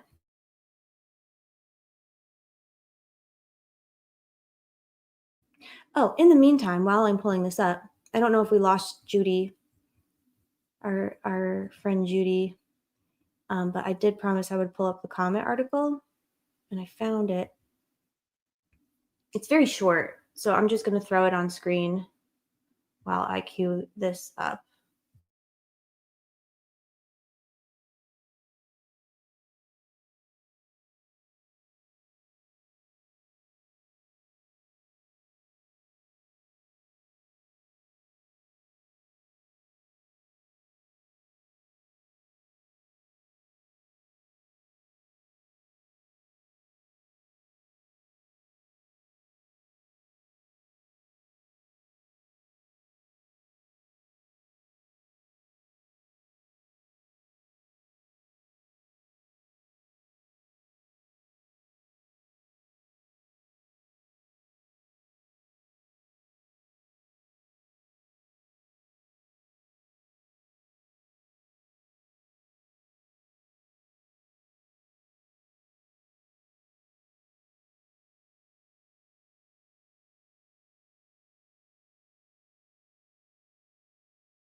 I hit the wrong button.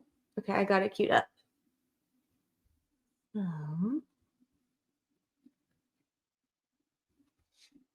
For some reason, I read this as Miku's headphones. Weber was previously married to a weasel, and I was about to be like Roland Weasel Purdy.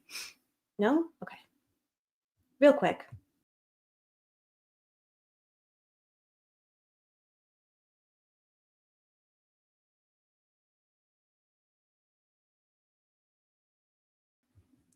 This is how rumors get started. Nick called the defense unethical. Carter said, leave the country. True. He did. What a fucking weirdo that man is. You don't like it? Get the fuck out. Jesus, dog, you get out. You fucking lizard man, you get out. Good Lord. All right, now we're back to Rozzi talking about. You take his deposition and you realize he put some legitimacy to all this. And then it's just, you know, and then it's like, wait a minute, this is a defense. This is a bona fide third-party defense. That's what it is.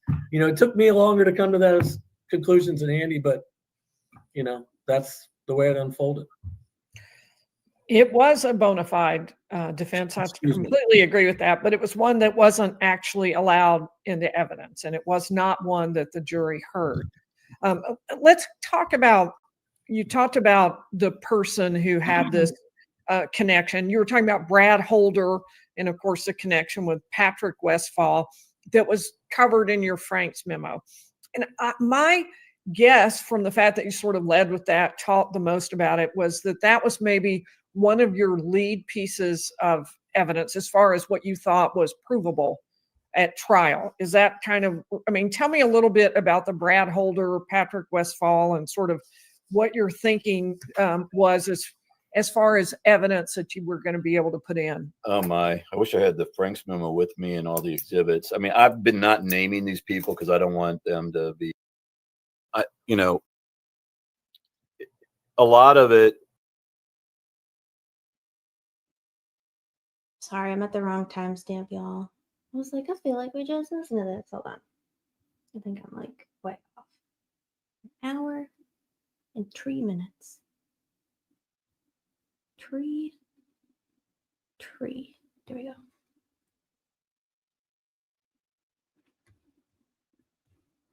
That's really an unusual, I've never seen that done before. Is that, tell me about how you came up with that approach, how that happened.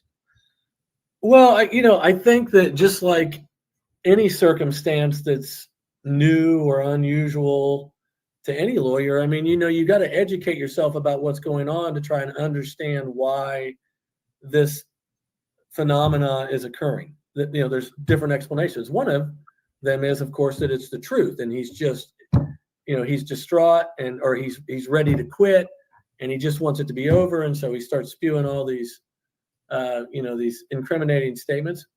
Another one is that he's being pressured by someone directly. Another one is that he's being pressured by a circumstance or his environment. He's placed in duress.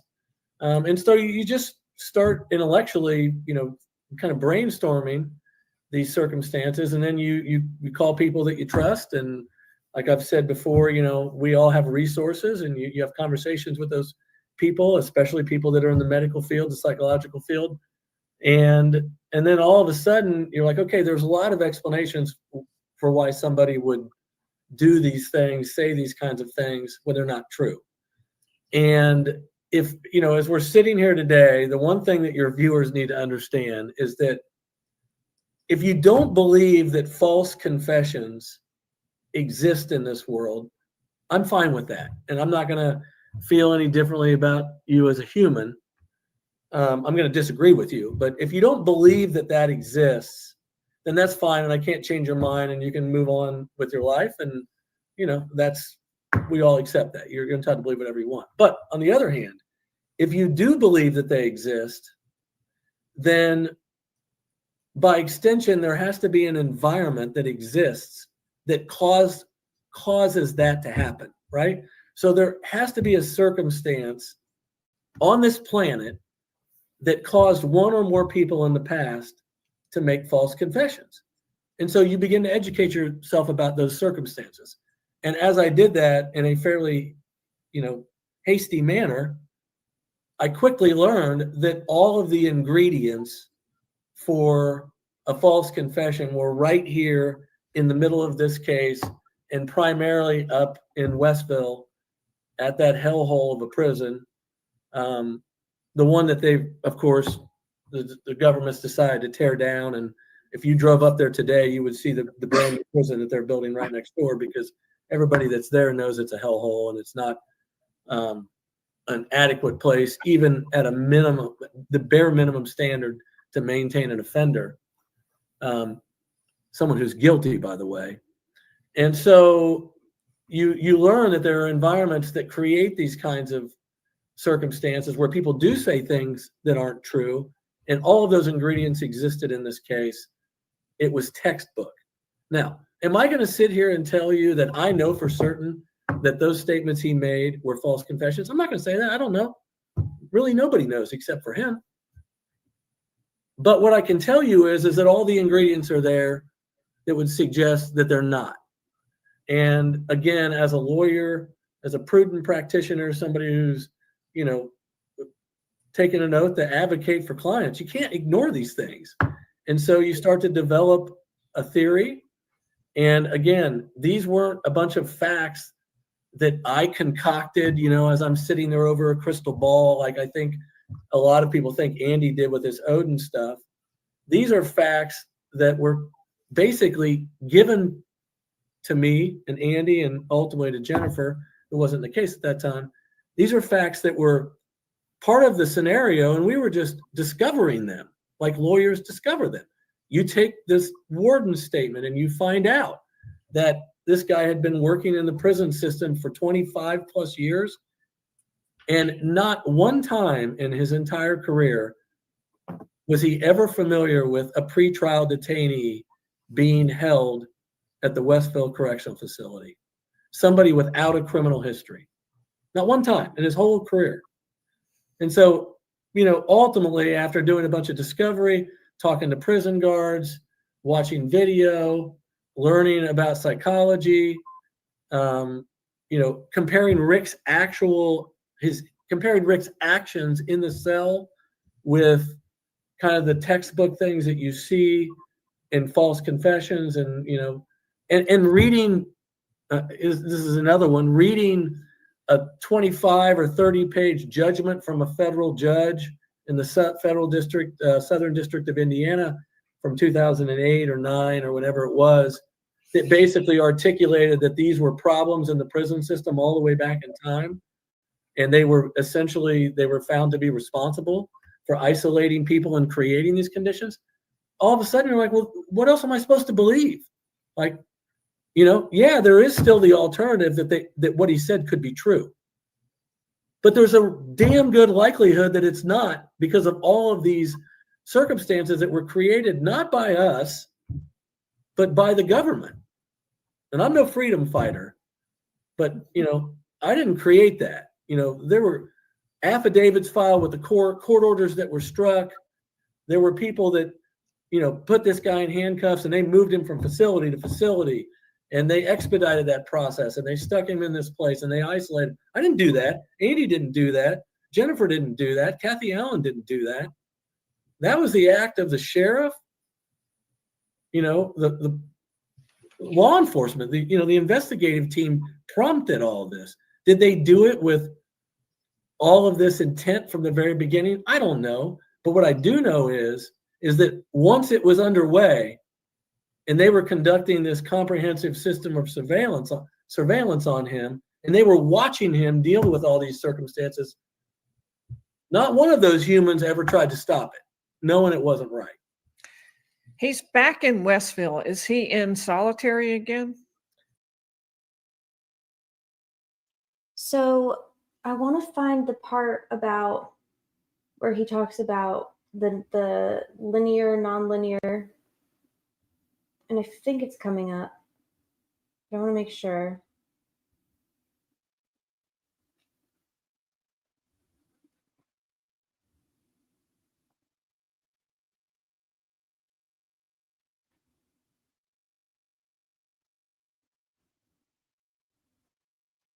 It's like a specific.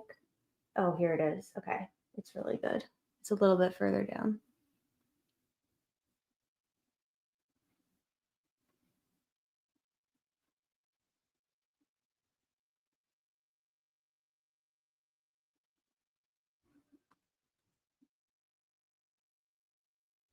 Still in isolation. He's still kept in a cell all by himself. So what's different at that point that causes him to stop confessing? Yeah, that's a good question. So, one of the things that there was some nuance to it, but it is the truth, and it's part of Dr. Wall's medical records is that actually, if you read our medical records, starting in late February, March, and then obviously into April, he was starting to deteriorate. And she was documenting that he just was not acting the same. He was a little bit more removed, a little bit more isolated. And so, there was actually, this didn't happen overnight. I mean, there was a progression of his deterioration. And the one thing that I don't know, and I don't know that anybody knows, is, how they were handling his medication regimen, how often they were giving him meds, how often he was eating, whether or not he was refusing meals, whether or not he had contracted any viruses, anything that you could get in the prison system, just because, people get sick there, just like they do anywhere else. All of these things are going on in this environment, in addition to this continued isolation. And your brain, essentially, when you're not stimulated, from the way I understand this from talking to the experts, when you're not stimulated, your brain just essentially starts to harden. It just, the synapse that, that exist in our brains when we're connecting thought A with thought B just stop. Those things stop, and you become delirious. And so you get into this stage of psychotic delirium, and it doesn't happen overnight. But symptomatically, if you add an external stressor, such as my wife called me this morning and we had a conversation, and she told me she was thinking about, or she was struggling paying the rent, or she was struggling paying the mortgage, or, hey, our daughter's not feeling good, she's pregnant, she might have a miscarriage. When you're isolated and somebody adds an external stressor to you, and you're in this, you've got major depressive disorder and all these other things that are already kind of part of your genetic makeup, and then you start adding these external stressors, it only takes one or two little things, and then you literally walk off the cliff. And I think that that's really kind of what occurred here. Is that he went in there with major depressive disorder that he had been treated for his entire life. He was on the doorstep of the prison with that condition, and anxiety disorder and, dependent personality disorder. He sat in this facility, and over time he began to deteriorate. Absolutely no stimulation, none whatsoever, other than fighting some of the ants off that he was dealing with, that were fighting for his food and things of that nature. No stimulation. And then eventually you start introducing some external stressors. I haven't seen my wife for months and months and months. I don't see my lawyers often because they're 100 miles away. And it's a pain in the ass to go through this process to get in here. I got a phone call from my mom, and the news today was, hey, your dad's not feeling well, he's sick. It doesn't take much to kind of trip that switch once all of those ingredients are there. And I can tell you too, Lee, that Richard, as that particular human being named Richard Allen, he was married 30 years. Y'all, wasn't that such a good explanation? Let me make sure. Oh my God, my legs, my butt are asleep. I keep moving. I keep shifting. I keep shaking. I can't shake it awake. So annoying. God. I'm a counselor and trainee psychologist. If it ain't a difficult thing for people to lose it over. Absolutely. Corvus, welcome. Totally. It don't take much, especially after 13 months. And by April 2023, he had been there how long? Yeah, it's funny that Juror was like, Nick was so nice. He let me sit in his chair. Rozzi was intense.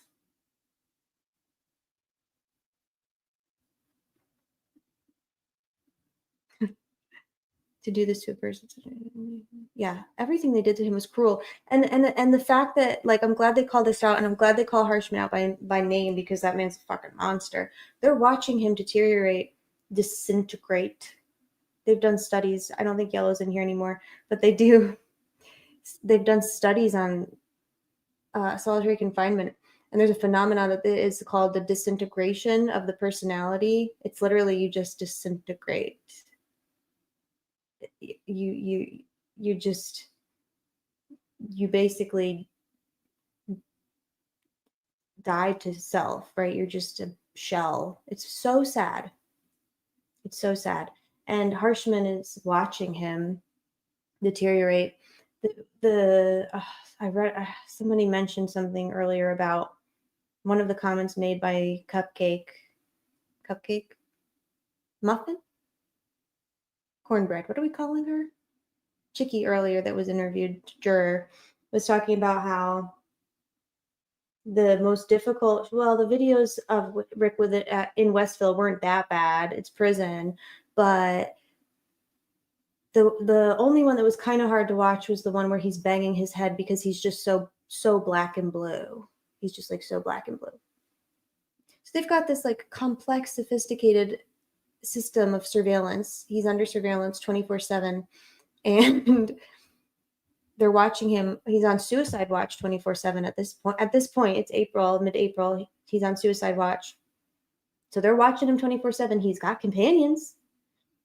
And yet somehow they're allowing him to self-injure by banging his head on his concrete cell walls to the point where he's black and blue all over. Why are they allowing him to self-injure? Isn't the whole fucking goddamn point of him being in there and their safety protocols, i.e. their coercive, oppressive, voyeuristic, disgusting fucking surveillance of him, isn't that allegedly, supposedly supposed to keep him safe?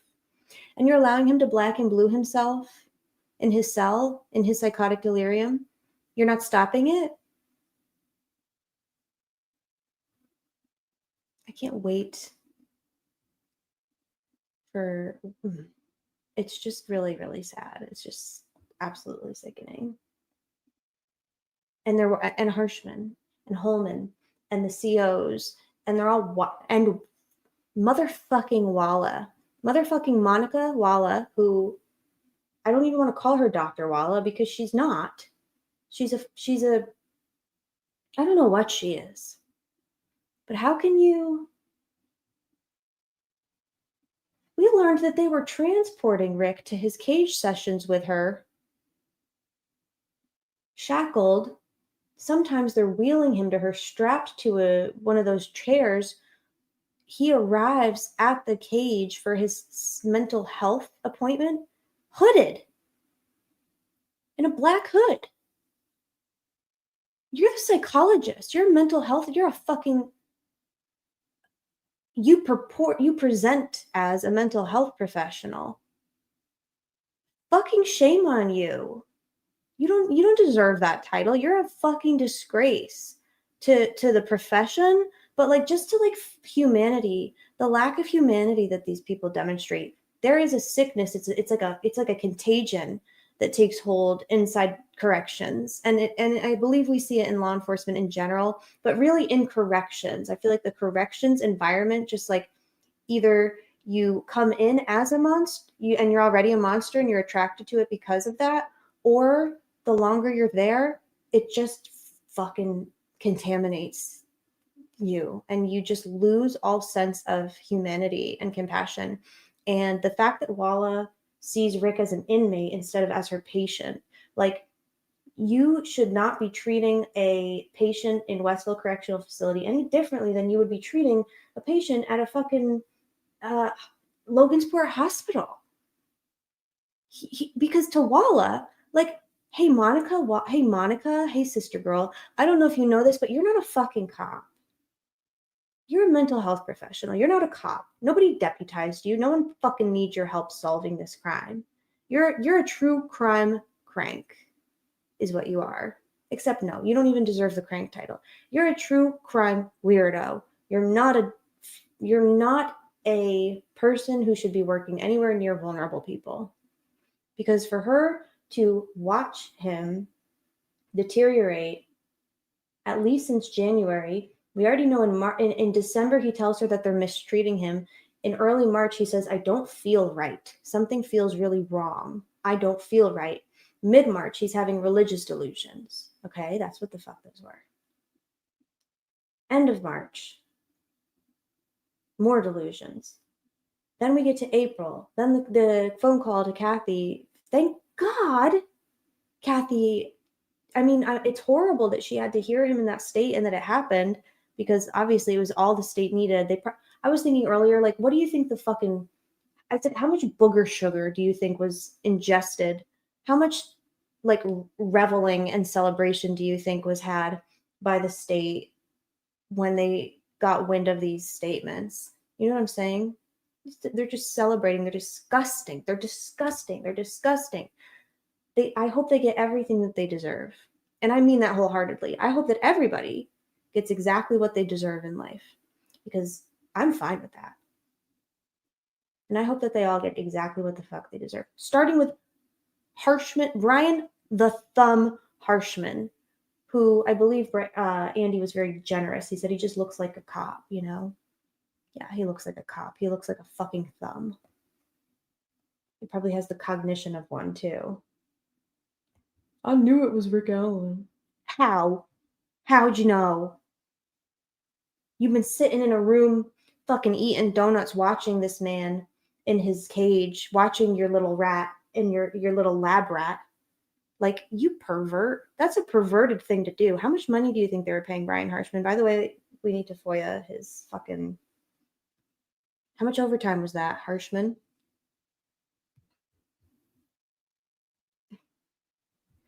Nick's mullet looked like it got caught in a bunch.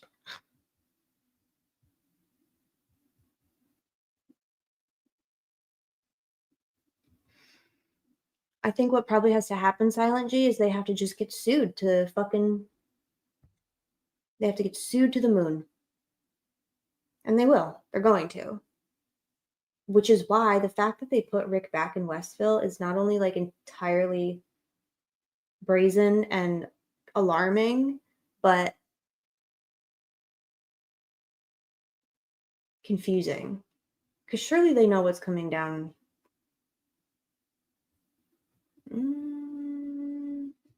Yeah, maybe. But it's the only thing that people listen to. Money. This is all about money anyway. Lifelong trauma. I agree. It's awful. Oh, I agree. I don't think that Wall is incompetent. At all, actually. You can be incompetent, but to utilize to use your state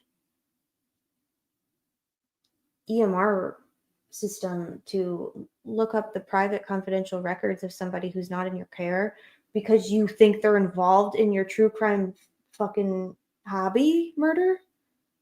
Hello? I would get fired immediately if I did that shit. How did they even find out about that? I want to know. I don't know who found out about that, but they didn't. The Maps, her last name is Maps. She's with like internal affairs. She didn't know that happened when they questioned her on the stand and at the summer hearings. But apparently, the day after after Wallace's testimony, she got shit canned. Good. And it was that van testimony that, by the way, imagine what you're up against. This is a rant. Imagine you're the defense and you have to defend your client and you have to attack these confessions that were made that shouldn't be admissible anyway, because nothing that happened in DOC should be admissible, because he shouldn't fucking be there, because they literally broke the law and violated his constitutional rights to put him there, and then they continued to break the law and violate his constitutional rights to put there. I hope Dr. Walla does write a book, and I hope she gets very rich from that book so that Rick Allen can take every fucking cent that ghoul earns. Correct.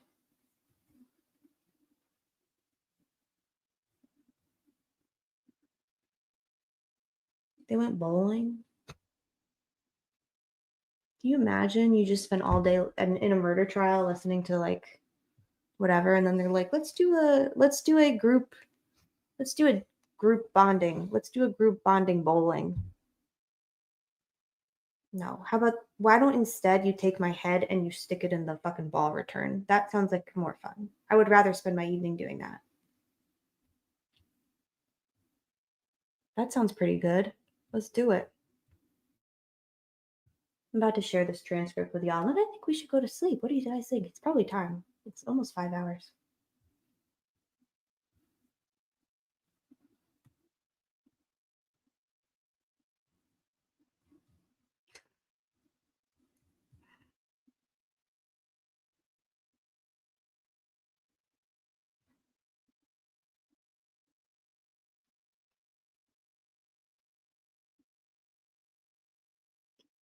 Precosin, are you?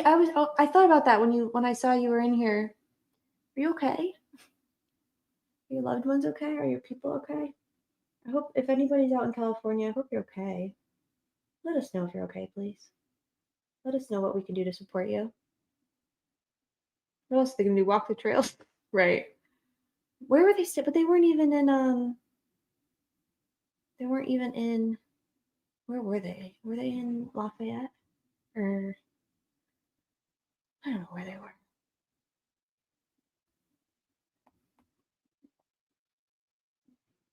I guess it's not like they could like go on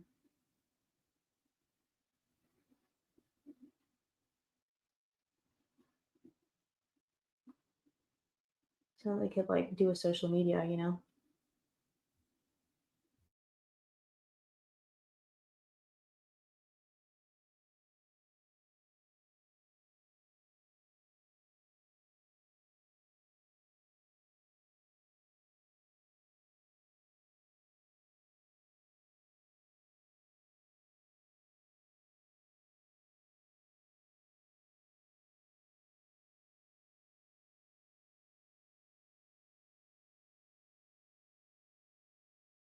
G, are you quoting or are you saying that?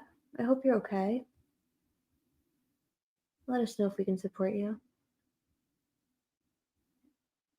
My family is okay. Lots of friends, lost everything. It's a fucking war zone out here. I spent the day advocating because, you know, I don't got no quit. For sure. There's more than corn in Indiana. We brought in 1,600 pounds of clothing and shoes. Oh my God.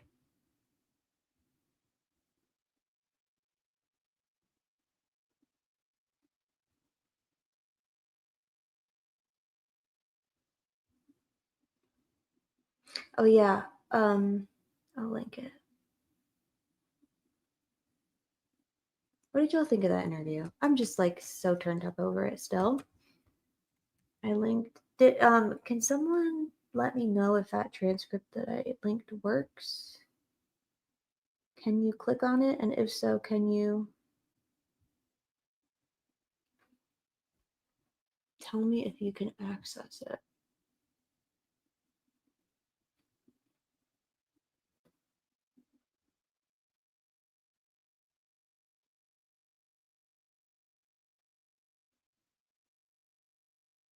Here is awesome.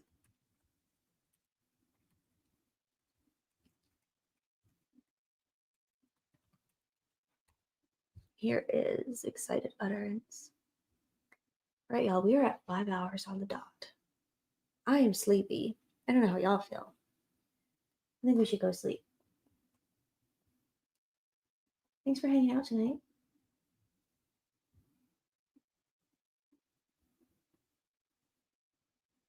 Oops, where is my... It works awesome. Hey, Paradox, good to see you. All right, y'all. Talk to you tomorrow. Bye.